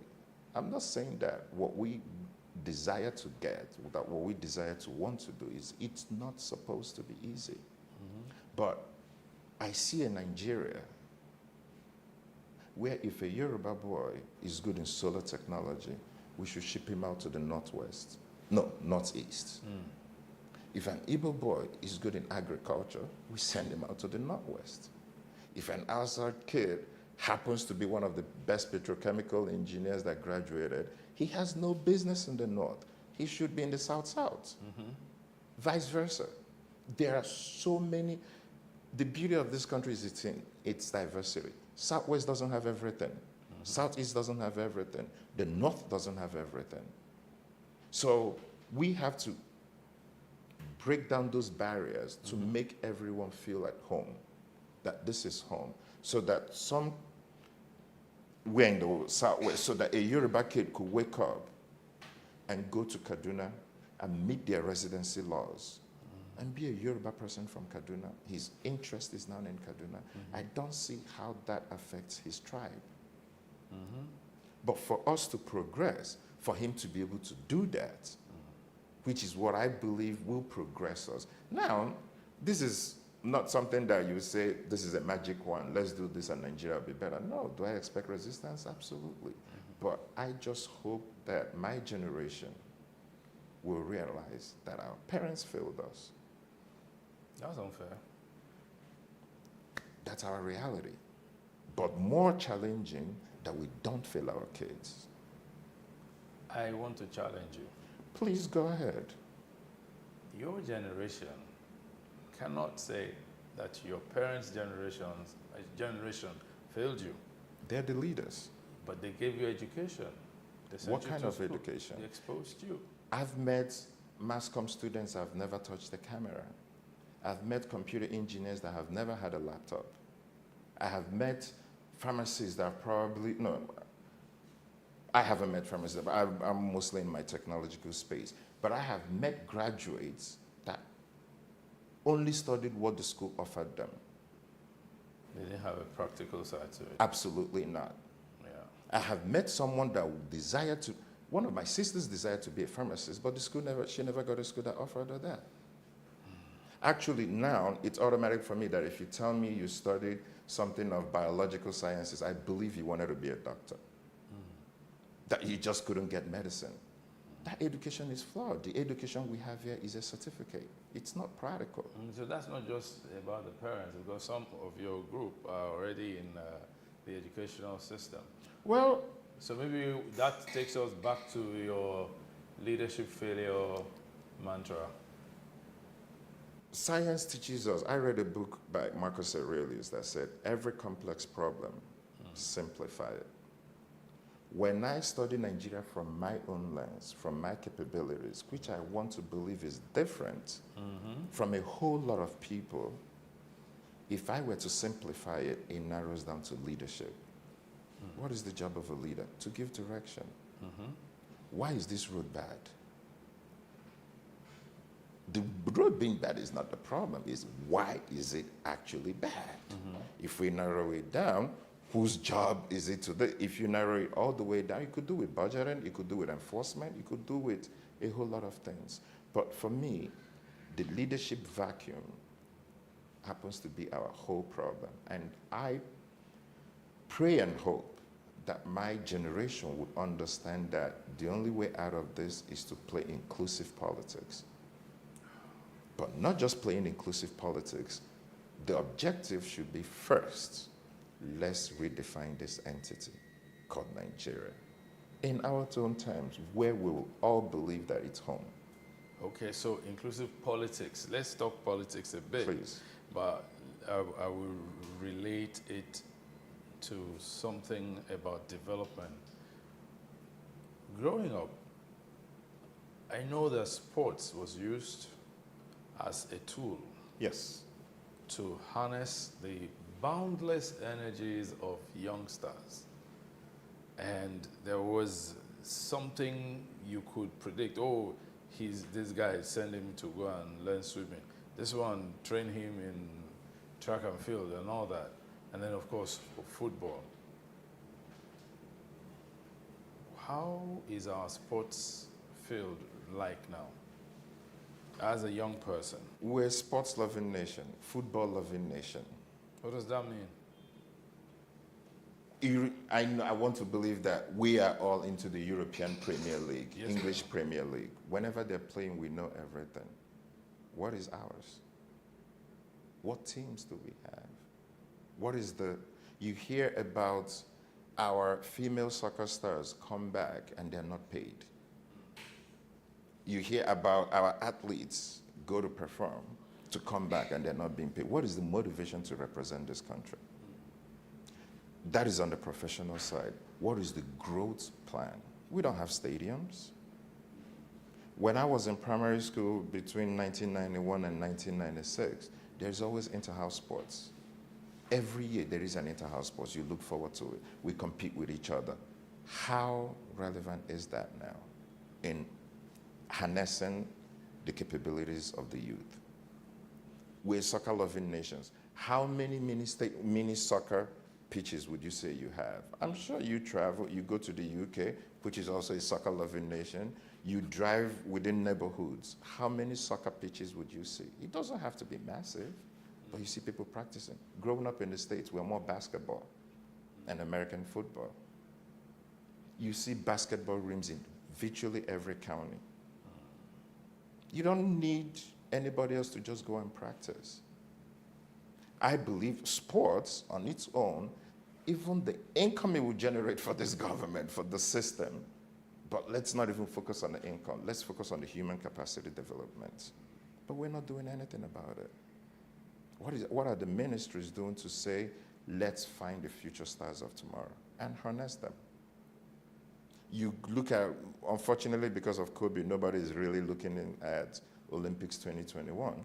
But I remember in 1996 in the Olympics, you can identify more than 20 Nigerian names born in Nigeria, not born abroad, born in Nigeria, that naturalized on different countries, just so that they will have the opportunity to participate. Why should that be the case? We are pushing away doctors. We're pushing away lawyers. We're pushing away professors. And in the same space, other people are coming in. Who are those people? Do they see this place more as a home than we do? I don't know. I don't have the answer. But I genuinely believe that running away isn't the solution. But I can share their pain. I can share the pain of a 21-year-old or a 22-year-old that's probably the oldest in their family with no job, with a supposed degree and no job. What is he or she supposed to do? The parent might be retired without a pension. Is someone being penalized? You see a government official or a pension commissioner or whatever loot the pension. I'm particular about the pension because that is the livelihood of families. What happens to him or her? What is this down effect of those? What is the downstream effect of ruining the pension system? That's the kind of thing that will lead me to ask you about the impact of discipline. That's personal and corporate discipline. In our society, everything seems to have fallen apart. You can relate it to, I honestly can't even say it's one thing. I genuinely believe we have sold our souls to the concept of cash. Cash is king. Whatever you have to do to make money. I have zero problem with economics. I have zero problem with the pursuit of your happiness. I actually religiously believe that. And if I get the opportunity, what I want to sell people is more strength in your pursuit of happiness, whatever your happiness might be. I can't make you to do good things, but I can punish you for doing bad. The limits to where we have decayed as a nation, I can't put a hand to where it is. But I can say it started from the erosion of the local governments. Okay, but then what about the home? What about the home? Discipline starts in the home. Yes, discipline starts in the home. And let's say, for example, a mother is supposed to discipline a child. Fair enough. Is the mother at home? Where is she? What if she's working? What system do we have? I don't think it's a one-size-fits-all. I do genuinely believe that, yes, family plays a huge part in a child's upbringing. But for me to judge a parent, I have to know where you're coming from. In trying to know where they're coming from, yes, you must also try to understand, I mean, what the basic thresholds are for us as a society. What's acceptable in our society today? Everything is. Everything goes. Then we're not going anywhere. That's the decay we have. Let's use driving, for example. Yes. How do drivers here behave? What's the punishment? There's no price to pay. But the same person, would they do that in front of the cantonment gate? The same driver that would come here, double park, block the road, no care about the backup of traffic or whatever, run a red light, would they do the same in front of the cantonment gates where the military are? Price and punishment. Well, so then it's there's no price to pay for anything goes in Nigeria today. I believe that even the individual should be able to say, this is beneath me, I'm not going to do it. But then you're taking away the concept of being human. As human beings, we will do whatever we'll get away with. If not, there wouldn't be laws. The law is there to enforce what we desire as a society. So now, imagine a young person, well, a person, let's not say is young or old, a person who wants to be involved in politics but who has no personal scruples and all that. What kind of politician is that going to be? That's a tough one. Yes, it is. Because it's intrinsic. My motivation didn't come from anybody. My motivation came when I realized that I mustn't be the king. I mustn't be the number one. Because speaking with my colleagues, speaking with a bunch of friends, speaking with people I believe that are opportuned, the bigger problem that we have, I don't know if it's a black problem, but the biggest problem we have, nobody wants to be willing to pay the ultimate price. Nobody wants to do anything they will not enjoy the benefits of it. Nobody wants to start anything that they will not live to enjoy, which is a big problem because life has a weird sense of humor. Yeah. I could start something, and Martin Luther King, did he see the civil rights he fought for? No, he didn't. It actually got propelled after his death. So do you think his wife was happy about that? I bet you not. She wants her husband, probably. I don't know her, but I want to assume that she wants her husband. For me, like I said, the itch that is itching me is a selfish interest. Very selfish. It just happens to be that this is home. I'm not doing it because I love anybody else. I'm not doing it because I love the people. I'm doing it because I want my home to be better. You want your home to be better. You want your people to and be better. And if you're an occupant of my home, your benefit. Okay, so now let's localize it. You're from Imo. You schooled in Enugu, more or less grew up in Enugu. But what you would like to do, your circumstances will prevent you from being able to do it in Enugu. That's the truth? Like I said, it's, for me, let me just say something. I hope it doesn't take us away. Yeah, we're I think still a few years back, Abia State was created from Imo. But the Abia State governor told the Imo State teachers or something to go home. I had a problem with that. These are people that have lived there all their lives. But that's the issue that we're talking about. Enugu State and Anambra, this indigenization concept of somebody telling you you're not from here. How can you tell someone that have lived in a place all their lives that they're not from there? There are Igbo people in Lagos that are more Igbo than some Yoruba people that probably have never lived in Lagos. My wife was born and brought up in Lagos. She speaks more Yoruba than Igbo. You would actually think she's more Yoruba until you probably hear her name and last name and whatnot.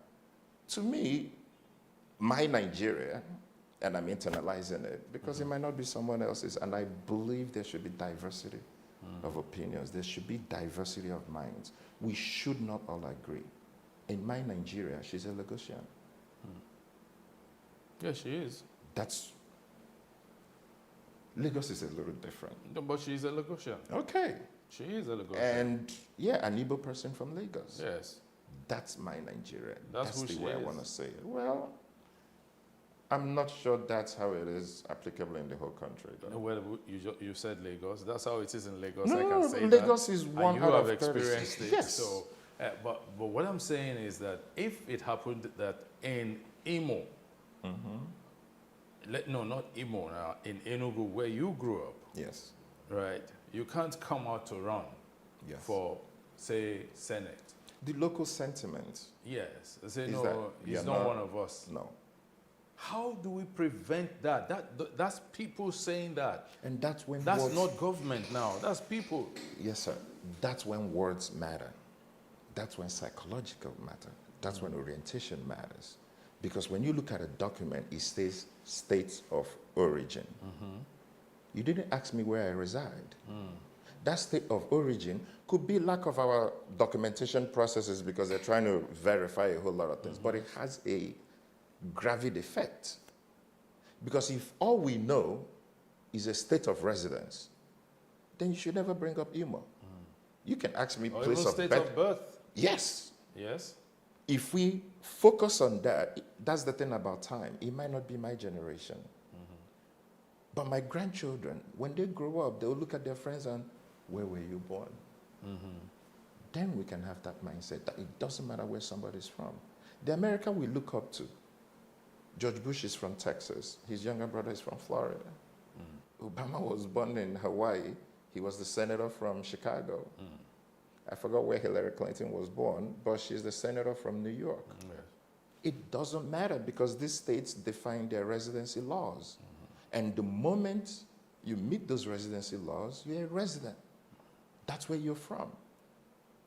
That you were born in America, you're an American citizen, not a state resident.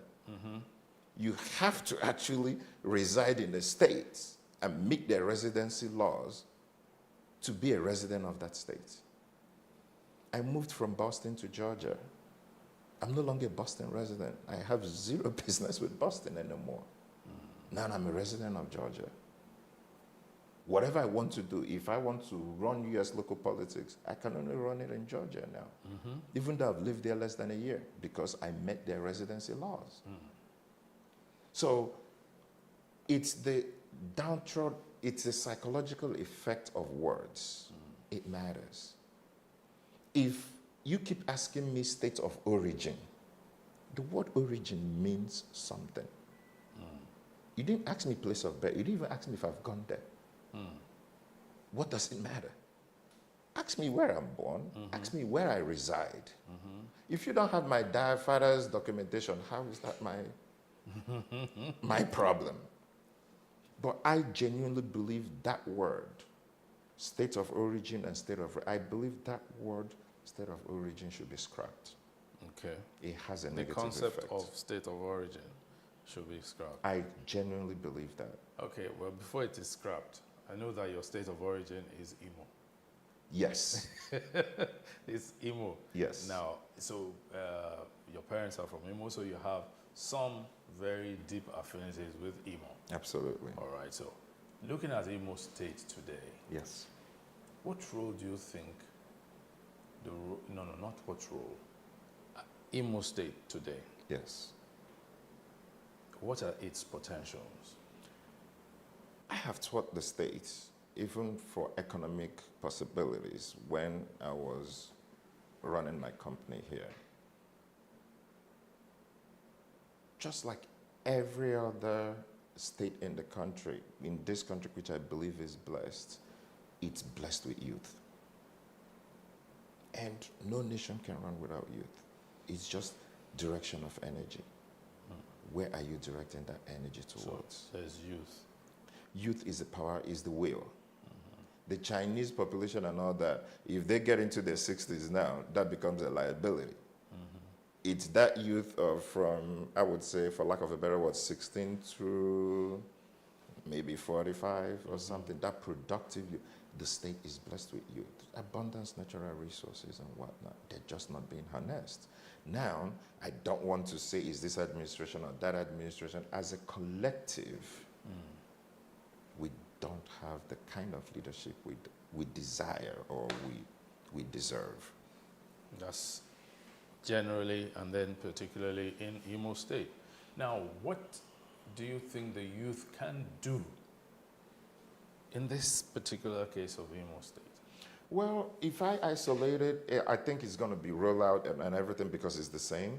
But if we trace back a little bit to the End SARS movement, what I got out of that movement is the power of organization. Now, I'm not talking about the end results or what started it, but the power when people come together.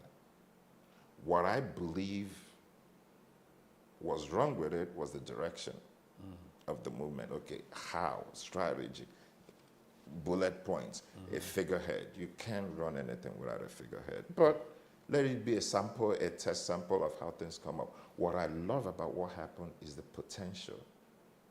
When people come together, what can happen?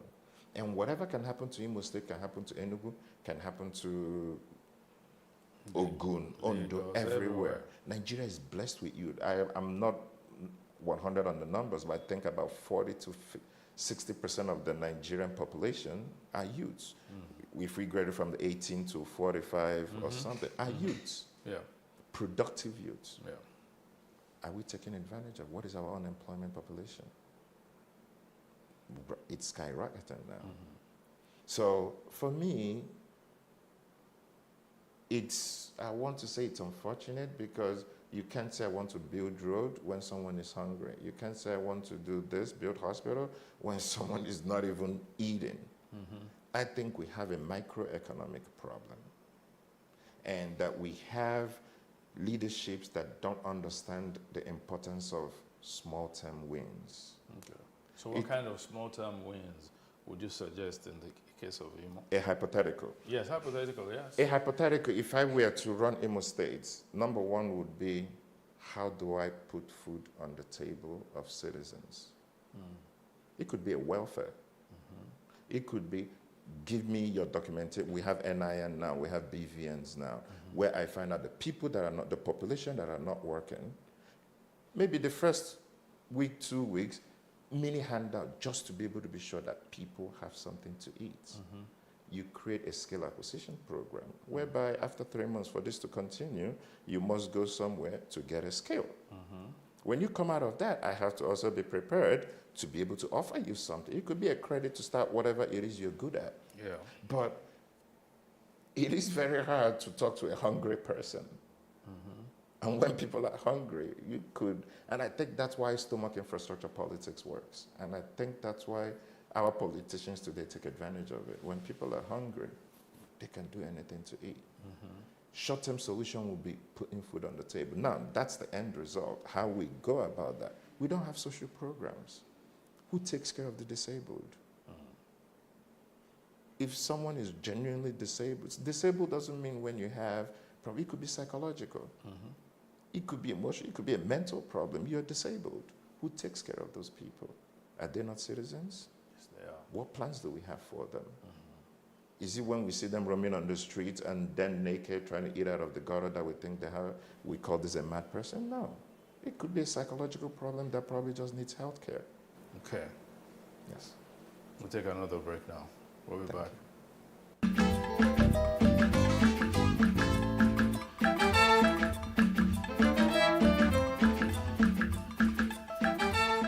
So welcome back to Timeless Conversations with Alfred Okoro as my guest. So Alfred, we're talking politics now. Yes, sir. Politics, young people are not participating. No. Why? We have political parties not based on ideology. I'm speaking from my go ahead. experience, and I want to believe a lot of people share the same sentiment. What really is the difference between APC and PDP? Title. Half of the governors from PDP have migrated to APC. What is their ideology? I do not believe we have ideology-based politics. Now, the problem, because I haven't played in that politics, could be completely different, but it doesn't exist. You can't say that PDP is conservative and that APC is liberal. You cannot say that, even though I believe that a party should both have a liberal and conservative arms of it, depending on the geographical region, whereby one party, even let's use APC for example, the northern part of the country are more conservative than the southern part. So I would expect APC members in the north to be more conservative than APC members in the south. But people do not participate because they do not believe in the message. I was here in 2015 when Baba's election. I am not going to lie, I have never been around in a time where people were filled with hope. Maybe it turned out to just be a marketing gimmick. It's not just about me directly, but where is those promises? And for me personally, I voted for General Buhari. Yeah, maybe I think what we have is President Buhari, but what I voted for was the general that was going to instill discipline in us, that was going to bring us this military structure. I'm not sure that I'm sure there are so many things that I do not know that is transpiring, but I don't think we are getting the short end of it. But quite, to be fair to the government, they're building some infrastructure, fixing some interstate and federal One roads. credit I would give this government is on macroeconomics. I'm not an economist, so my words might be a little different, but I think I flew into Abuja and I was impressed with the airport.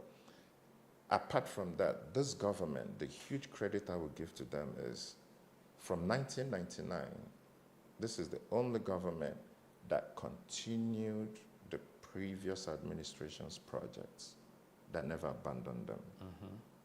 Even if they didn't come up with brand new ones on their own, there are no ghost projects. That was very common in our politics, whereby this governor starts this road. Oh, because it's not me that started it, I don't want to give credit to this, I'm not going to. And you see that on the social media scheme, whereby the PDP sympathizers, when a railroad is completed or something, they're like, but he didn't start it. So what?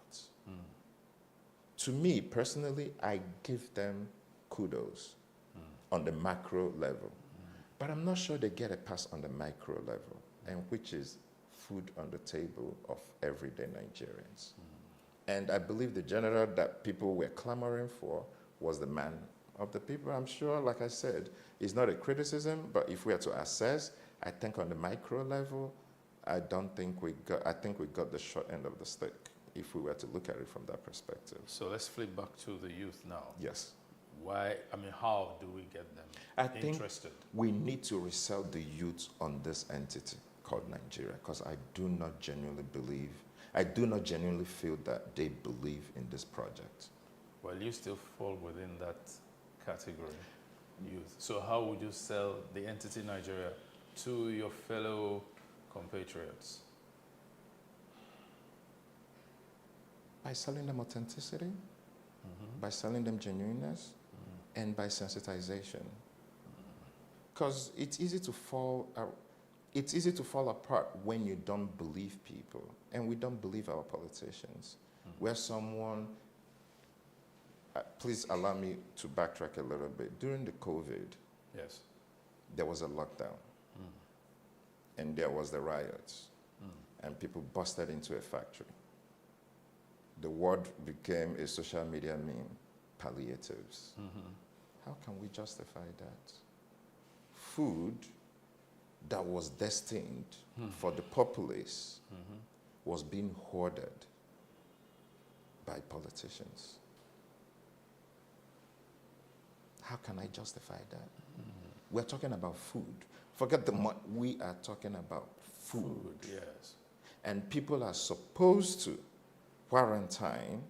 So let's use the people that are working in hospitals, in hotels. So that means no money. Yes. Let's call the transporters. That means no money.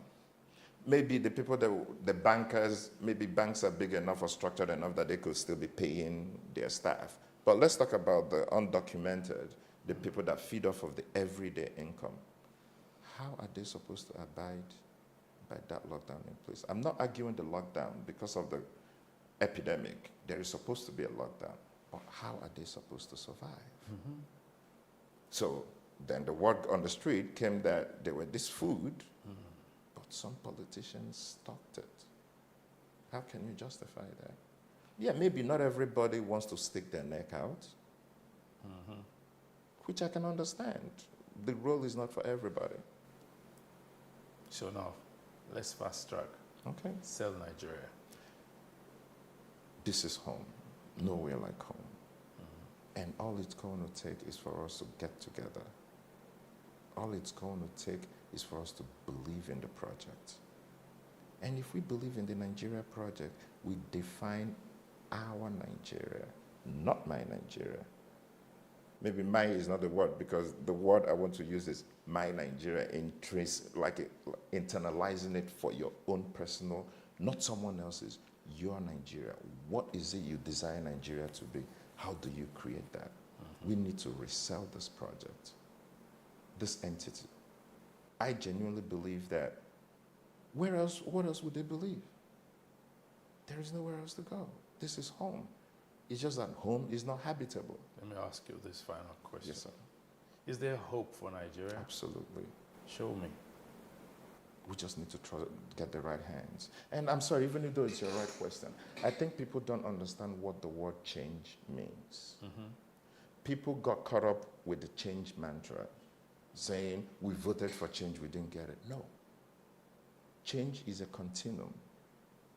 That we changed and didn't get it doesn't mean that we stop. If a female goes to a hair salon and gets a bad hairdresser, does she stop making her hair? No. She tries another hairdresser. Why is it that when we change a politician and they're bad, we give up? We change them. One of the reasons why I loved APC winning was that concept of change. It's not about the results. But if we can get the mindset that we can change people when they underperform, in the long term, it's going to be great for us. I believe in this country. It's not about anything else, but it's not a me thing. And I understand somebody that's not getting psyched up about the project. It's fine. That creates work. If it was easy, everybody would be doing it. It's not meant to be easy. So you're saying they should believe in change? We should believe in the word change, not who spoke it. We should believe that change means that we have to keep trying until we get it right. And we do that every election? Every election, we have to participate. We must participate. I do not think that the parties currently existing are ideology-based, but we can change it from the outside. You can only change it from the inside. Thank you very much, Alfred, for your time. It's a pleasure. I've had timeless conversations with Alfred Okoro. Next time, we'll bring you another interesting talk session. Bye-bye.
There is no voting on social media.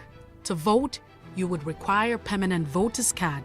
To get your PVC, visit cvr.inecnigeria.org. Create your account with a valid email address and start the registration process. An activation link will be sent to you. Click on the link and activate your account. Fill out the form, pick and submit a convenient date and time for your biometrics. Print the application slip, which should have your QR code. On the appointed date, go to the nearest INEC office for your biometric capturing. Thereafter, you will get a registration slip to pick your permanent voter's card when ready. Get your PVC today. This message is from PlusTvAfrica.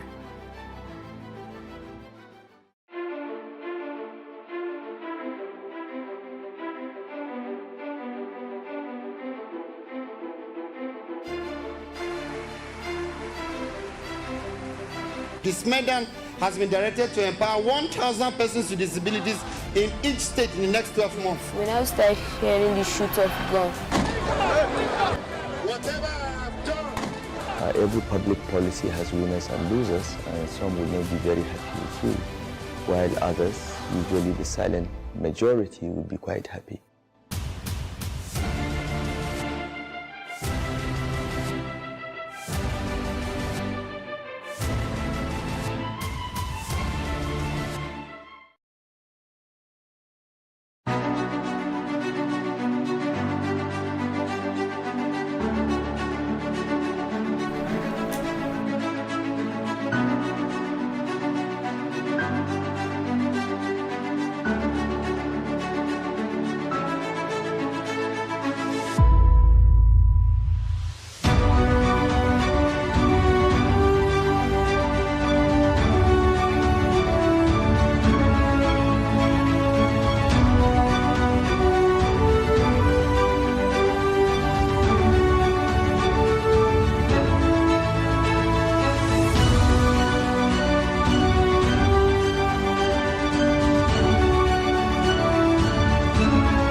Hello and welcome. I'm Tolu Ojeome. Good evening to you, and this is the news now.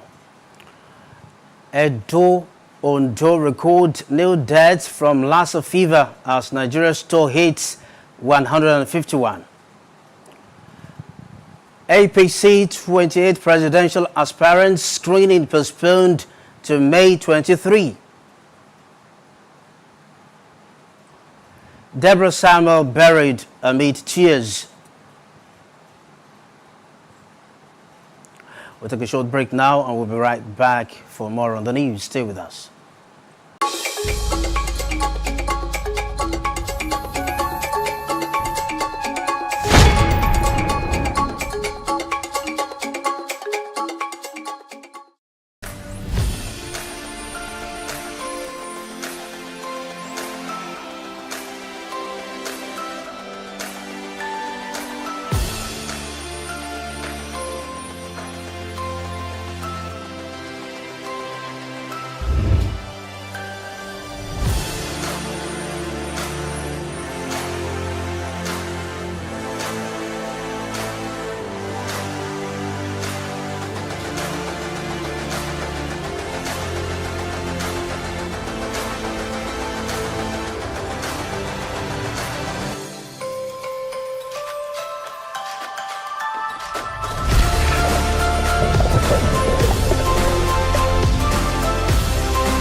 Thanks for staying with us. Now we kickstart with the remains of Deborah Samuel, who was burned to death in Sokoto last Thursday over alleged blasphemy. Her remains have been laid to rest. She was buried in her hometown, Tonga, Magajia, in Rijau local government area of Niger State. Tears flowed freely as she was being buried, as well-wishers and relations lamented how she was killed.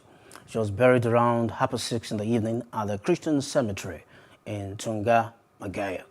Her uncle, who is a pastor of Ekwa in Tunga, Magajia, Emmanuel Marge, led the prayers at the cemetery before she was lowered to Mother Earth. Meanwhile, the governor of Sokoto State, Aminu Tambuwal, has declared a 24-hour curfew in the state to forestall the breakdown of law and order. Pandemonium had broken out earlier in the day when some Islamic youths stormed Bello Way in protest against the arrest of those allegedly involved in the killing of Deborah Samuel.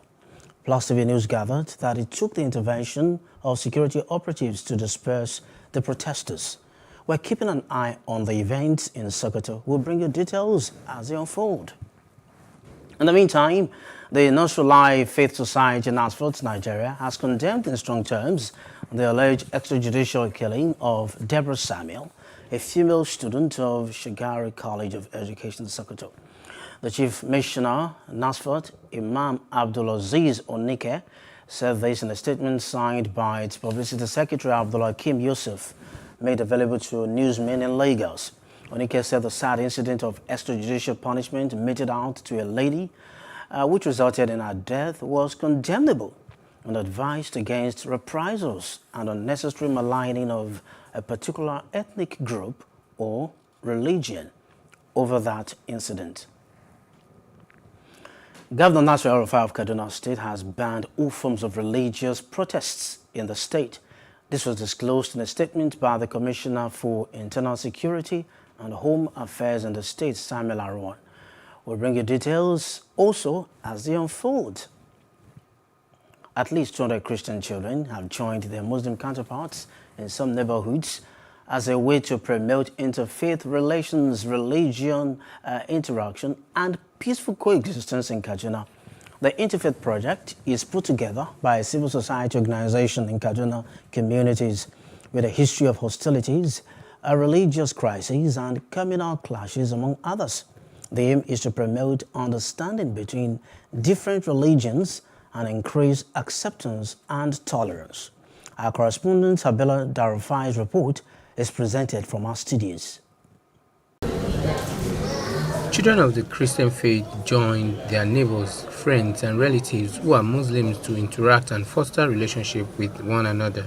This brings together at least 200 children to interact and enjoy an animated short film about a little child who set out to change the community and the world. They believe that insecurity, conflict, and hostilities can be eliminated in the country if there are more engagements to emphasize shared values as brothers and sisters, irrespective of religion.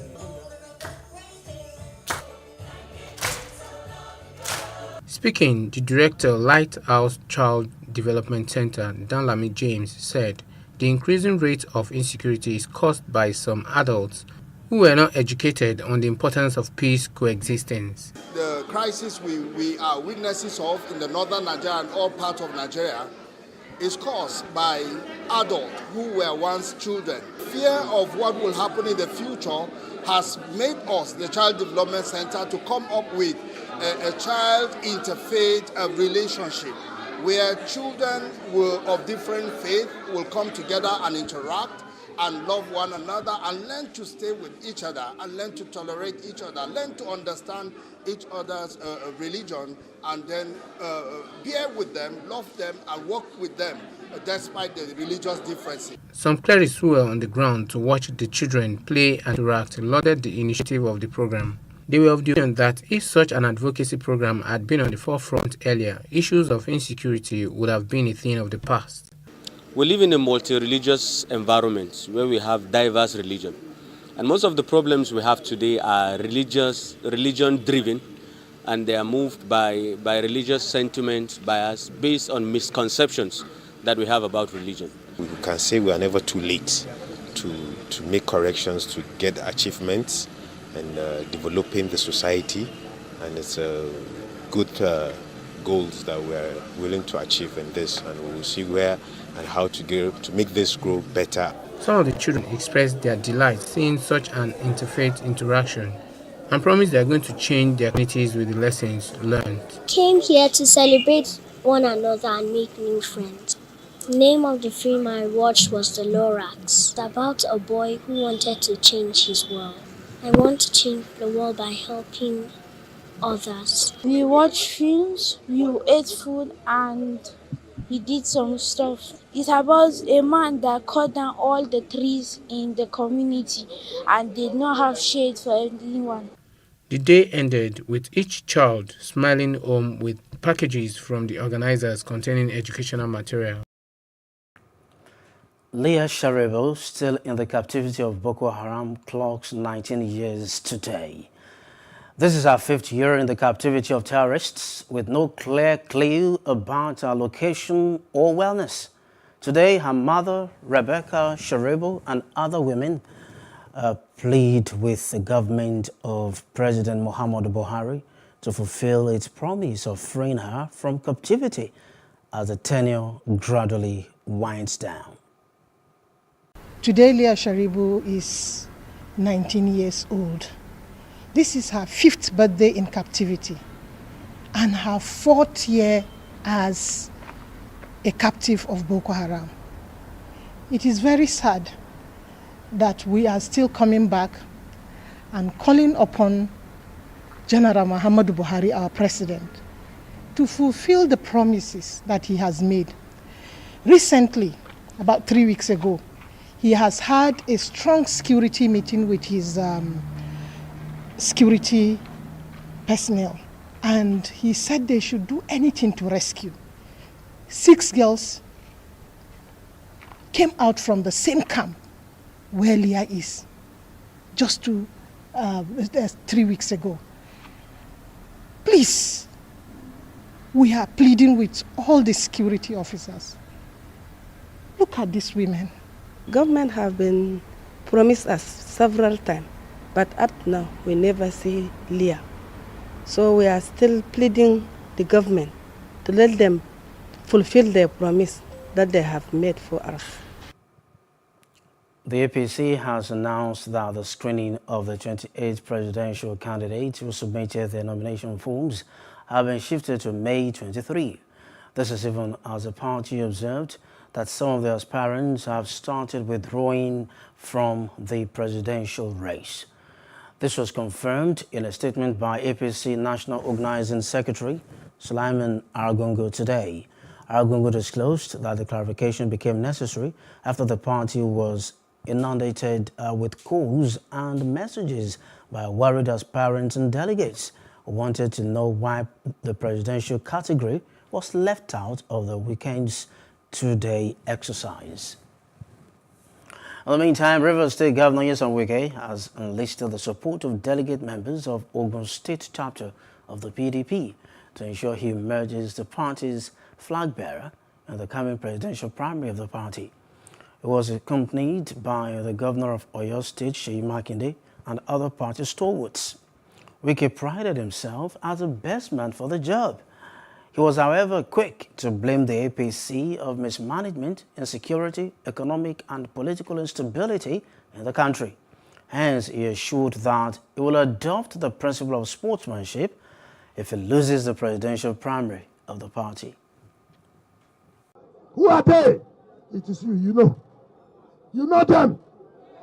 You know them. If you want to hand over the power to them, it is you. I'm a PDP committed person. And let me tell you, nothing will make me no anger. Whether I win the ticket or not, I will never leave PDP. I will support PDP. I will make sure PDP wins election. Not those, when anything happens, they run away from the party. I will not leave this party. Because everything I have today, it is PDP that's given to me. So I owe PDP a lot. Again, look at where we are in this country today. Look at the position we are in this country today. It is not anybody coming to tell you, I've been a businessman, I had this company before. Governance is a different thing. Governance is a different thing. Look at my record. You know me. I speak out on national issues. I think everybody knows where I stand. Wike is not the one who say, we don't know what you will do, what you will not do. You know what Wike will do. You know what Wike will not do. I stand firm. I say black is black, white is white. Nigeria today requires a strong man. Nigeria today requires a courageous person. Nigeria today requires a fearless person who will do those things people are afraid to do. I will do it. I will do it. The Inter-Party Advisory Party, still in Ogun State, has frowned against a petition by one Ayodele Oludiran seeking the disqualification of the state governor Dapo Abiodun from his second-term ambition in the state. The executive of the council described the petition as a calculated attempt to disparage the pressing of the governor. The council then declared their support for good governance and quality administration in Ogun State. Take a listen. We'll bring you that track later on. And as the 2023 political activities continue in Benue State, New Nigerian People's Party, NNPP, has launched its activities with the aim of taking over the state as a third force. A governorship aspirant under the party, Simon Gusa, in an interview with PlusTvAfrica correspondent Francis Ter in Makade, shortly after the stakeholders meeting, said his desire is to fix the state with a program titled Developing Benue One Community at a Time. According to Gusha, with the acceptance of the party as a strong force, the party will focus on security, local government rebirth, youth and agro-investment as well as job creation, among others. In Benue State, in the context of Benue State, the NNPP is a third force, relatively new. We know the two big parties in Benue State. We also know that we are disappointed in their performance. We have had a taste of both of the major parties in Benue State, and so it is time for us to offer the people of Benue State an alternative, a viable alternative, not crowded by the the history of failed delivery by the other two parties. So NNPP is a new party for a new Nigeria, for a new Benue State. A member of the youth group of the party, Comrade Hilary Nyito, says the emergence of the new Nigerian People's Party is for the good of the people of the state, as other political parties have traumatized the nation with poverty, conflicts and corrupt policies. These two political parties were mentioned has failed us absolutely. We have no other choice now but to bring a third force, which we are here today. And that is why our party is bringing on aspirants that are different completely. His Excellency Simon Gusa just spoke with you, and you can see from the way he spoke how he has a plan for the state.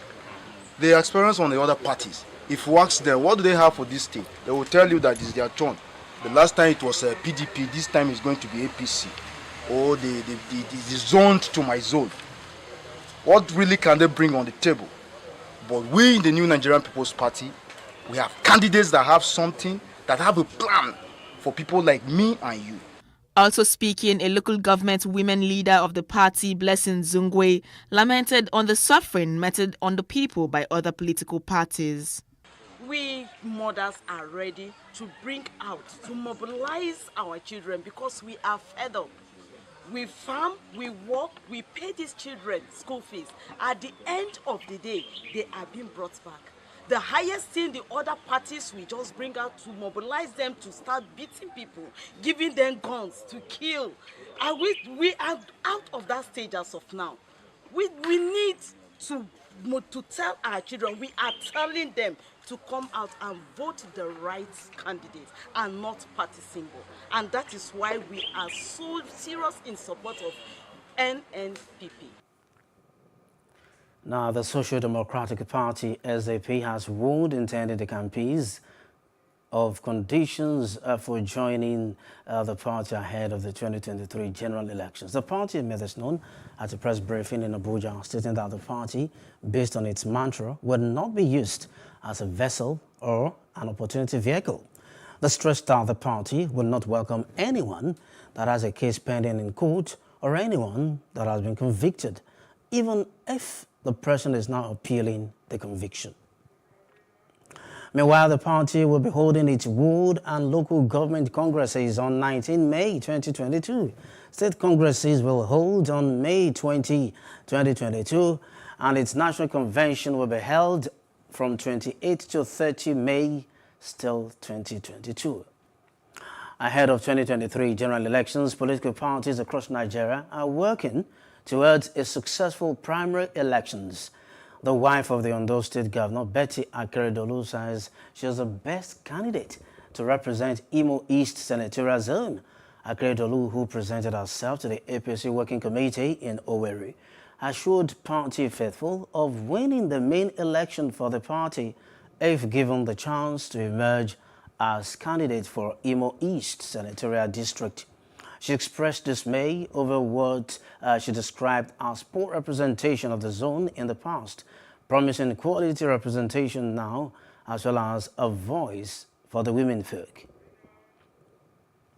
Now, a 35-year-old Olujobi Fayoyi has declared his intention to run for Ogun State Governor in 2023 on the platform of the New Nigeria People's Party, NNPP. According to him, while addressing the party faithful in Abeokuta, the Ogun State capital, it was high time the youths were accorded the opportunity to man the affairs of the state.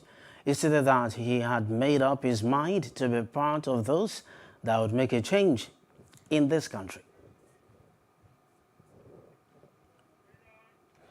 Former Vice President Atiku Abubakar has said Nigeria needs unity at this moment to build peace among Nigerians.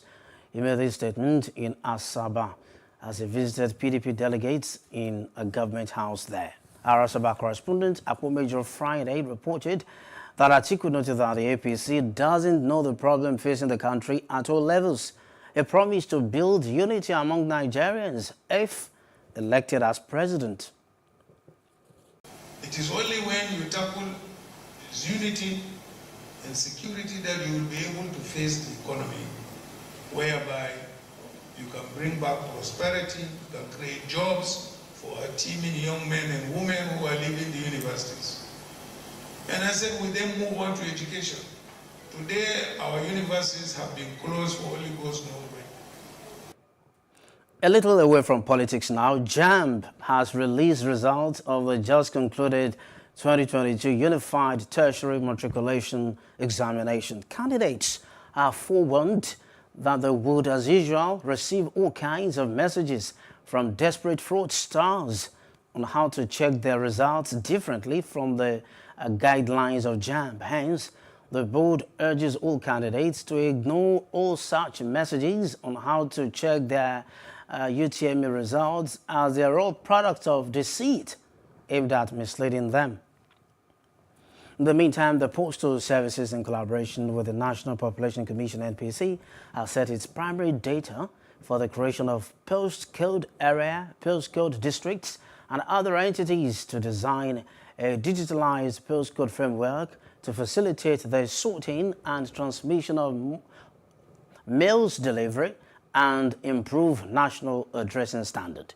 The CEO Postmaster, Dr. Ismail Adebayo Adewusi, said while speaking at a press conference in Abuja during the signing of MOU with the National Population Commission that the present effort is aimed at transitioning the system to a digital platform to create more efficiency and functionality efficiently at less cost, increased productivity, and better quality of service.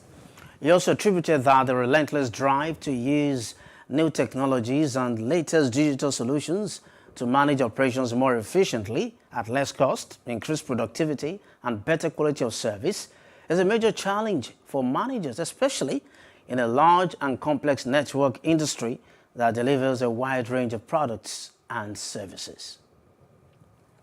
I must point out that this press briefing is in collaboration with the National Population Commission, given the critical role the Commission is playing in its support for Nigerian Postal Service, with the vital capabilities to ensure a seamless rollout of a digitized postcode for Nigeria and to the benefit of our citizens. With the cooperation and support of the National Population Commission, we embarked on the process of enhancing the postcode, leveraging technology. We drew up entities in a manner that ensures every part of the country is effectively captured, using a systematic framework of alphanumeric characters from the states, local government areas, postcode districts, postcode areas, and postcode units. Better response to emergencies by security agencies, thereby reducing crimes, banditry, kidnapping, and internet scams. Effective healthcare delivery system. Effective revenue and tax collections, utility bills distribution, enable entrepreneurs or private business owners to have effective interaction with their clients. Now, the Nigerian Conservation Foundation, NCF, says light pollution is the cause of unnecessary death of birds at night. This comes as the world marks World Migratory Birds Day to raise awareness about the danger of extinction. Our correspondent Paul George reports. Which is light pollution actually affects those birds that hunt at night. Young adults, students, teachers, among others, are here to mark this year's World Migratory Bird Day, set aside to remind the world of the importance of birds to the environment. According to the Nigerian Conservation Foundation, birds are blessings to humans as they help pollinate food crops and help the ecosystem and nature. Therefore, there is need to preserve them. World Migratory Bird Day is of great significance to the planet, to us human beings, and to the ecosystem because birds are important organisms that play a significant role in the ecosystem. Without the birds, all the things about plant pollination and all of that will not be happening. The birds that we have migrate from city to city, from country to country. So every year we have this kind of enlightenment program, and we also carry out some other publications. We have bird clubs. The world's population contributes to birds going into extinction, and it must be stopped. This gathering emphasizes a major challenge, light pollution. In a dramatic presentation, the students raise more awareness. We've invited people across board, from students to media, to just members of communities that are not necessarily scientists or conservation biologists, so that when they hear these messages said in a simple language that everyone can understand, they're able to cascade this using, and then we've used social media, traditional media also to perpetuate these messages. We must realize that the well-being of those other things we share the ecosystem is linked to our well-being. So in endangering them, we're endangering ourselves. So always take note of other organisms within the environment, and when you notice that there's been changes, we need to make adjustments to our own way of life so that we can accommodate everything for our general well-being. You can classify birds broadly into two categories. You have the migrants and you have the resident birds. So some birds migrate. Now, even amongst those that migrate, the scale of migration also differs. You have birds that migrate, for example, from Europe into Africa, and then you have some other birds that migrate only within Africa. Birds are of vital importance to humans. Pollination can be seen as one benefit that humans derive, because if pollination does not occur, then food is not available for humans. By feeding on insects, they are reducing insects that should have become pests to humans. So that's a service. It's the Abdim stock in the northern part of Nigeria, which is known as, in Hausa, is known as Shamwa. The local farmer, on seeing the bird at the beginning of the rainy season, knows that it's time to begin to prepare the farm prepare the land for farming. The starting point is education. when people are ignorant, they do things that are unsustainable. So education sensitization is the crucial part. So more and more people need to know that birds are important to us. Light pollution is a major threat to migratory birds like vultures, parrots, eagles, and hawks, among others, as it leads to disorientation when they fly at night. This in turn leads to collisions and also interferes with their long-distance migrations. Paul George, Plus TV News.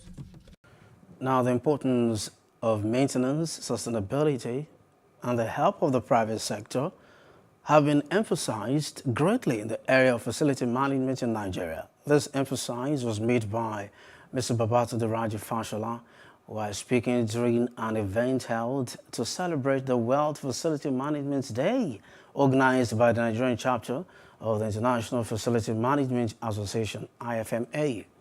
PlusTvAfrica's correspondent Adebanke Odunoye has more.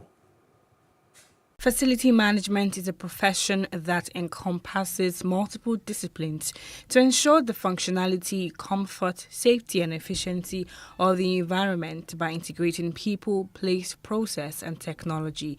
The World Facility Management Day is celebrated annually to recognize and celebrate the vital work that workplace and facilities managers and the wider industry contribute to business worldwide.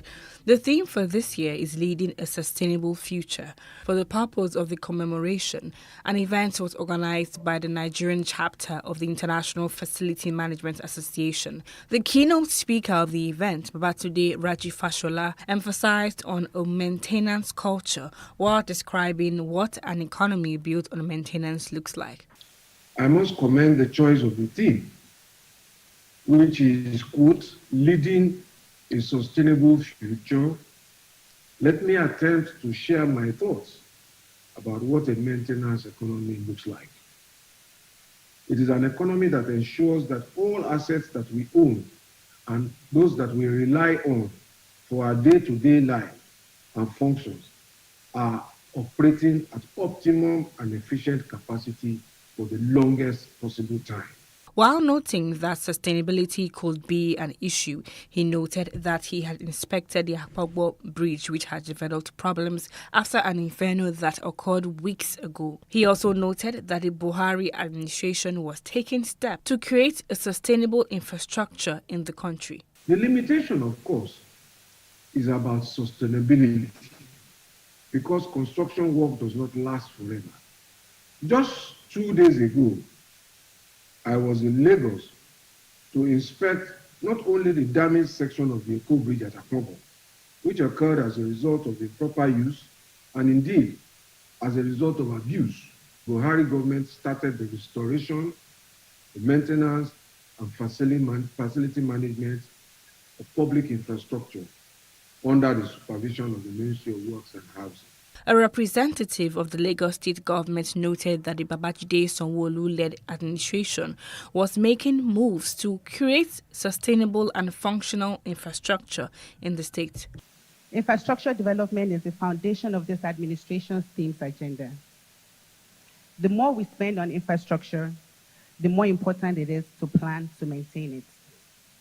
The Lagos state government, through the Lagos State Infrastructure Asset Management Agency, aims to improve benefits for local facility managers in terms of employment and enterprise development. During the panel session, one of the speakers noted that facility management in Nigeria is not strong and needs to be built. We need to build this profession on the right foundation. Our current foundation is not strong enough. It's not consolidated. And we must understand that we, as players in that profession today, have a critical role to play. So if I look at that, I superimpose it with the responsibilities we have as individuals, responsibilities we have as companies. Legislation was also suggested as a catalyst that could help strengthen facility management in Nigeria. Adebanke Odunoye, Plus TV News.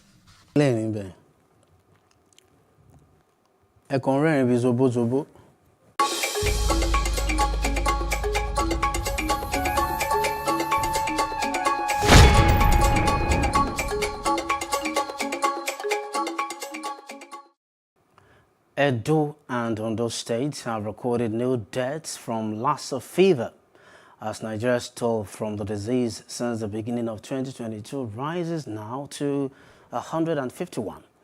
The NSCDC disclosed this in its latest situation report on the outbreak of the disease in the country. Data from the report for week 18 from NCDC, which covered May 2 to 8, revealed that 2 more deaths were reported in the week under review. Lassa fever is an acute viral illness and a viral hemorrhagic fever first reported in the Lassa community in Borno State when 2 missionary nurses died from an unusual febrile illness.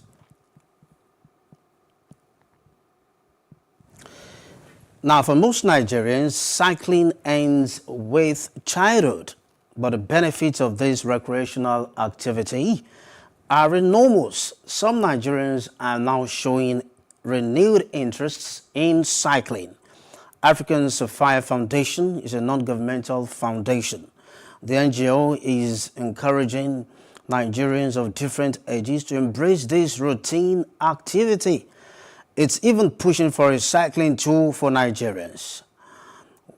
Daniel Okara DM is Ambassador UNESCO Nigeria, and we have him joining us live tonight on the show via Zoom. Thank you for joining us. Good evening. Thank you very much. Okay, cycling. When I first heard about this from you, I thought, well, I personally don't know how to ride a bicycle, let alone go professional cycling. What brought this interest to you? What brought you into this passion? Well, like you clearly said, cycling. But the major focus of what we're about to do, the African Sapphire Foundation, in collaboration with the United Nations Economic and Social Council, Nigeria, what we are trying to do is we're putting together an African Unity and Sustainability Summit. Now, this African Unity and Sustainability Summit themed regional integration, diversity, and environmental sustainability. It's anchored on 3 different sectors. One is the Pan-African Progressive Aspiration, the African Agenda 2063, 1, 2, 3, 4, and 7, that calls for Pan-African unity in the midst of diversity. The second anchor is the Global Green Goals of the United Nations Sustainable Development Goals, which calls for healthy living, which calls for an environment with lesser carbon emission, which calls for an environment with lesser cars, but we think of alternative transportation, which is the cycling. And most importantly, we know that cycling is a sport, and this particular sport, it is not as announced and celebrated like every other sport, like the football or the basketball. Cycling is one of, as a medical practitioner, I can tell you several benefits of cycling, several health benefits of cycling. But we wouldn't go down to that. But that is basically what we are trying to put together. Okay, in other words, you're also looking at reducing the greenhouse effect, carbon emission. Are you also aware that there are now hybrid cars being developed every day? So how are you looking to sell this idea of cycling as a celebrated mode of transportation to people in this time and age when, don't you see a challenge there where there are vehicles who are being developed to run on water? Yes, very, very correctly. There are hybrid vehicles, there are electric vehicles. Now, we are not campaigning for cycling to be the #1 mode of transportation. No. Oh, okay. We are looking at cycling as an alternative mode of transportation. And if you follow through with the program we are putting together, transportation is not the highlight of what we're doing. The highlight of what we're doing is to raise awareness for a sustainable environment, to raise awareness for a greener environment, to raise an awareness for a healthier way of living life. So it goes beyond just transportation. Transportation is just one of it. But most importantly, we are not campaigning for cycling to be the most or the main mode of transportation, but rather an alternative mode of transportation. Amazing. Okay, I get you. All right. Oh, it's like you want to achieve two goals with one idea there. While you want people to embrace cycling as a form of exercise, or rather it's already a form of exercise, while you want it to be embraced more popularly, you also want to create awareness through cycling in people to be conscious of the greenhouse effect and to play their role in reducing the carbon emission. Fantastic. Okay. Now, you said something earlier that caught my attention, that using cycling to unify Africa. Break it down. How do you want to go about this? So, okay, if you're I know a lot of people will be familiar with Le Tour de France. So the idea of the cycling competition we're about to put together came from Le Tour de France. So basically, what we are trying to do is we're trying to bring people together, people cut across Africa, to come together in Nigeria to come and cycle. Afterwards, we entertain them with the summit and educate them, most importantly, with the African Unity and Sustainability Summit. The cycling is just like a highlight of what we're trying to push out there.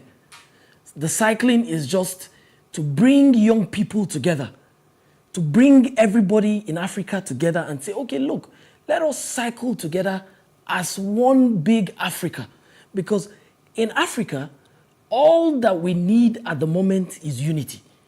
Just as much as we need it in Africa. In Nigeria, we need unity cut across Africa. And when unity is taken as the most important thing we need, trust me, Africa will be one of the greatest continents we have here in the world. Okay, Africa will be one of the greatest continents that it already is. Will live and show itself as one of the greatest continents that it already is. Okay, now you're beginning to sell that idea to me, and it's looking really appealing. But again, the last time I cycled was as a child. I don't think I can do it again. Yet, I'm interested as a person. Now, take me as an example. You have someone who is watching you right now and who is taking interest in this laudable project, but doesn't even know how to cycle. So what's your advice to them? Okay, in a situation like that, no offense taken, but it is a sport. Not everybody in particular is familiar with every sport. There are some people who don't know how to play football. It doesn't stop the FIFA World Cup from happening. There are people who don't know how to play basketball. It doesn't stop basketball competitions from going on. There are so many of us down here don't even know how to play cricket. Cricket still goes on. So the idea is not to try and create a competitive environment. No. The idea is to call on people who know how to cycle. Come, let us cycle and let us campaign for a healthier, a greener environment. So, but one thing about cycling is it is a sport that is open to every individual. It is not gender specific. And that is the most important thing. Cycling is not gender specific, it's not age specific. We have little children who cycle as well. So that is the beauty of what we are trying to do. We are trying to bring both professionals and amateurs to come together and cycle, not on a competitive basis, but on the campaign for a greener and healthier environment for us. In few seconds, I'm rounding off. This is my last question to you, my very last question. It is very important for you to mention something on this before you go tonight. As a medical practitioner, I know that cycling is very beneficial to health. You want to mention some of the health benefits of cycling? Now, one of the health benefits of cycling, most importantly, first of all, is your heart rate. Your heart rate is very important, generally. So any sport that has to do with your physical involvement is very important for the body. And cycling is one of the sports, among other sports, that involves every single part of your body. Every single part of your body. So it is very, very, very beneficial. Maybe next time, whenever I come up live, I would educate you all more on how beneficial it is to your health, down to your bone marrows. Thank you very much for your time. I would have loved to have you for much longer, but this is the much we can take with it tonight. Thank you very much. We wish you all the best in your endeavors. That we've been listening to and watching Mr. Daniel Okara, DM, Ambassador, UNESCO, Nigeria. Still ahead, U.S. Senate leader McConnell meets Ukraine Zelensky in Kyiv. Details when we return.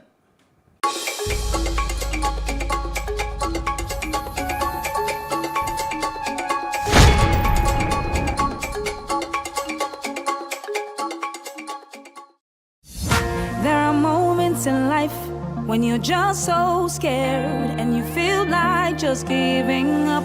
Oh, but Dino Milk is saying, we know that you can do it. Believe in yourself and then go for it. Go for it. Nourishment, oh, that is your Dino Milk. Oh, yes, Dino Milk, Dino Milk. Drink up your Dino Milk, Dino Milk. Life can be fun and rewarding, but it also comes with some risk. As in business, you win some, you lose some. And that's why you need to be wise in the choices you make. It's like placing a bet. Again, you need to be wise. Wise in choosing an innovative platform with the highest market options and highest odds ever. That's why Winners Golden Bet, the leader in online, in-shop, virtual, and live sports betting, gives you enhanced platforms that offer you the best chances of winning. For betting on live soccer matches, live dog races, and virtual games. Winners Golden Bet is your best bet. Instant payment on winnings guaranteed. Play online or in any of our numerous shops nearest to you. Hey guys, be wise. Play on Winners Golden Bet. Winners Golden Bet, the wise choice.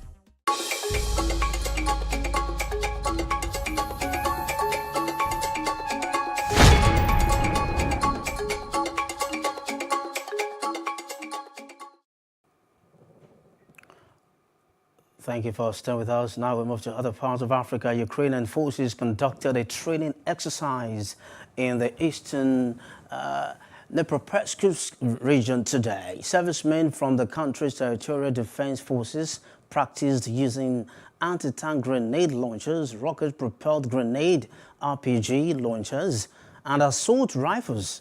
Russia has concentrated its operations in eastern Ukraine in recent weeks, and the front line is only around 25 kilometers away. In the meantime, U.S. Senate Republican leader Mitch McConnell and other U.S. lawmakers met Ukraine's President Zelensky in Kyiv today. Fellow Republican Party Senators Susan Collins, John Barrasso, and John Cornyn were part of the group who shook hands with the Ukrainian leader before posing for a group photograph. Zelensky posted a video clip of the meeting on social media and wrote the visit was a powerful signal of bipartisan support for Ukraine from the United States Congress and the American people. Thank you for your leadership in helping us fight not only for our country, but for democratic values and freedoms. Meanwhile, NATO member Turkey has proposed carrying out a sea evacuation of wounded fighters held up in a steelworks in the southern Ukrainian city of Mariupol. Ibrahim Kalim told reporters in an interview that he had personally discussed the proposal with Ukrainian President Volodymyr Zelensky in Kyiv 2 weeks ago, and that it remains on the table. Under the plan, people evacuated from the vast Avostol steel plant will be taken by land to the port of Berdyansk, which, like Mariupol, is on the Sea of Azov. A Turkish vessel will take them across the Black Sea to Istanbul. Ukraine and Russia did not immediately comment on the possibility of an evacuation by sea. After weeks of Russian siege and bombardment, Mariupol is in Russian hands, but hundreds of Ukrainian fighters are holding out under heavy fire at the steelworks.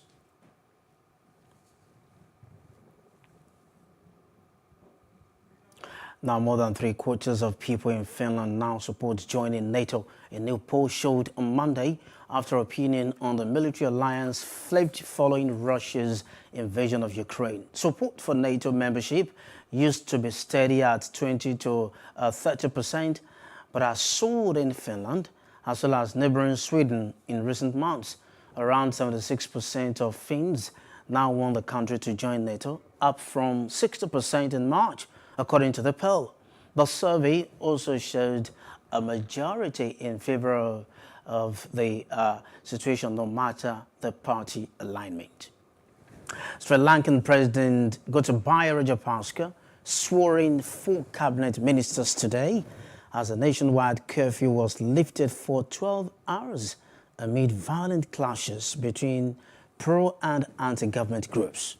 The appointments are the first for new Prime Minister Ranil Wickremesinghe, who took office when Rajapaksa's older brother, Mahinda, stood down on Monday after violence flared up on the streets. Gotabaya Rajapaksa remained in post as head of state. More than a month of predominantly peaceful protests against the government turned violent this week. This was after supporters of the elder Rajapaksa stormed an anti-government protest camp in the commercial capital Colombo, burning tents and clashing with protesters and the police. The initial violence and reprisals against government figures left more than 300 injured and 9 dead.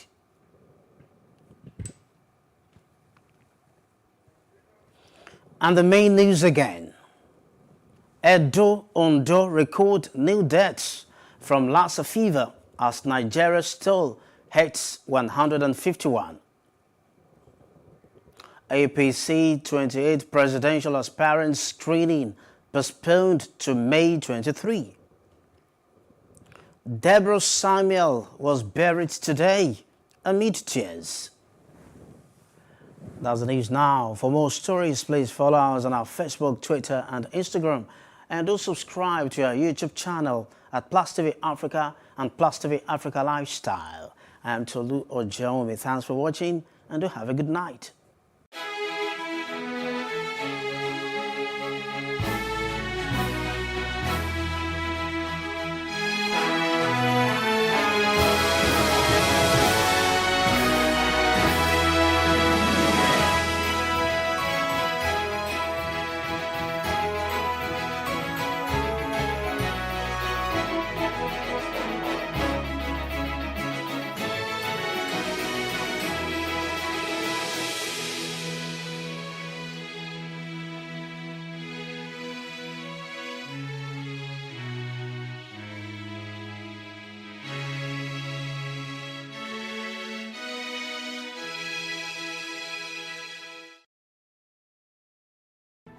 There is no voting on social media. To vote, you would require permanent voter's card. To get your PVC, visit cvr.inecnigeria.org. Create your account with a valid email address and start the registration process. An activation link will be sent to you. Click on the link and activate your account. Fill out the form, pick and submit a convenient date and time for your biometrics. Print the application slip, which should have your QR code. On the appointed date, go to the nearest INEC office for your biometric capturing. Thereafter, you will get a registration slip to pick your permanent voter's card when ready. Get your PVC today. This message is from PlusTvAfrica.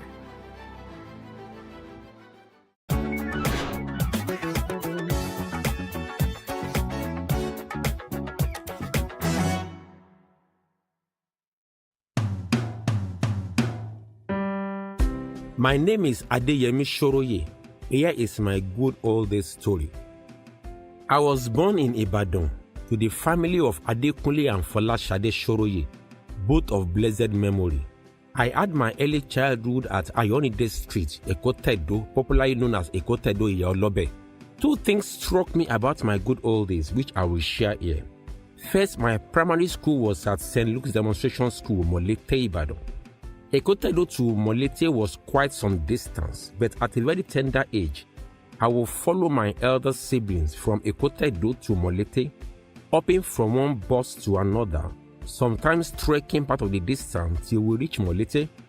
No fear of kidnappings or molestation. In fact, safety was never an issue. Life was generally peaceful. We would leave home after a meal of hot rice, beans and dodo, bought from Iyatewo's makeshift canteen, the popular mama put seller down the road.